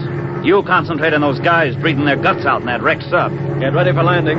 That's Seattle below. Over there to the left, the destroyer that'll take you out to the scene of the wreck. Motorcycle escort is waiting at the field. They'll have you at the dock in 10 minutes. Hold fast.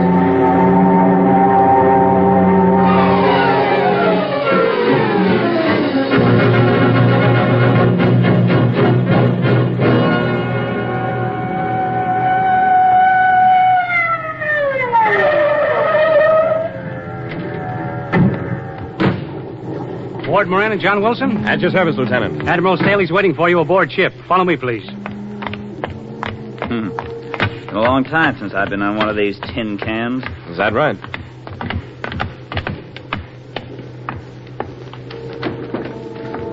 Admiral Staley? The 2 divers, sir. Good morning, Mr. Moran. Good morning, sir.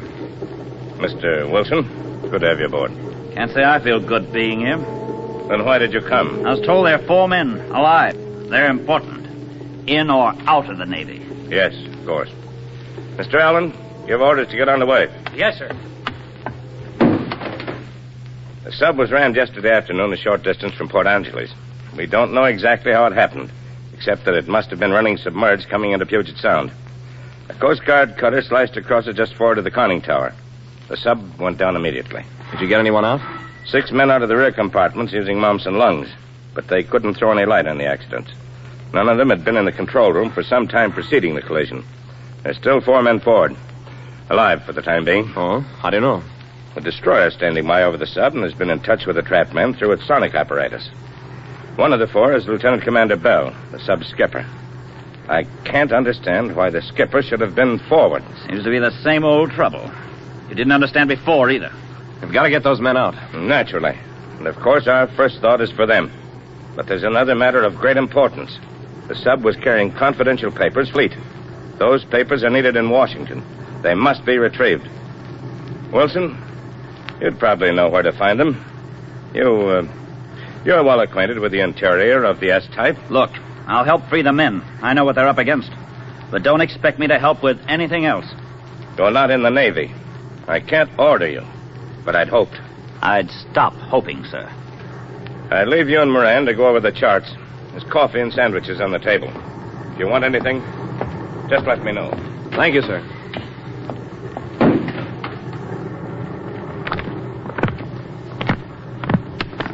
Moran, here. Look at this chart. There's where the sub went down. She's in about 144 feet of water. That's about as deep as a diver can go and expect to get results. Pressure should be about 60 tons. You see where she's lying? The very edge of an underwater reef. If she slips off that, she'll be in at least 35 fathoms. Too deep for any... Well, I'm going aft to look at the diving equipment. Coming? No, I think I'll stay here. You'll find Lieutenant Allen just outside the door. He plays nursemaid to the Admiral. He'll show you around. Okay, thanks.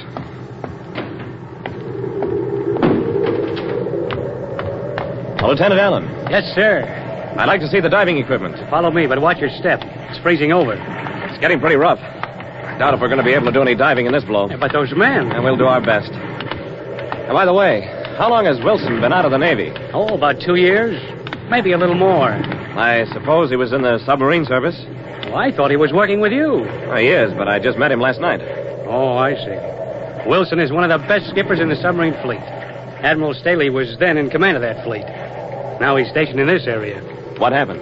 Well, I don't know the whole story, only part of it. Wilson was in command of the submarine Turn out of Boston. It was ran by an Army transport somewhere along the Maine coast. Went down with all the hands. Some miracle, Wilson escaped. He was the only one. And?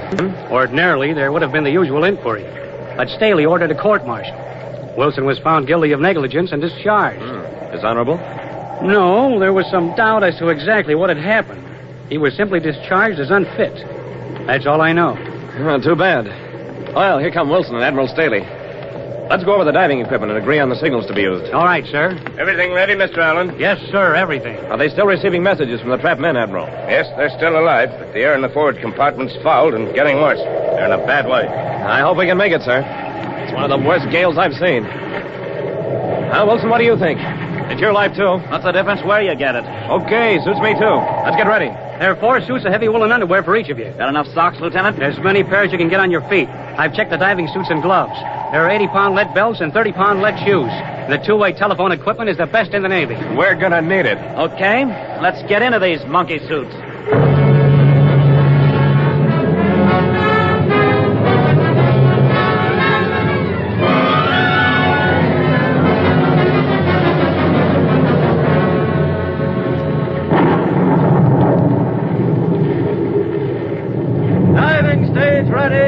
Ready, Wilson? Ready. You know, there's no decompression tank on board, just in case. Yeah, I know. Take it plenty easy ascending. We get the bends out here, there's no tank to save us. I know. Shall we go down together? You're the boss. We'd better. And stay at my side. Don't lose sight of me at any time. Right. Okay. Both helmets.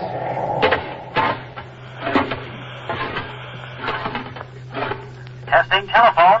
Okay. Clear. Standing by to lower away. Right. Can you hear me, Wilson? Yeah, fine. On deck. Make the first drop at least 20 feet. It will be smashed against the side of the boat. 20 feet it is, sir. All ready? All ready? You ready, Wilson? Yep, ready. Lower away. Lower away it is, sir.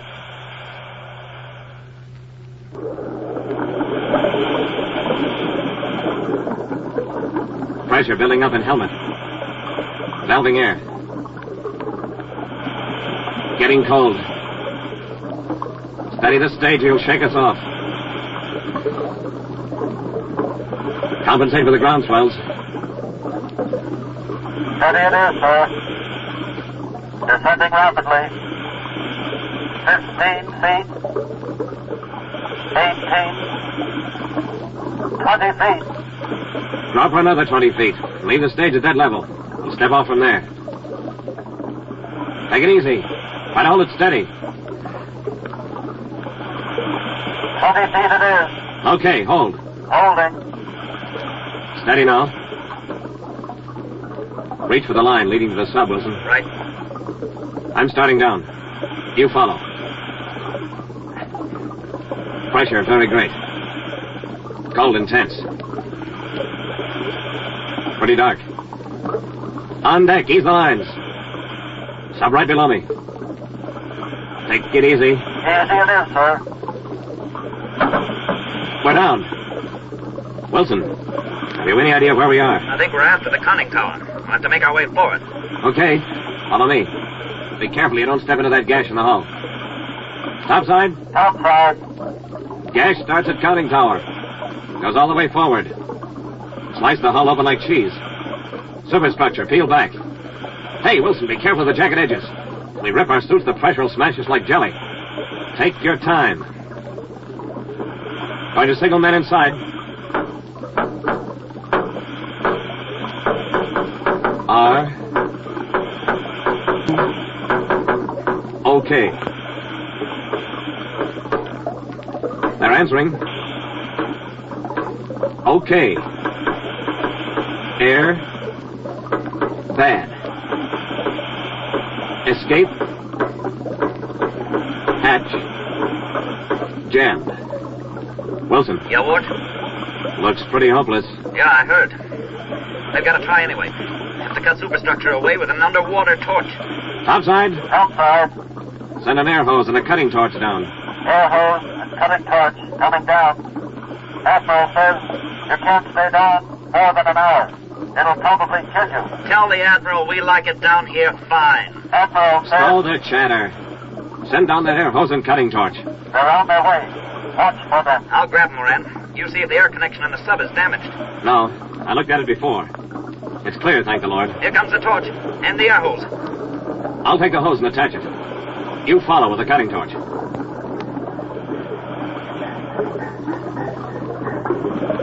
Air hose attached. Men rapping message. Men almost frozen. Hurry. Here's the torch, Moran. We'll take turns at it. Keep your fingers crossed. Meantime, you better exercise or you'll freeze stiff. Look, the flame's cutting into the steel. Eighth wonder of the world. Sparks at the bottom of the ocean. Topside. Topside. Cutting steel with torch. This'll take about an hour. Stand by.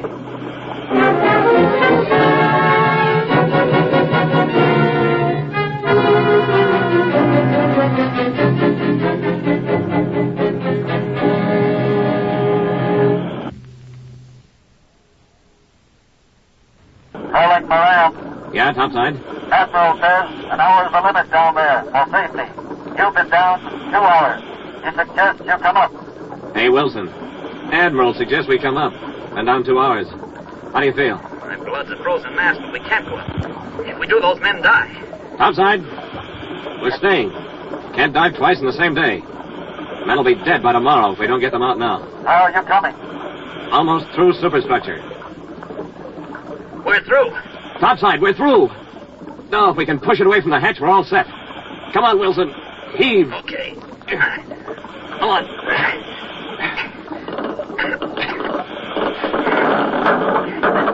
She's clear. Wilson, rapping out message. Hatch, clear. Blood, compartment. Come, out, in, Momsen, lungs. I hope they remember Navy instructions, Ward. Do not hold breath. Fatal. Breathe naturally. Rise to surface slowly.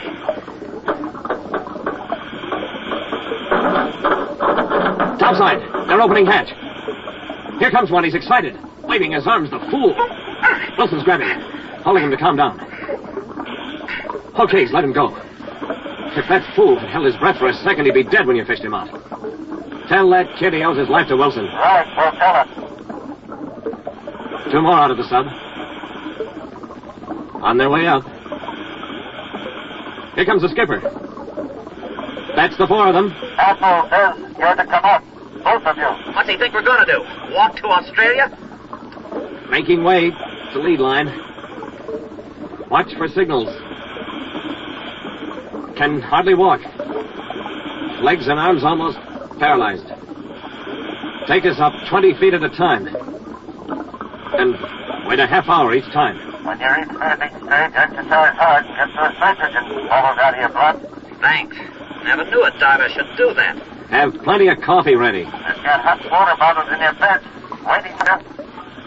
We're going to need massaging for 2 or 3 hours. We're all ready for you. Got any rum in that medicine cabinet? I said, we're all ready for you.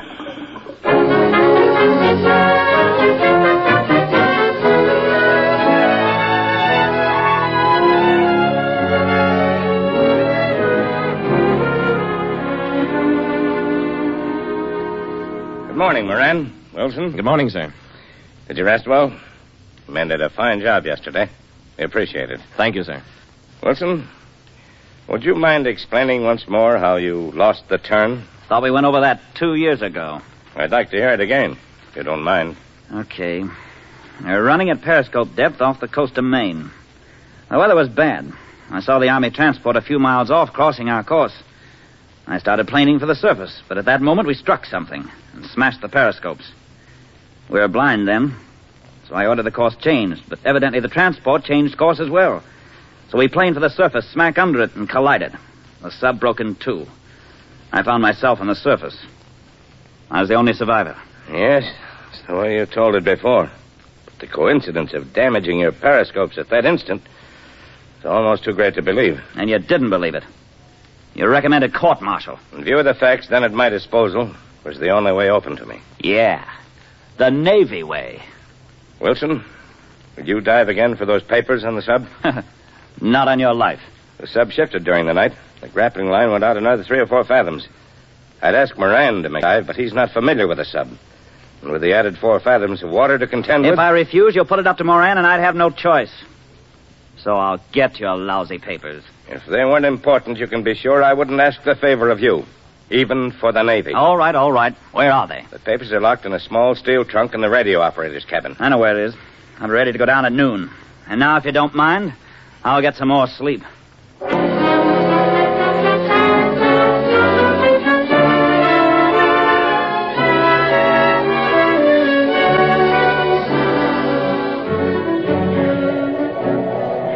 Stage ready.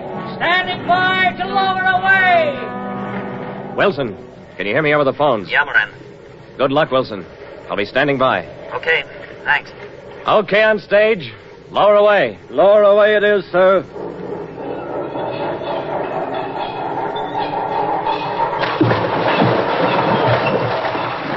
Take him down 20 feet and wait for his signal. Hold it steady. Steady it is, sir. Okay, topside. Lower another 20 feet. That's it. Take it easy. Pressure increasing. Getting much colder. I could use another dozen pair of socks and gloves. 20 feet it is. Okay, hold it there. Stepping off here. Hold her even. Going down the line. Might be sliding down the fire pole when I was a kid. Only it's colder. Okay, on the sub. I'm afraid he went down too fast. She's on a 30-degree angle over the edge of the cliff. Good push and she'll go over. Entering radio compartment. Mess in here. Sighted trunk. Picked up saying, hey, ask the Admiral if he's got lead in this box. Heavy, can hardly lift. Okay, take up slack in the grappling line. Guide me out. He's got the trunk with the grappling line fastened to it. Winch it in slowly, but don't put too much load on it.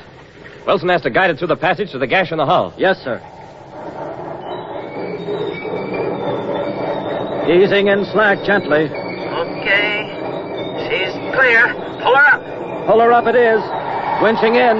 Full power. Here she comes, Admiral. Here's your trunk. I'm mighty glad to get that trunk. Fine work. Hey, Moran, telephone. No response from Wilson. Only a pounding vibration. All right, here. Come here. Give me that phone. Wilson. Wilson. Answer. Are you in trouble? Answer, please. If you can't talk, tug on your line. Signal in some way. Something's wrong. I'm going down. Get that diving suit ready.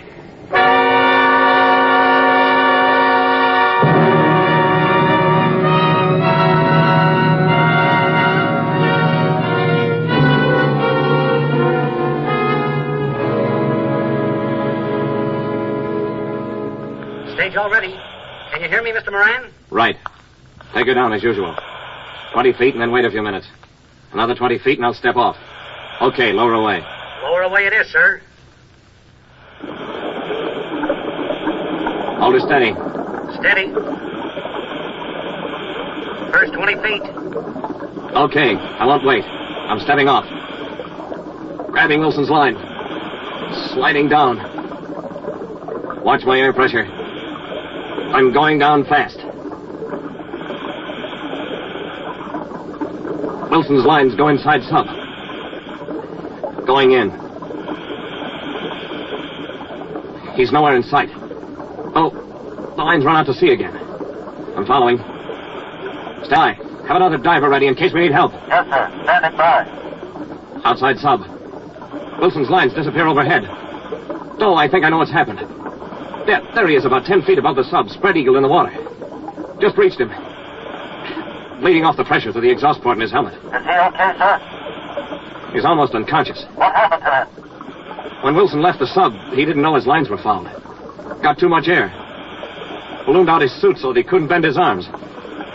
In another few seconds, his body would have been smashed to a pulp and jammed up in his helmet. What's the matter, sir? I'm talking to keep from falling. It's a terrible thing to see a man's eyes blinded with creeping death. But he's coming out of it now. He just managed a weak smile. Pressure's lessening. We're descending slowly back toward the submarine. Wilson's able to bend his arms now. He'll be able to stand in a second. Okay, topside. He's on his feet. He'll be able to hold on to the conning tower while I free the foul lines in the sub. We'll come in slowly. A lot of decompressing to do on the way. Don't look for us for about 3 hours. Stand by with help for Wilson when we reach the surface. Orders received, sir. Entire crew giving you all the cheers. Good luck. And get that bottle of rum out of the medicine cabinet. Yes, sir. We'll have everything ready for you, sir.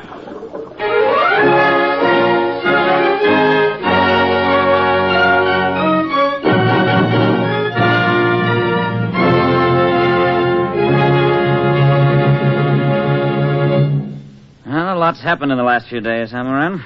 Sure did, fellow. Nice hospital. Good treatment. The nurse tells me we're going to have company in a few minutes. Yeah? Who? Oh, Lieutenant Allen, the skipper of the sunken sub, and... Oh, well, look for yourself. Here they come. Staley. Ah, he's a great old guy. Not half as gruff and unfriendly as he looks. Good evening, Moran. Good evening, Mr. Wilson. Good evening. You're both pretty well banged up, so I won't waste any of your time. Moran, you have the unending thanks and gratitude of the Navy. You did an exceptionally fine job. Thank you, sir. And, Wilson, it was a tremendous thing you did, going down after those papers, especially in view of your last connection with the Navy. Stow it. The sub you were working on for me was sunk in almost the identical manner you testified your ship was lost. Lieutenant Commander Bell was entering the harbor at periscope depth to escape the wave action of the storm. Flotsam of some sort fouled his periscopes. He was traveling blind when the collision occurred. The crash propelled him forward and saved his life. You stated your periscopes were damaged and that you were thrown clear. Odd coincidence, isn't it? Very odd. But anything can happen in the Navy. I have a telegram here. I'd like to read it in part. The most important part. Reinstatement granted. You know what that means? Yes. But I don't understand it. Commander John Wilson, the day you're discharged from this hospital, report aboard my ship for duty. Yes, sir. Anything can happen in the Navy.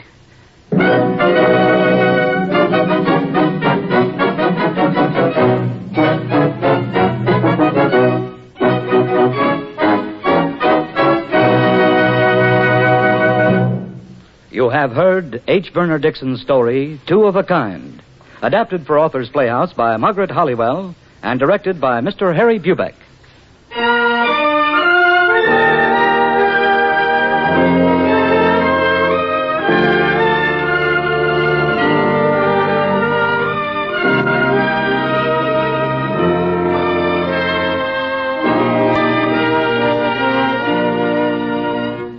Mr. Rye Billsbury was heard as Ward Moran, Mr. William Everett as John Wilson. Others in the cast of Authors Playhouse tonight were Mr. James Goss, Mr. George Caesar, and Mr. Sidney Mason. The musical score was written by Dr. Roy Shield, and the orchestra was conducted by Joseph Galicchio. Next week, same time, same station, Authors Playhouse will bring you Ben Lucian Berman's colorful tale of a riverboat feud, Minstrel of the Mist.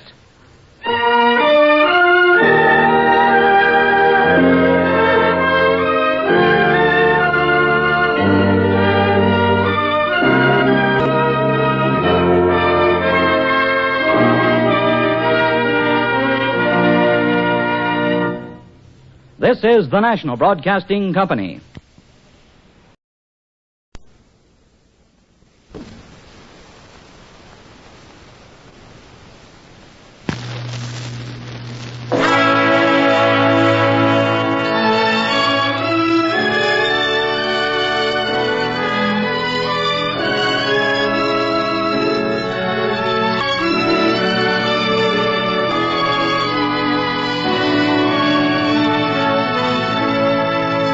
Authors Playhouse.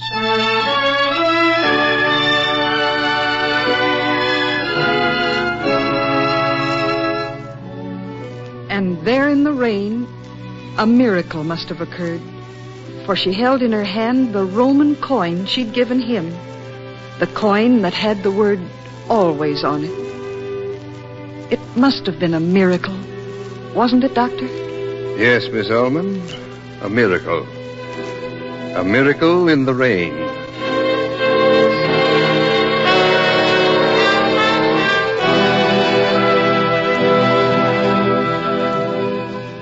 We have been told that faith will move mountains.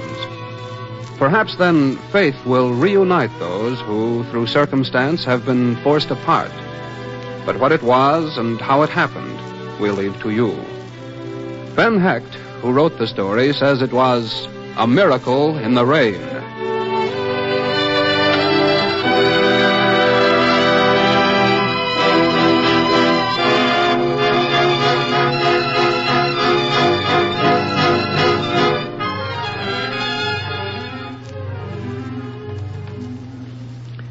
All right now, potato salad, a jar of sweet pickles, and a loaf of bread. Anything else, Miss Wood? That's all. Hmm? Yeah, guess we're getting plenty of hard rain this evening. Pretty hard. Yes. You're pretty wet. No umbrella? No umbrella. Oh, here, I'll put your things in another sack. Might get wet and tear. How's your mother? Oh, same as ever. Good night, Mr. Stone. Well, good night, Miss Wood. Don't get too wet going home. I'll try not to.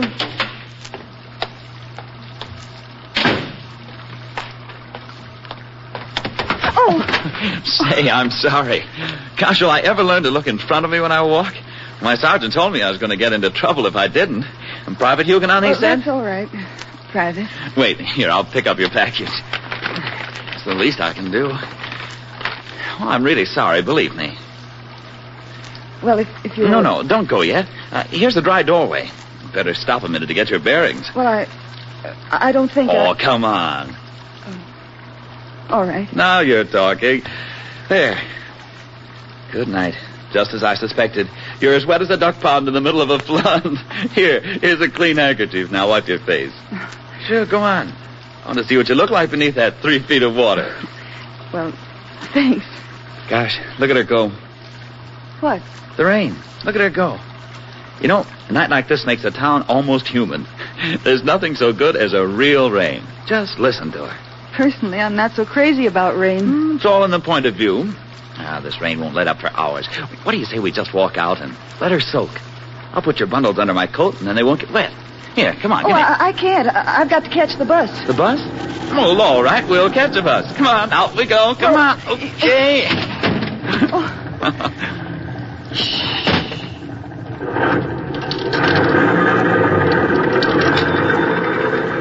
There, you sitting here.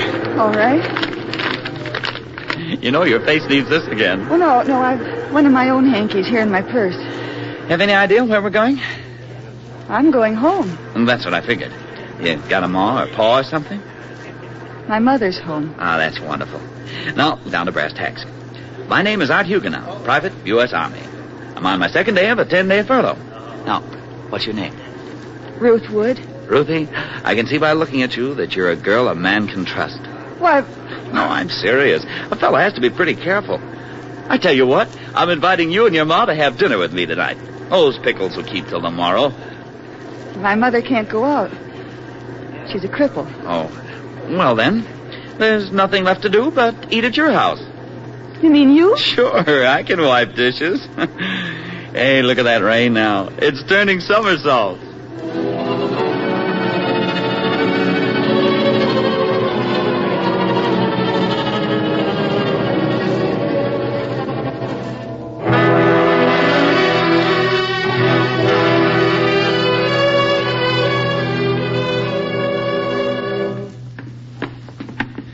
This is the happy home? This stairwell is our front yard. Say, not bad, not bad. I could do with a few more trees. Here, come on, give me your key. Oh, no, you've got all you can do with that package. Mr. Huguenon. Hey, not that. The name's Art, as in Art Colony. All right. Art. My mother may not speak to you. She doesn't talk very much to anybody. Oh, I see. Well, come on, we'll cheer her up.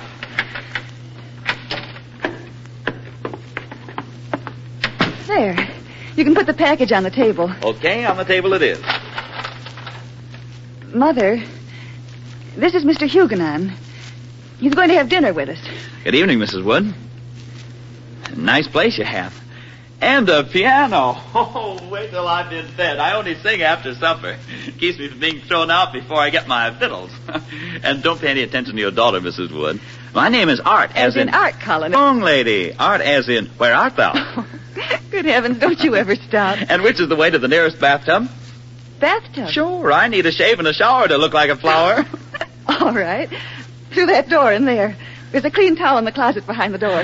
Thanks a lot. Now, you fix everything up. And when you see me again, I'll be looking very pretty. Another cup of coffee, Art. Yeah, thanks. Good stuff, your coffee. Art, you made Mother smile. I haven't seen her do that in years. Good. I told you we'd cheer her up. Well, come on, Mrs. Wood. I'm going to wheel your chair by the piano and sing you a tune I know. Well, here, let me do that, Art. Oh, no. This is my job for the evening. There. How's that, Mrs. Wood? Fine. You see? Oh, Art, she likes you. She hasn't spoken to anybody but me since I can remember. Oh, that's a good sign. Well, here goes. Chickens a-crowing on Sawwood Mountain, hold-de-ying-dong doodle-holiday. So many pretty girls I can't count 'em, hold-de-ying-ding doodle-holiday. My true love's a blue-eyed daisy. Come on, Ruth, sing it with me. Doodle-holiday. Sometimes she drives me almost crazy. Oh, ding, dong, doodle holiday.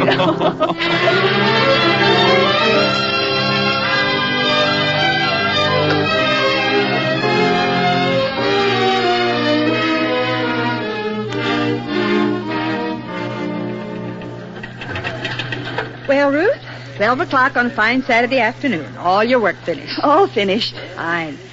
Incidentally, young lady, I've been watching you all morning. Oh. Is anything wrong? Wrong. No. Something's right, whatever it is. How about letting an old friend in on the secret? What's his name? Oh. Well, how did... I mean, I didn't know it was that obvious. My dear young lady, when old man McCary came in, he almost fell out of his skin when you smiled at him and said, "Good morning, Mr. McCary. How's the old boy?" Something's for you. And it ain't a raise in pay. Miss Ullman, why don't you come along with me? He said he'd meet me downstairs at 12:15, and I'd like you to sort of be there. Me? Yes. You're the best friend I have. And I want you to meet him. His name is Art Huguenon, and he's a soldier. I met him last night on my way home. He's very nice, but I don't know much about him. Will you come? Well, come on, here's your hat.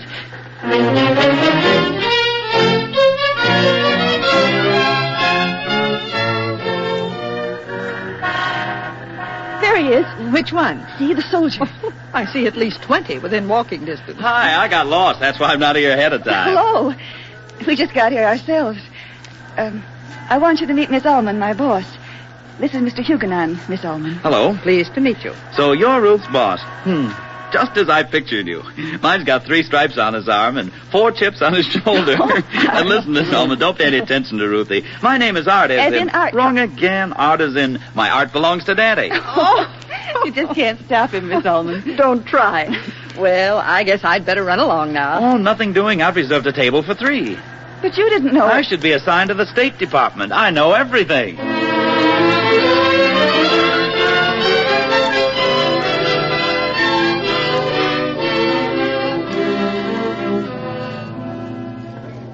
And just then I heard the bugle blowing reveille, and I woke up in a cold sweat. Gosh, I was afraid I really had said something to the lieutenant. I've laughed so much I heard. Me too. Well, you better save some for the matinee. I have 3 tickets to My Sister Eileen. We've just got time to make it. My goodness, that's really not necessary. No, you children run along and have fun. Nothing doing. If you leave a blight will descend on me, I'll get the hiccups and bump into my sergeant. Oh, my goodness. I should have met you 20 years ago. Art, you say you have 3 tickets? Yep. I told you I was psychic.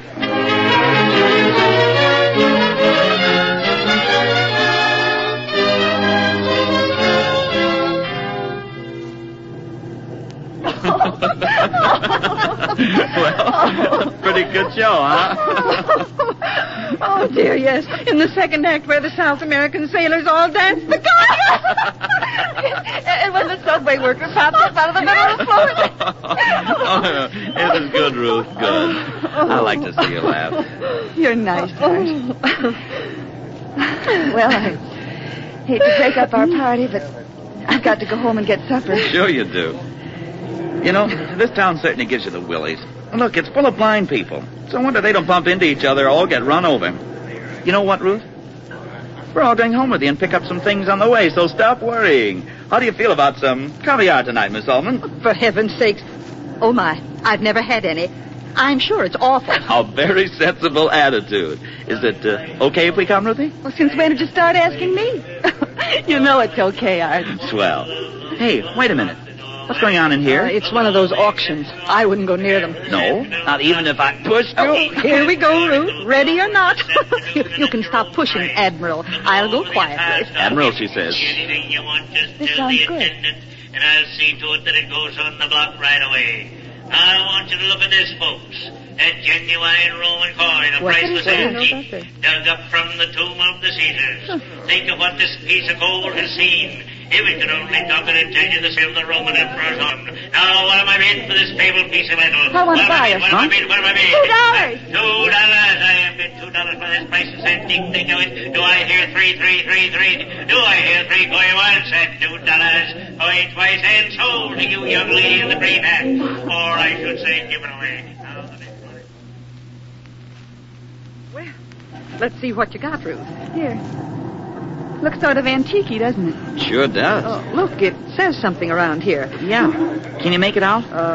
Dominus Noster Justinianus Perpetuus Augustus. Well, Wish I remembered my Latin. That perpetuus means always, though. I remember that much. always. I wonder if that hole belongs in it or if somebody made it recently. You can't tell about Roman coins. Whatever made you buy it, Ruth? I don't really know. I just had to have it. Here, Art. It's for you. For me? Well, thanks. You know what? I'm going to wear it around my neck for a lucky piece, like in that poem. Remember it? Around his neck he wore the maid Utrilda's charm, little silver crucifix that keeps a man from harm. Thanks, Ruthie. That perpetuus was written there for us, you know. It means that I will always think of you, no matter where they send me, and always love you. Oh, Art. I hoped you'd say that. Darling, it was a miracle how we met in the rain. Remember? I love you, too. For always. Always. How about that caviar? I know I won't like it, but you've got my curiosity aroused.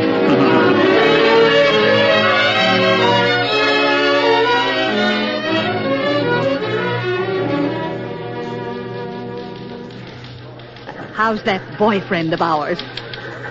Oh, Miss, when you startled me, I was thinking. How is he? He's just fine. I guess you two have had quite a week, haven't you? Oh, wonderful. The most wonderful week of my life, Miss Ullman. We haven't gone many places. Most of the evenings we were home with Mother. But it couldn't have been more wonderful. I think he's about the best in the world. I really mean that. Oh, excuse me. Hello? Oh, Art. Hello. No. No, I'm not busy. I'm glad you called. Oh, no, Art. Yes. Yes, I'll be right down. Goodbye. What? What's the matter, Ruth? He's leaving, Miss Ullman. They've cut his leave short, and he's got to go right away. He wants me to meet him downstairs in 5 minutes. May I go, Miss Ullman? Certainly. Quick, now, off with you. And don't try to come back this afternoon. And wish him all the luck in the world from me. Here I am, Ruthie. Art. Oh, Art. Oh, now don't cry, baby. I've only got about 10 minutes. They told me an hour ago I'm supposed to be on my way to the boat. I can say I got lost for a few minutes. Boat? You mean... That's right. Overseas. Darling, I had to see you before I left. Oh, Art, I won't see you again. Sure you will, Ruthie. After it's all over, I'm coming back to you, darling. You're going to marry me. You will, won't you, Ruth? You know I will. You're the swellest thing that ever happened to me. I'll be back as soon as I can. Oh, can I go to the boat with you? Please don't, Ruthie. It's hard enough this way. Darling, write me, will you? Here, I've written down where you can send your letters. They'll be forwarded. Don't worry if you don't hear from me sometime. I'll be off the mailman's route for quite a while. Oh, Art. Darling, write me, please. Yes. I'll think of you every minute. Be loving you, always. Got your coin and a silver chain around my neck. I'll never take it off until I come back and give it to you. Remember, it says always. So you don't have to worry about anything. And I don't either. I love you, Ruth. You don't know how wonderful you are. Nobody does. Only me. Darling, kiss me once. So I can remember on that jungle island. Keep your eyes closed, Ruthie. I want to remember you this way. Goodbye, Ruthie. Goodbye, darling.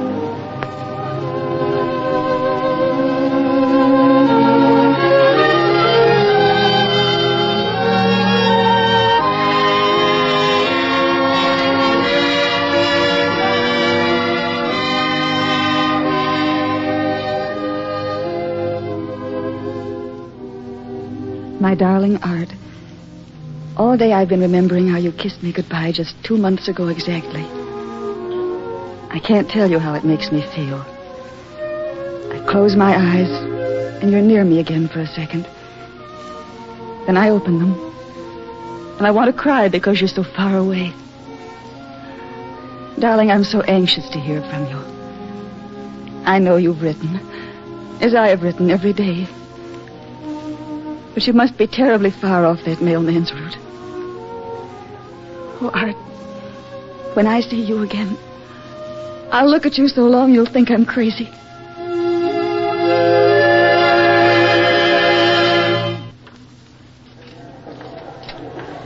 Months now, 3 whole months. Not a word. It's terrible, Miss Ullman. Not knowing where he is. I know. It's too bad we didn't ask him some questions. Then we'd know where his folks live and might get some news about him from them. He doesn't have any folks. Oh, I didn't know that. Well, doesn't he have an aunt or an uncle or somebody? Not a soul. Then you're the only one close to him. Yes. Why did it have to be this way? I hate all these people sitting around looking so smug. I hate them, I hate them, I hate them. You always keep asking me what I think. Well, I'll tell you. I want to die because I hate everything.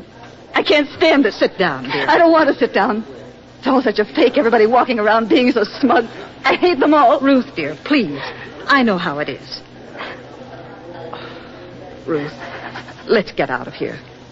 I know a place I want to take you.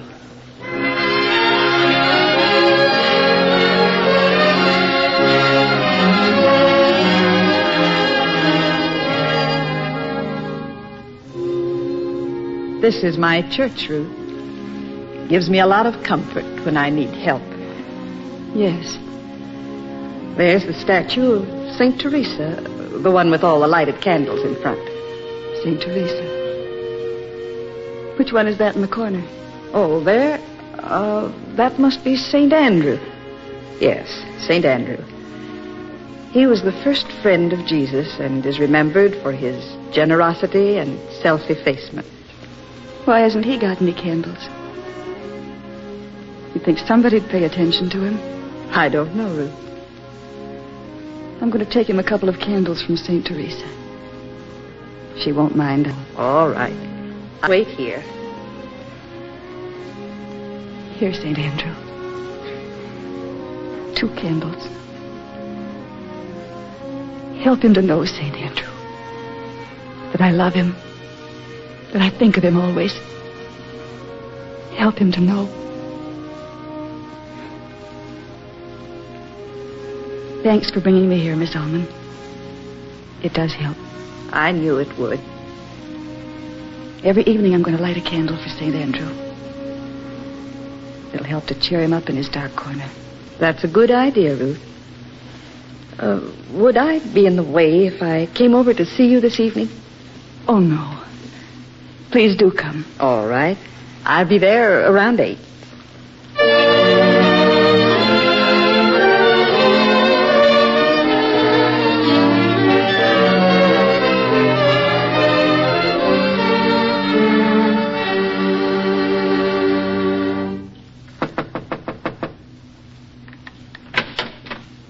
Well, here I am on the dot. I brought you a book.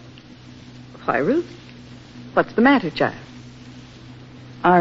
Yes, what about him? Have you heard where he is? Dead. No.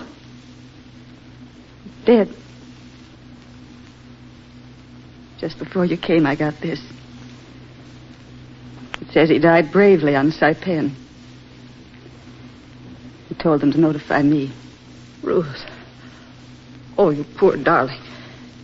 He's never coming back to... Oh. Ruth. Ruth.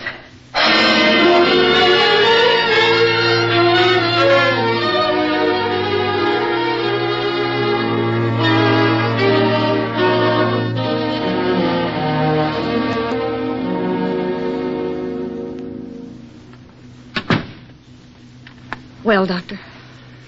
I don't understand it, Miss Ullman. She's been in this strange coma for 5 days. And now, as she was seeming to get better, it appears that she has pneumonia. How serious is it, Doctor? She's a very sick young lady. I don't mean to alarm you, but I think we should get her to a hospital as soon as possible. I'm going to give her the sulfa treatment. Poor Ruth.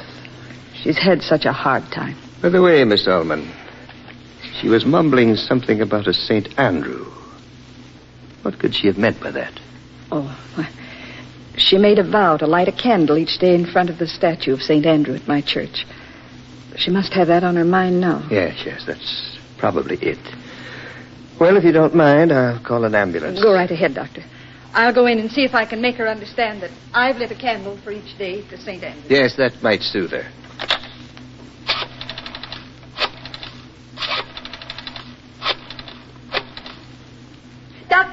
Doctor, she's not in her room. What? Her door at the hall's open. She must have walked out by herself. Good Lord. We've got to find her. She's going out in this rain. Heaven only knows what will happen.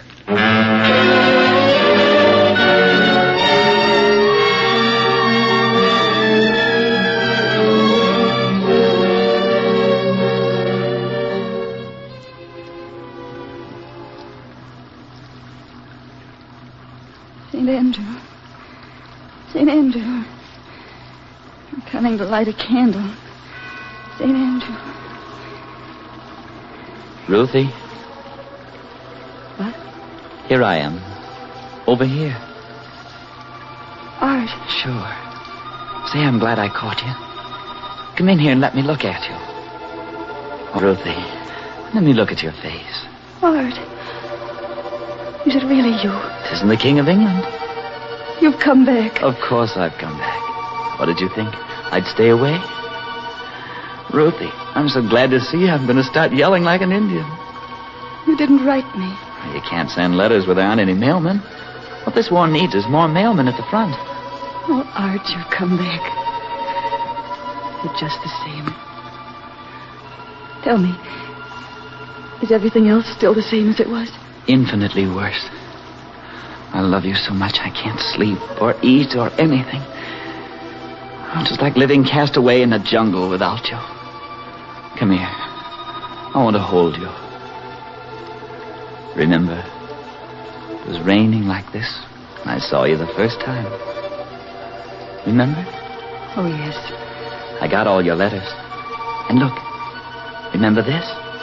It's the lucky piece I gave you. The genuine Roman coin. Here, you keep it now. I don't need it anymore.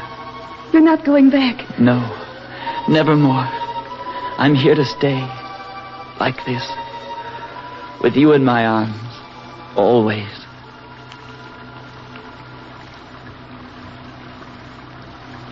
Doctor, I found her. She's over here. Yes. She must have fainted in this doorway. Thank heaven it's dry here.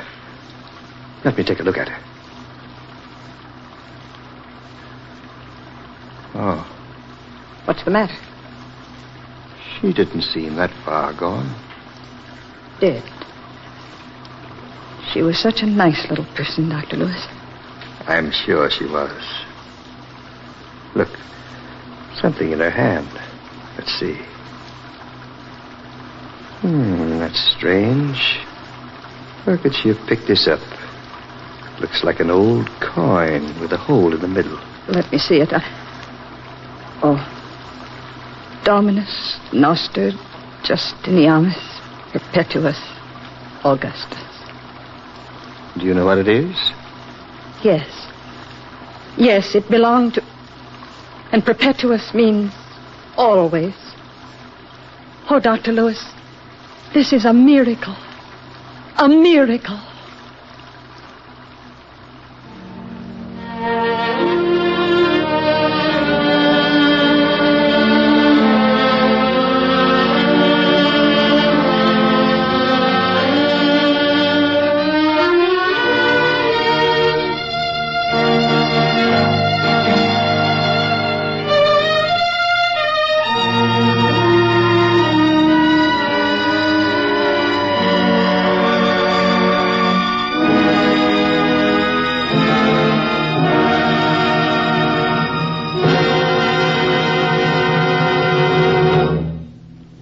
You have just heard Ben Hecht's story, A Miracle in the Rain, adapted for Authors Playhouse by Nelson Amstead and directed by Mr. Albert Cruz.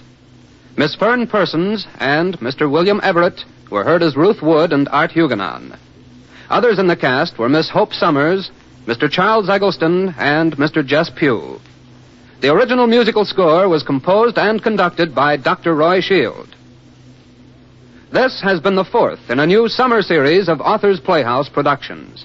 Radio adaptations of the best in the field of short stories. Selections from the works of contemporary writers, as well as the acknowledged masters of the past. These dramas represent outstanding productions presented on the weekly Authors Playhouse series, heard regularly over NBC for the past 3 years. Next week, Authors Playhouse will bring you the late Stephen Vincent Benet's story, Doc Melhorn and the Pearly Gates.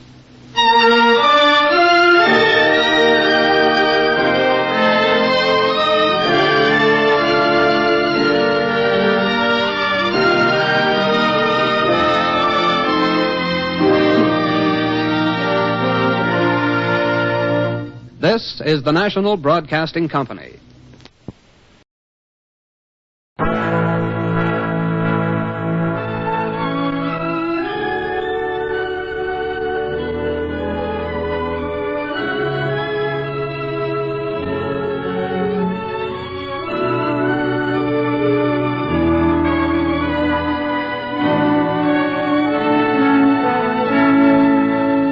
Authors Playhouse.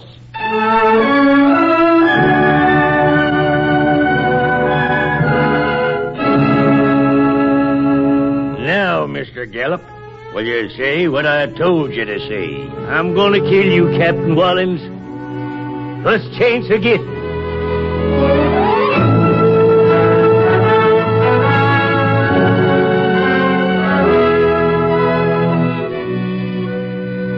If Lige Gallup hadn't liked playing the flute, this might have been a different story. or none at all. On the other hand, Captain Wallens was a positive personality and probably would have found some basis for the feud, which Ben Lucian Berman relates in Minstrels of the Mist.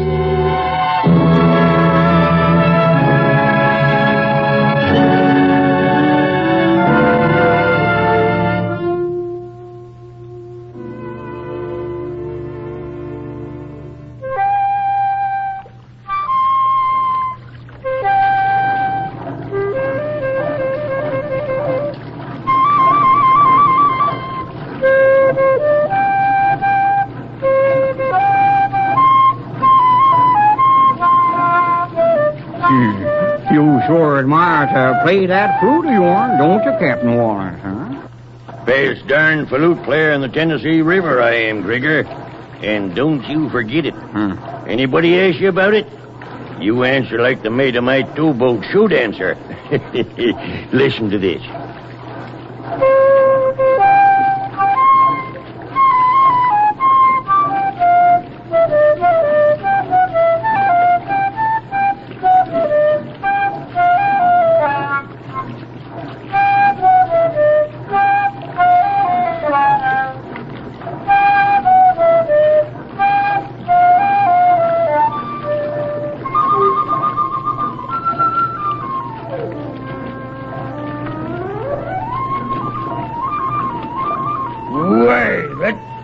Hear him, Krieger? There's that blasted shantyman at Hurricane Towhead, poking fun of me again. Sure sounds like it, Captain Wallens. You low-down river rat! I told you 3 times to quit mocking me. I'm going to tell you no more. Put away that flute. Captain Wallens, I told you 2 days ago and 2 days before that. And every time you pass. I ain't mocking you. I'm playing 'cause I like music. Listen to him, Krieger. Why, you river trash, you ain't got sense enough to count 2 and 2. You're going to quit mocking me with that flute, or I'm going to have to make you. Might be a little careful how you're calling names, Captain. Some people that's called Lige Gallup names has been sorry they done it. What? Wheeler in close, Krieger. You just be careful, I tell you. I ain't been on this river but a couple of weeks, but that's long enough to find out about you. Don't think you can boss everybody, you see. We better sheer off, Captain. In this Tennessee mist, you can't see so good. We're mighty close on a shanty boat. Mocking me again, is he? Krieger, swing her into the Gypsy Jack's paddle wheel. Fronts up square to his shanty boat. Signal the engine room to stop the engines. All right, Captain.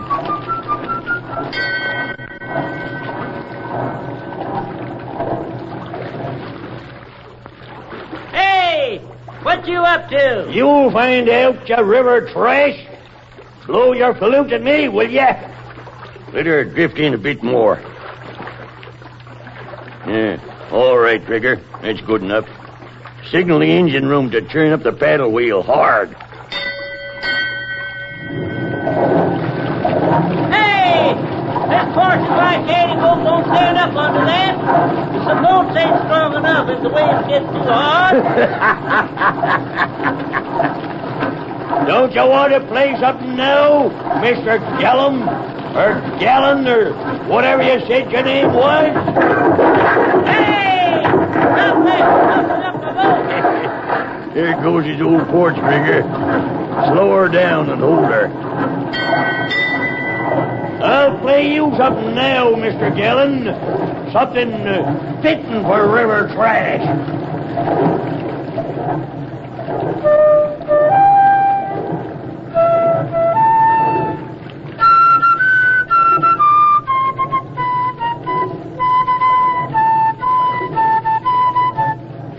Any rags, any bones, any bottles to... It's the same old story in the same old way. There! How's that suit you, Mr. Gallon? That's what you wear. A river rag picker. Worse than a rag picker.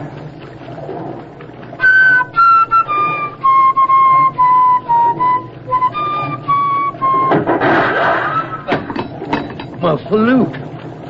You busted it. There's a new tune for you.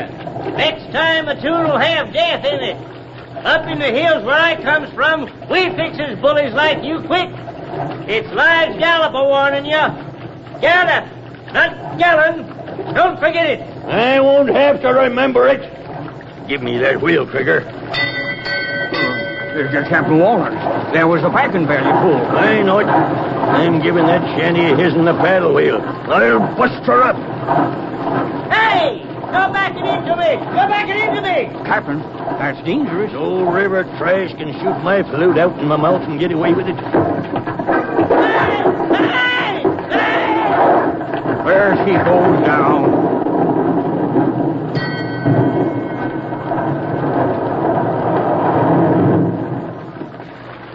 All right, yeah. You take the wheel and get her out into the river.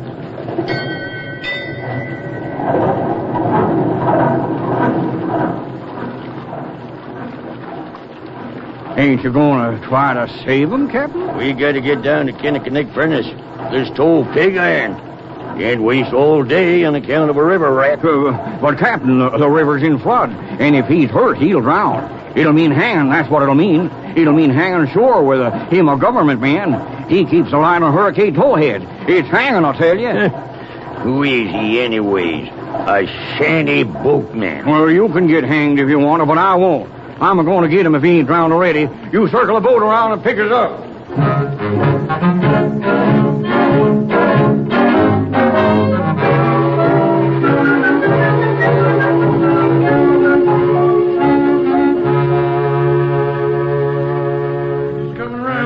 He'll be all right. There's his eyes open. All right, you men. Come on now, stand back and give him some air. Give him some air. I'll give him a chance. Give him a chance. I'm going to kill you, Captain Wallens. First chance I get. I gave you warning. It ain't right for a man like you to be alive. Yeah. Where's my deck boss? Here I am, Captain. Take that line down. Tie the trash up. Do a good job. Maybe I'll make you my mate like you want to be. Mr. Trigger don't like the way I run the Gypsy Jack. Sure, Captain Wallens. I'll do just like you say. I'll wrap him up so tight he can't move a finger. Next time, Mr. Gallon, you won't be in such a hurry to shoot a $54.50 flute out of people's mouths. The name's Gallop. And any man that can't play the flute no better than you ain't got no right to have a flute. Say that again. Maybe I didn't understand what you was a-speaking. Say that again. Any man can't play the flute no better than you ain't got no right to have a flute. Guess I know flute playing when I hear it. I was the best flute player in all Clay County. When you play, it sounds like a dying rabbit. You'll pay for that. I'll teach you to make remarks about me what's been playing a flute ever since I was a kid. Take back what you just told me. Say I'm a better flute player than you are. Say it. You play like a dying rabbit. Worse than a dying rabbit. Say what I told you to say. You'll have to kill me first. Now you listen to me. There's that light over the Hurricane Towhead I'm taking care of. There'll be a lot of boats sunk if that lamp ain't lit. You better let me go.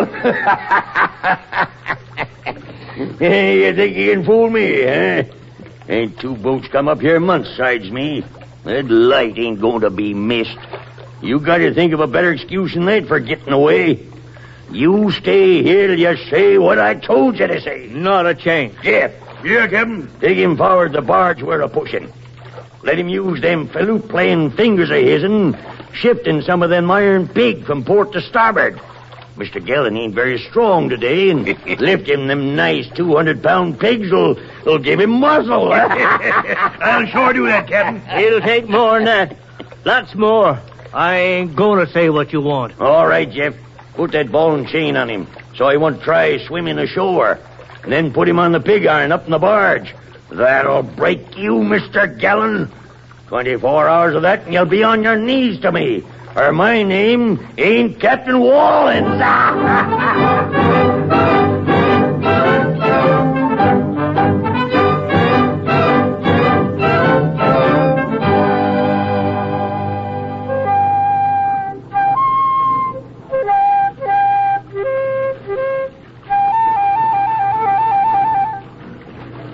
a dying rabbit.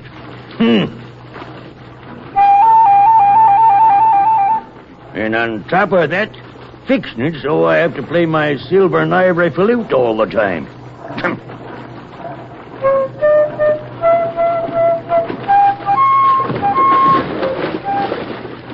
What's that? I done it, Captain. Done it? Done what, Jeff? I done what you wanted. I got rid of him. It's black as a graveyard on the river now, and I seen my chance. I moved the plank of running from the barge to the boat. So when he came to cross, he walked right into the river. Didn't you hear him splash? You mean he's a drowning? Yeah. Wait till I get this boat stopped. Oh, well, Captain, I thought from the way you was talking, you all wanted him dead. I seen how mad you was when the mate saved him this afternoon. Ruining my planes. Wait till I turn this searchlight on. Of all the idiotic things, that's the worst. There he is, hanging on that big branch. Dive in, catch him before he goes down, or you'll be dead right along with him. All right, Captain Walden. There goes that Jeff fella again. How come he fell in? Hey, pilot. There's Jeff going after Yes, Captain. Circle around him. Hey, you, somebody down there. Toss him out a life preserver. Quick, before he goes down. Stand by now, I'm coming down myself. Got him. Coming up. Reach your hand down.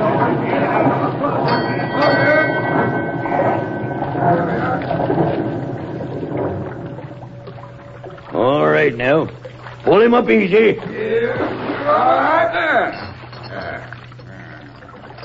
Lay him down now. Stand back now, here, out in the way. Oh, spilled some liquor down his throat.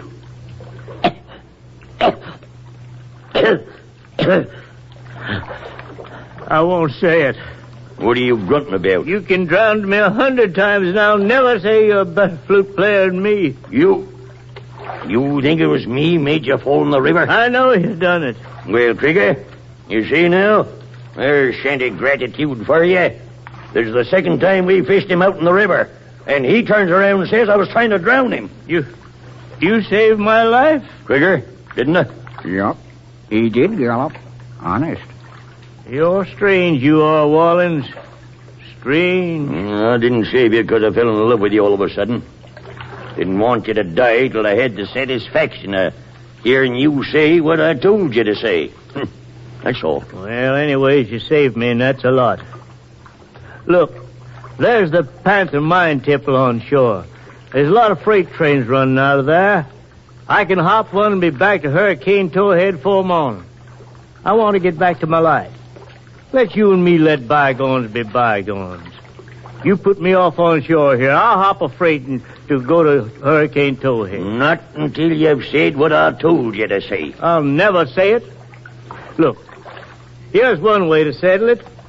Just in case you are a better flute player than me, which I don't think. You play, then I'll play.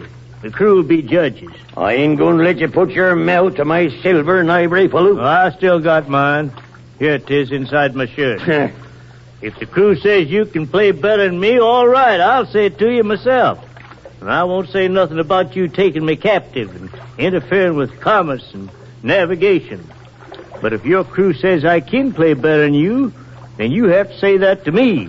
And I won't say nothing to the inspector just the same.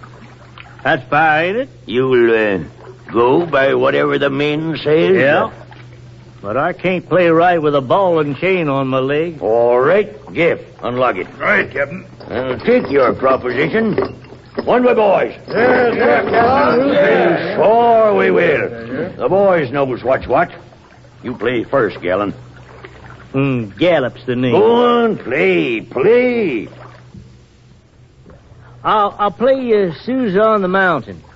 Guess that's my best piece. One place Susie's supposed to be standing by a brook. You can hear the water running.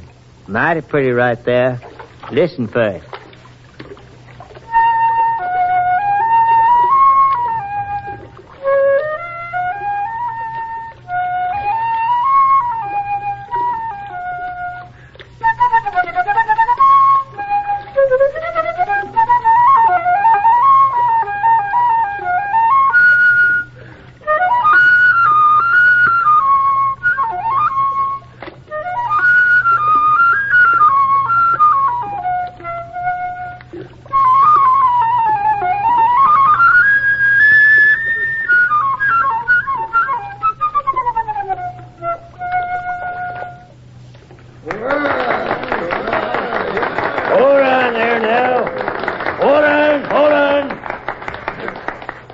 contest ain't over yet. I'll play you the Galloping Fire Brigade. It's got bells in it.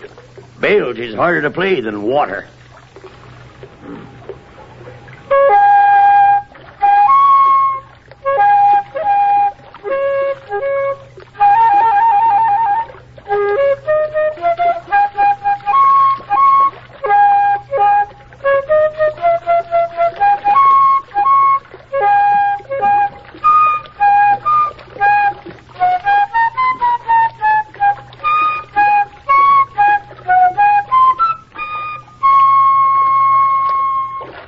There.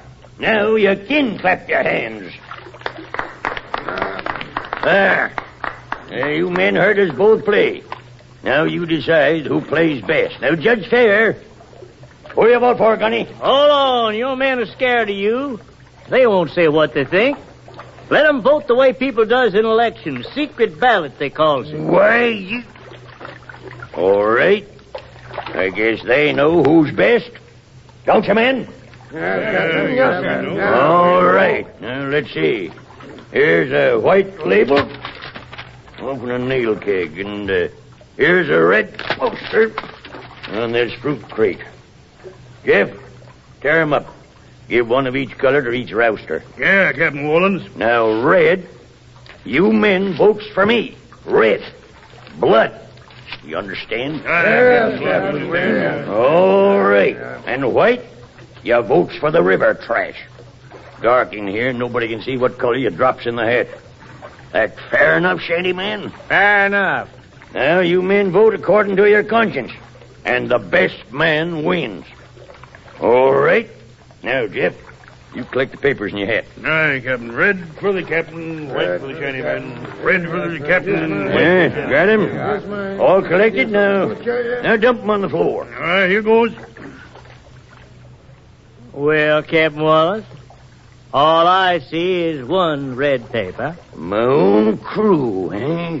Why, you bunch of low-down rousters? I'll be going now, as soon as you say what you agreed to. I'll tell you nothing, and you ain't going to leave this boat. Well, I can still swim. So long. Come on back, you. Come back or I'll fire. I got a pistol. Fire away. You shoot worse than you play the flute. I'll get even for that. I'll get even.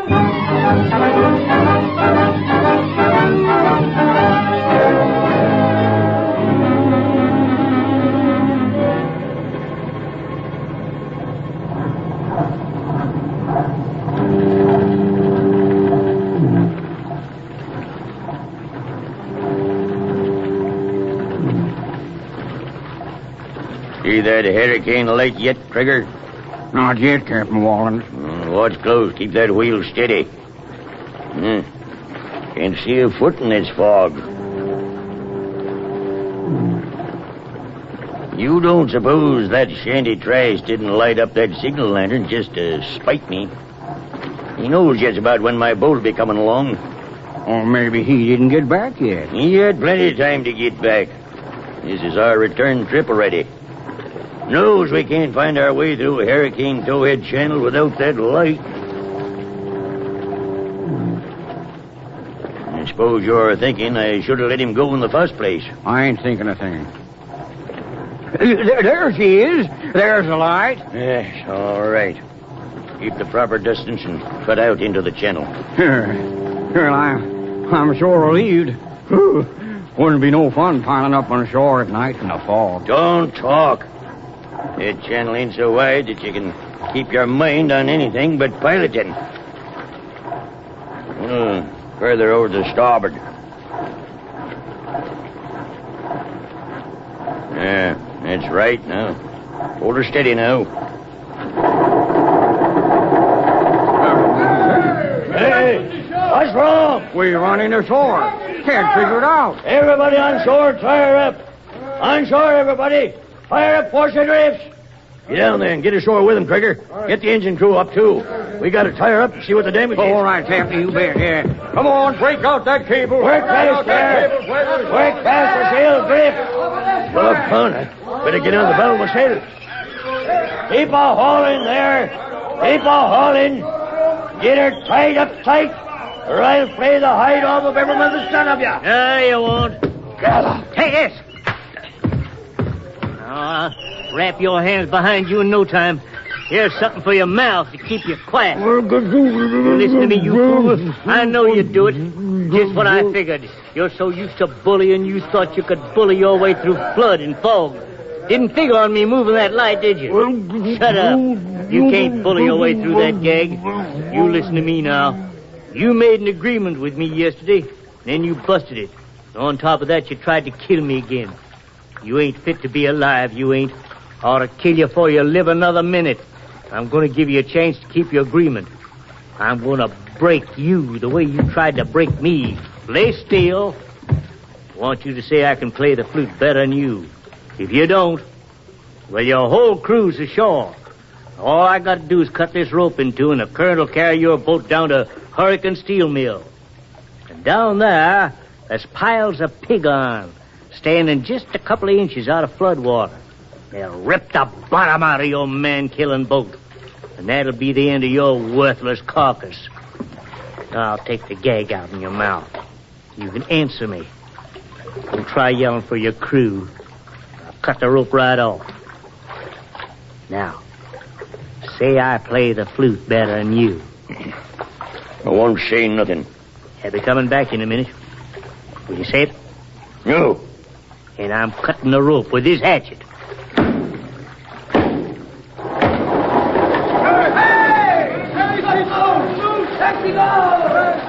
All right, Mr. Wallens, you're on your way. Me, I'm getting off in the lifeboat. Going now. Anything you want before you die? Get me my flute. Where is it? Inside my shirt. You want to play something? Yeah. All right. I guess I'd want to do the same thing as me. But you'll have to play sitting down. Can't trust you with your feet untied. All right. Here's your flute. I'm going to play you a tune. Best tune I know. And it's fitting for the occasion. What's that? A song of the ragman again. For you. Why, you...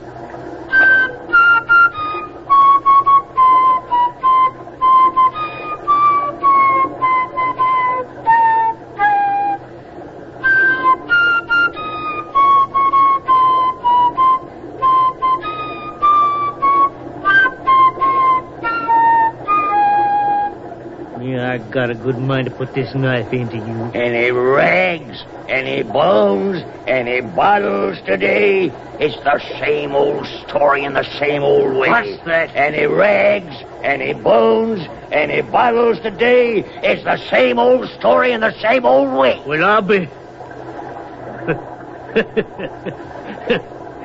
You're a bad man, but you're brave. I ain't got no right to kill a man as brave as you. All right. I'm cutting you loose. Come on, we get ashore in the lifeboat. I hate to lose my boat.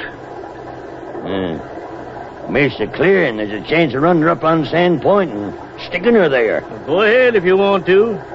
I'm getting ashore. I can't hold the wheel by myself in a current like this. Not by myself. All right. I'll help you. Let's get up there fast. The point's right close now. Take just a minute to get it. I know. Oh, grab a hold of the wheel. Got it. Turn her over. I'm turning. There's the point. We're right on it. Got to make it. Yeah. Pull. Yeah. Pull hard. I am. Pull.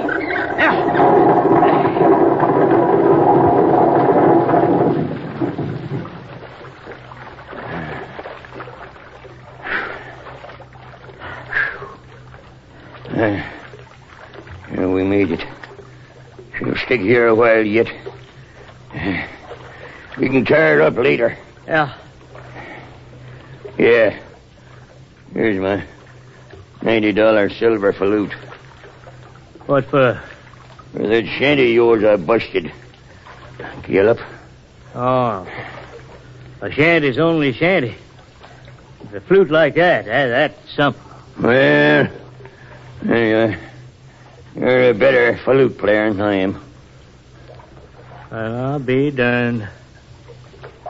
Hey, Wallens, do you know the Galloping Fire Brigade? Well, of course I do. Why? Well, let's play a duet. Well, I'll be darned. That's a good idea, Gallop. Fine. I'll beat out the time, huh? 1, 2.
You have heard Ben Lucian Berman's story, Minstrels of the Mist, adapted for Authors Playhouse by Jack Bentcover and directed by Herbert Lateau.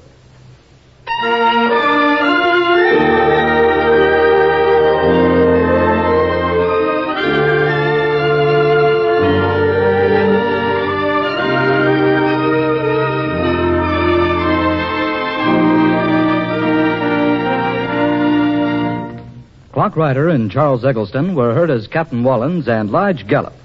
The musical score was composed by Roy Shield, and the orchestra was conducted by Joseph Galicchio. Next week, same time, same station, Authors Playhouse will bring you James Street's amusing tale of Mississippi swamp folk, that old Gordon place.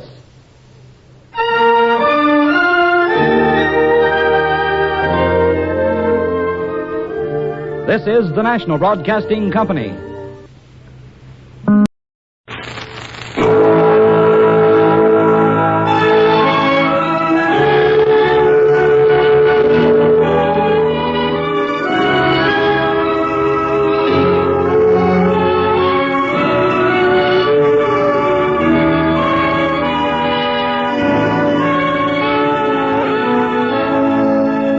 Authors Playhouse.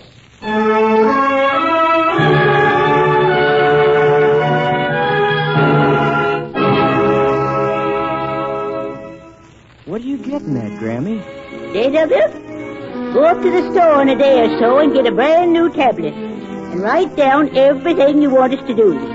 Where to plant, and when, and how. And leave directions about the stock, too. We'll just follow your directions. Sounds like a good idea. But, who's going to read the orders? Don't get sassy, Joe Wheeler Gordon.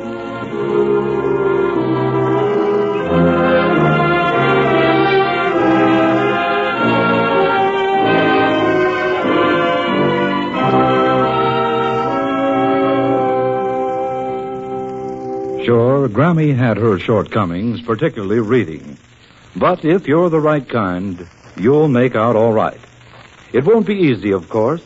Not any easier than it was for Grammy and the others who were called Ramuses. How they solved their problems is revealed as Authors Playhouse presents James Street's story of Mississippi swamp folk, that old Gordon place.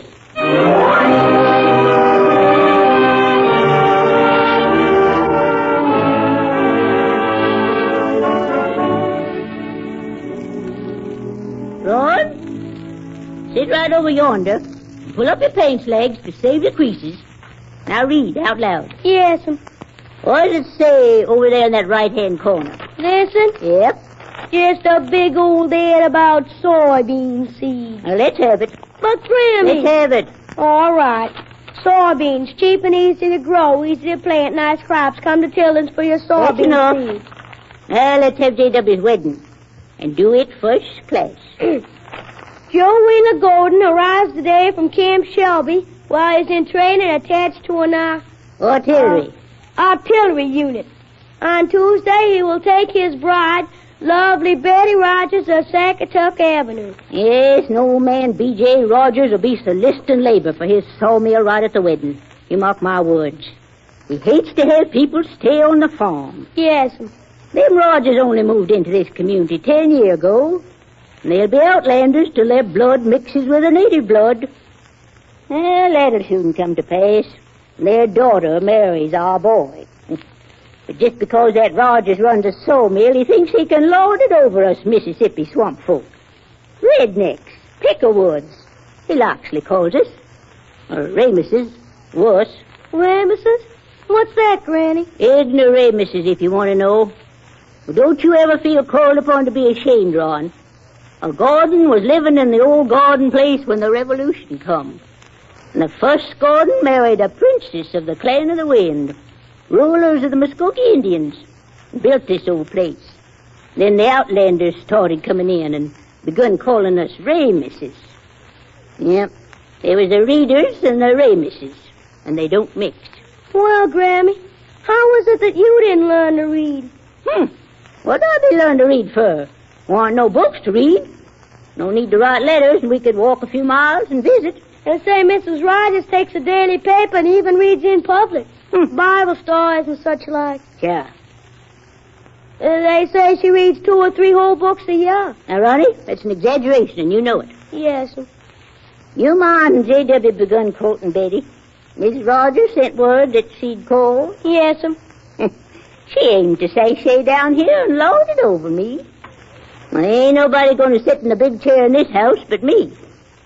Maybe I'll share the big chair if they're fitting. Nobody's going to hog it. She won't be neighborly, just curious. Well, I recollect the day she come a-calling. I told her, sort of a feel. You had some more coffee, Miss Rogers? I've had plenty, thank you. I see here by the paper where your husband's gone to Mobile on business. Why, Mrs. Gordon, I didn't know you read. Of course I do. Do you? I sure do. Well, I've been reading since I was knee-high. I never used glasses. I see here where the Friedlanders have moved up over Whitten's General Store. The Bartletts are having a nice picket fence built. Yes, I should have told her that. But I'll be switched if I was going to let an outlander lord it over me just because she could read. Yeah. Say, Grammy, do you reckon J.W. will drop by and see Betty before he comes here? He better not. Proper for a man to come home first. Then go get his girl and bring her to his house for supper. And the folks, too. J.W. come here first. He's a first-class man. He's due most any minute now. I better go curl the mules. You know how he is about the mules. Then go ahead. Don't stand there. Grim, here he comes. Well, go fetch him a dip of cold water, fresh from the well. Yes. J.W. Grammy. Oh, Grammy. Hey. Let me hug you. Oh, it's good to see you. Oh, it's good to be home, Grammy. Thanks. Water for you. Oh, thanks, Ronnie. Oh, that's mighty good. How are you, Ronnie? Fine, J.W. Did you stop by and see Betty? No, came here first. I'll go get her directly. Her folks, too. How's the place? Sure right, I reckon. How's the army? All right, I reckon. Them hands of yourn fit plow handles. Them feet fit furrows. You ain't found your place yet in the army. Got a good gun? Big un. I'm in the artillery. Man can kill more folks with a big one than a little one. Maybe, but I like to do my own aiming. I'm going to poke around. Be back directly, Grammy. All right. Come on, Ron. Ronnie, how's Grammy's reading? Sort of second hand. Reckon she aims to tell Betty she can't read a lick? She don't aim to tell her nothing. She's rightly proud of Betty. But she said Betty might tell her mother she can't read. Grammy generally knows what she's doing. But Betty's going to be around, and she ain't dumb. I hope it works. How are you and Grammy going to handle this place this summer? I don't know, but it's got to be done. Better put in some peanuts this year, in that patch across the creek. Peanuts? That's cottonland. Government needs peanuts. I ain't no peanut man. I ain't ever raised them. I ain't ever killed no Germans and Japs, but I aim to. You'll need corn in that bottomland, and push it. Plow deep. Soon as fall's nigh, pen up your hogs and shovel the corn to 'em. Government needs hogs. Okay, what else? Put soybeans yonder where we had corn last year. I don't know nothing about soybeans, J.W. Government needs soybeans. Uh-huh. Ronnie, can you keep a secret? A military secret? Sure. We're making a secret weapon out of peanuts and soybeans. Oh. That's a fact. You mean vitamins. So what? Now, if it was the bazooka... I don't mean vitamins. I mean an explosive. Something brand new. And it comes from peanuts and soybeans. Better than dynamite and TNT? Got 'em beat to a frazzle. Boy, one drop of this explosive in a shell, and wham! That's all there is to it. And they pick up Japs and Germans in baskets. Get the idea? Yeah. That's how come I'm home. I told the Army that if soybeans and peanuts could be grown, you're the man to do it. We're picking out key men here and yonder to grow 'em. Thought you'd come home to get married. That was just sort of an alibi. But don't say nothing about that neither. Now, can we count on you? Who is we? The Army. You might have come a right. You show me how to get them goobers and soybeans started, and I'll do the rest. Grammy's gonna want to pry, but I'll tell it's a military secret. That's right, shake. Now then, I'm going down and fetch Betty and her folks up here for supper.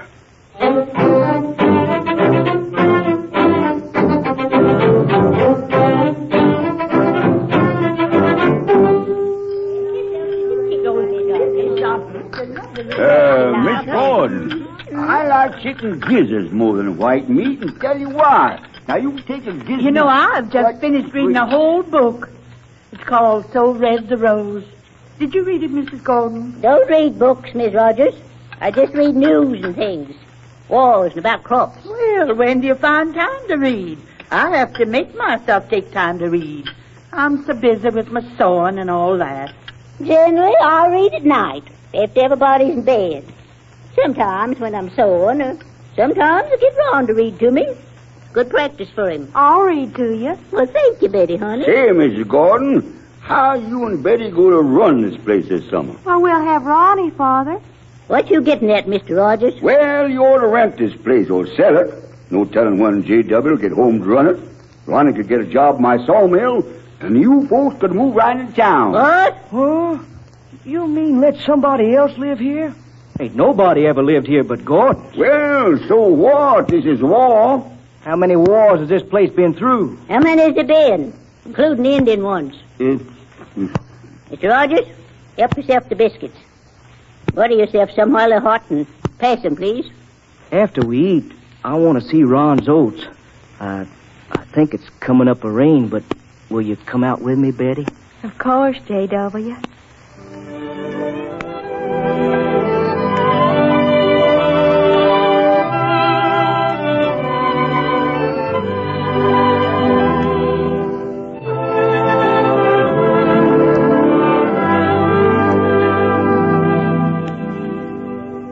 J.W., soybeans and peanuts are new crops to us. Me and Ron might have trouble. Well, I'll help you get them in the ground. The rain's coming. Won't be able to plant for days. By that time, you'll have to go back. Besides, it ain't fitting for a man to spend his honeymoon in the fields. Wouldn't be fair to Betty. What are you getting at, Grammy? Go up to the store in a day or so and get a brand new tablet and write down everything you want us to do. Where to plant, when, and how. Leave directions about the stock, too. We'll just follow your directions. Sounds like a good idea. Who's going to read the orders? Don't get sassy, Joe Wheeler Gordon. How are you going to keep Betty from finding out about the reading? Cross that bridge and I'll get to it. You'll be going back to that big gun before long. The quicker you learn to shoot that gun, the quicker you'll be back. Yes'm. I wish they'd give me a rifle. I don't cotton to cannons. Yeah, you do like they tell you up there, and we'll do like you tell us down here. Before long, everything will be all right again.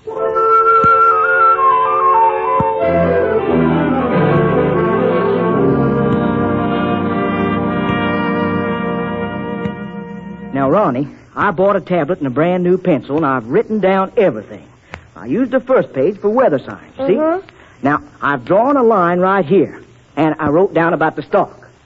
That took 2 pages, and the directions about the soybeans start in the middle of the 3rd page. Right here? Yeah, right there. And go over here to down here on the 4th page. And then comes the directions about the corn and so on. You see? Yeah. You sure filled up a lot of pages. Well, you just do like it says here and you'll get by.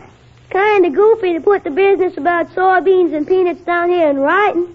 It ought to be in code. Oh, you just be pop-eyed sure nobody gets hold of that. And don't talk about it. Grammy and Betty know I've written directions, but they don't know it's a military secret. And they won't say nothing about it because they think it's not a secret. That's how women are. You sure learn fast. I keep the tablet in my room. Besides, it's as good as code. Your writing ain't so hot.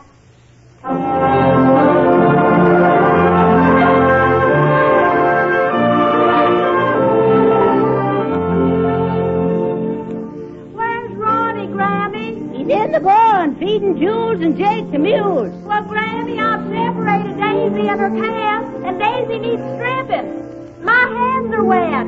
Would you mind reading the directions and telling me how J.W. wants it done?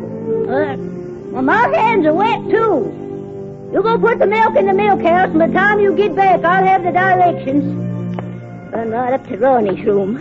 Right on the first page, them instructions.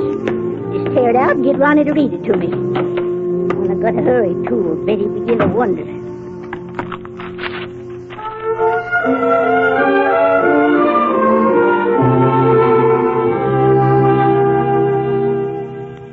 Thanks, Ronnie, for reading it.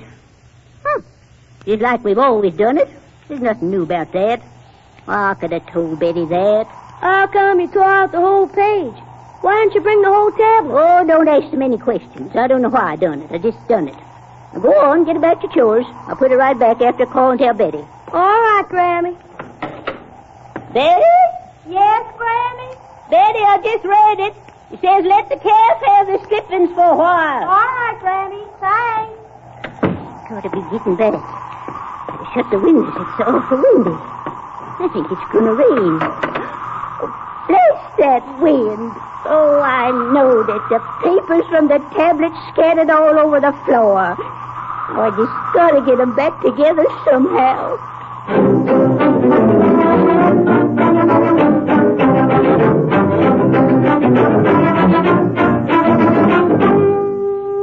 Grammy, I think it's time to plant the peanuts.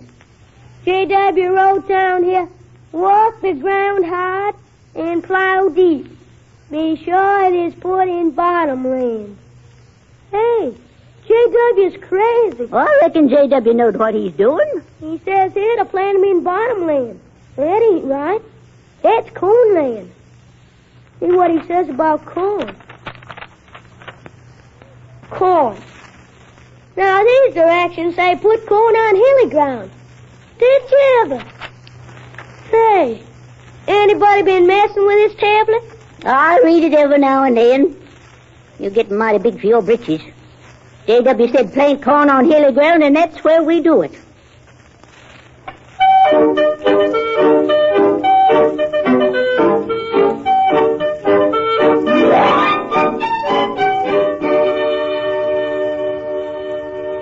Grammy, I've been working mules hard. Seems that I should increase the cottonseed meal in their feed.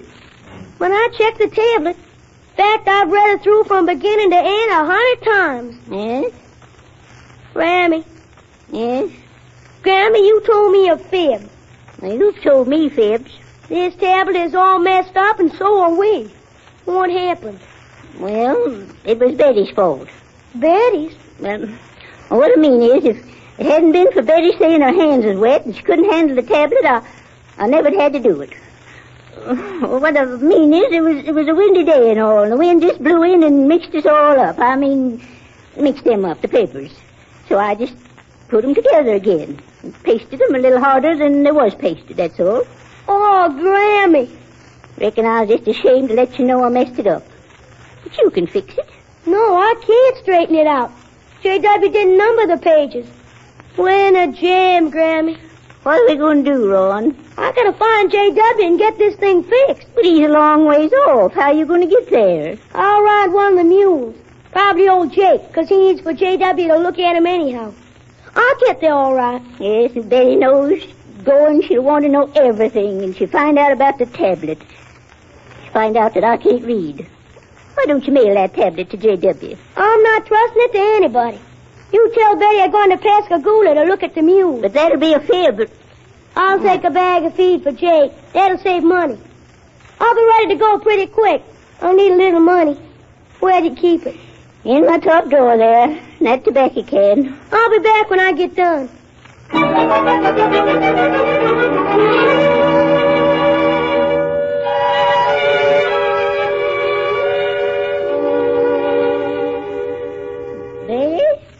Betty? She's downstairs, fixing you some iced tea. Well, Miss Rogers, when'd you come? Well, Betty came over and got me when she saw you aren't feeling well. You've been working too hard, Miss Gordon. I've been sitting here most 2 hours. You've been sleeping the sleep of the exhausted. Yeah, I'm all right now. It's right neighborly of you to come over, Miss Rogers. That's what neighbors are for. Here's some tea for you, Granny. Well, thank you, honey. Have some tea, Miss Rogers? I've already had some. I'll read to you. No, don't bother. I suppose you're tired of reading or being read to. Betty told me you'd been reading this book to her, and how well you read. Mind if I take this book home to read? I'll be back later on to see if I can help out. No, take it. Thank you, Miss Rogers. I'll be back soon. Goodbye. Goodbye. Laid on sort of thick, didn't you, Betty? How come you had to say book? Oh, I don't know, Grammy. Mama got to asking me questions about your reading, and I just up and said you'd been reading to me. And I just said book to make it sound bigger. How long you known I can't read a lick? Oh, I don't know. Look at me. Who told you? Nobody, Grammy. I just put two and two together. And I ain't telling nobody. I reckon I know why you did it. You're sort of like me. What are you getting at? You remember that Laurel girl who come down here last year? Mm-hmm. Well, she said she'd had private piano lessons, and J.W. got to shining round her. So I told him that I'd studied dancing when I was a little girl. I just wanted to show off, to make him think I was something special. So it looks like you did. Come over here and sit by me, honey. I want to tell you where Ronnie's going.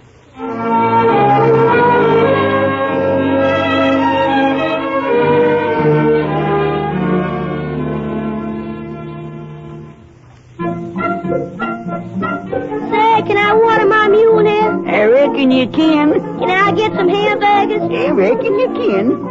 Camp Shelby, how far is it? I reckon by day after tomorrow you can get there. Am I heading right? Yes, you are, son. Say, aiming to sign up? Nope. How many of these hamburgers you want? 5, I reckon.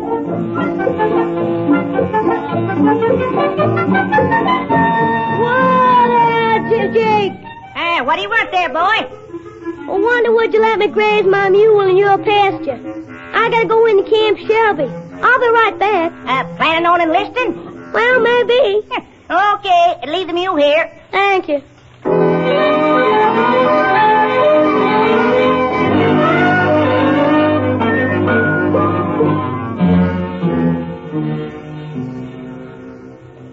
What's going on here, Private? This kid says he wants to see the general, sir. Won't you settle for a colonel, son? Here's Colonel Cartwright. Maybe he'll have a minute to see you. What's this all about? Oh, this boy wants to see the general, sir. General is busy, son. I'm his colonel. Can I help you? I'm Ronnie Gordon. I want to see my brother, J.W. Gordon. What's his outfit? He handles a big gun. There are thousands of soldiers here, Ronnie. You'll have to tell us more about your brother. Does he look like you? Well, yes and no. He's a first-class man, but his pants don't fit. I gotta see him. Come into my office, son. Yes, sir. You sit down in that swivel chair there. Now, you can trust me. Tell me what's on your mind. Maybe I can help you find your brother. It's about the peanuts and soybeans. Oh? J.W. told me that the Army wanted me to grow them. Yeah? He let me in on a secret. Uh-huh. I know you make explosives out of them, and I ain't told a soul. Not even Grammy. But Grammy got the tablet all mussed up, and I planted peanuts where I ought to planted corn. And the hogs are loose, and old Jake's sick, and Oh! Why, of course. This is a miserable state of affairs. But we'll fix things. You did right in coming to me.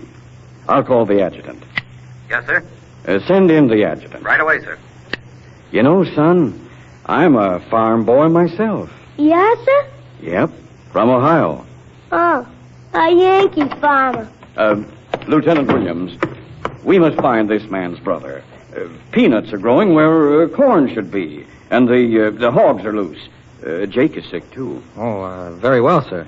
It'll take time. See that this man has quarters until the mission is completed. What about Jake? Jake? What about him? He's out in the pasture over yonder. Huh? Oh, you see, Jake is my mule. Maybe you figured he was another brother. Well, But he's just a mule I rode up here. J.W. can cure him. J.W. is a mule man from way back. Best mule man in the county. Oh, just a minute, son. Is your brother about this tall, black hair? Sounds like J.W. Fighting Joe Wheeler, sir. Joe Wheeler Gordon. That's him. Excuse me, sir. Could I have a word with you aside? Why, go ahead, Lieutenant Williams. I know this Gordon, sir. Yes? I was checking his record this morning. He was on a 155 millimeter and was the sloppiest soldier in the camp. You don't say. Yes. Then his CO heard that he liked mules. He was transferred. Hmm? He's the best mule man in the Army. Shall I send for him, sir? By all means. Have him report here at once.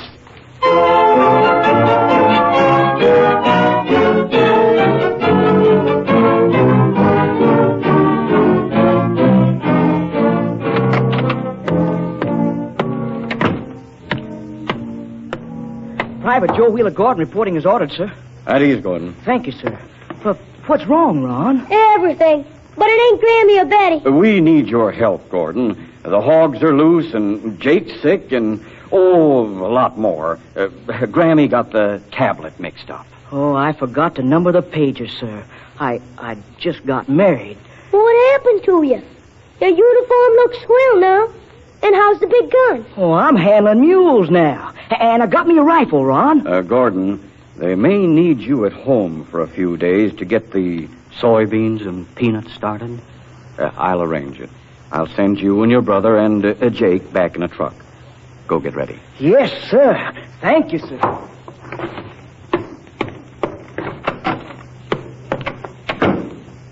Well, there's a good soldier. He should be a first-class private. First class? He's been first class for years. Grammy said so herself.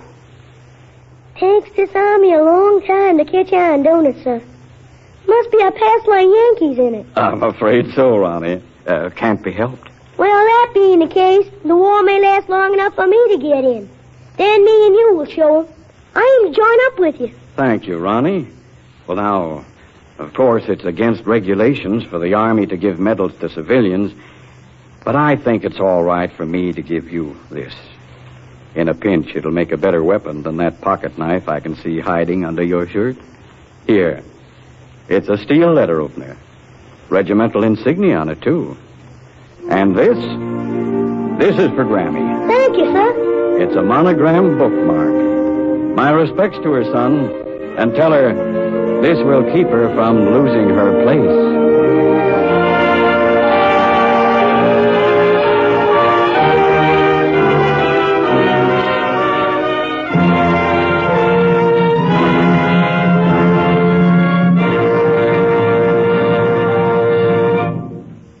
You have heard James Street's story, That Old Gordon Place, adapted for Authors Playhouse by Dorothy Cheney Quinnen and directed by Mr. Harry Bubeck.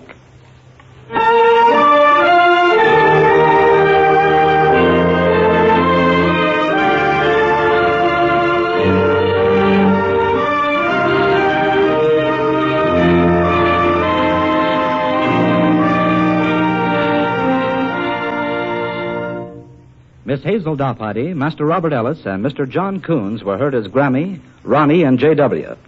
The orchestra was conducted by Mr. Joseph Galicchio. Next week, same time, same station, Authors Playhouse will bring you Elizabeth Dunn's amusing story, Woman's Work.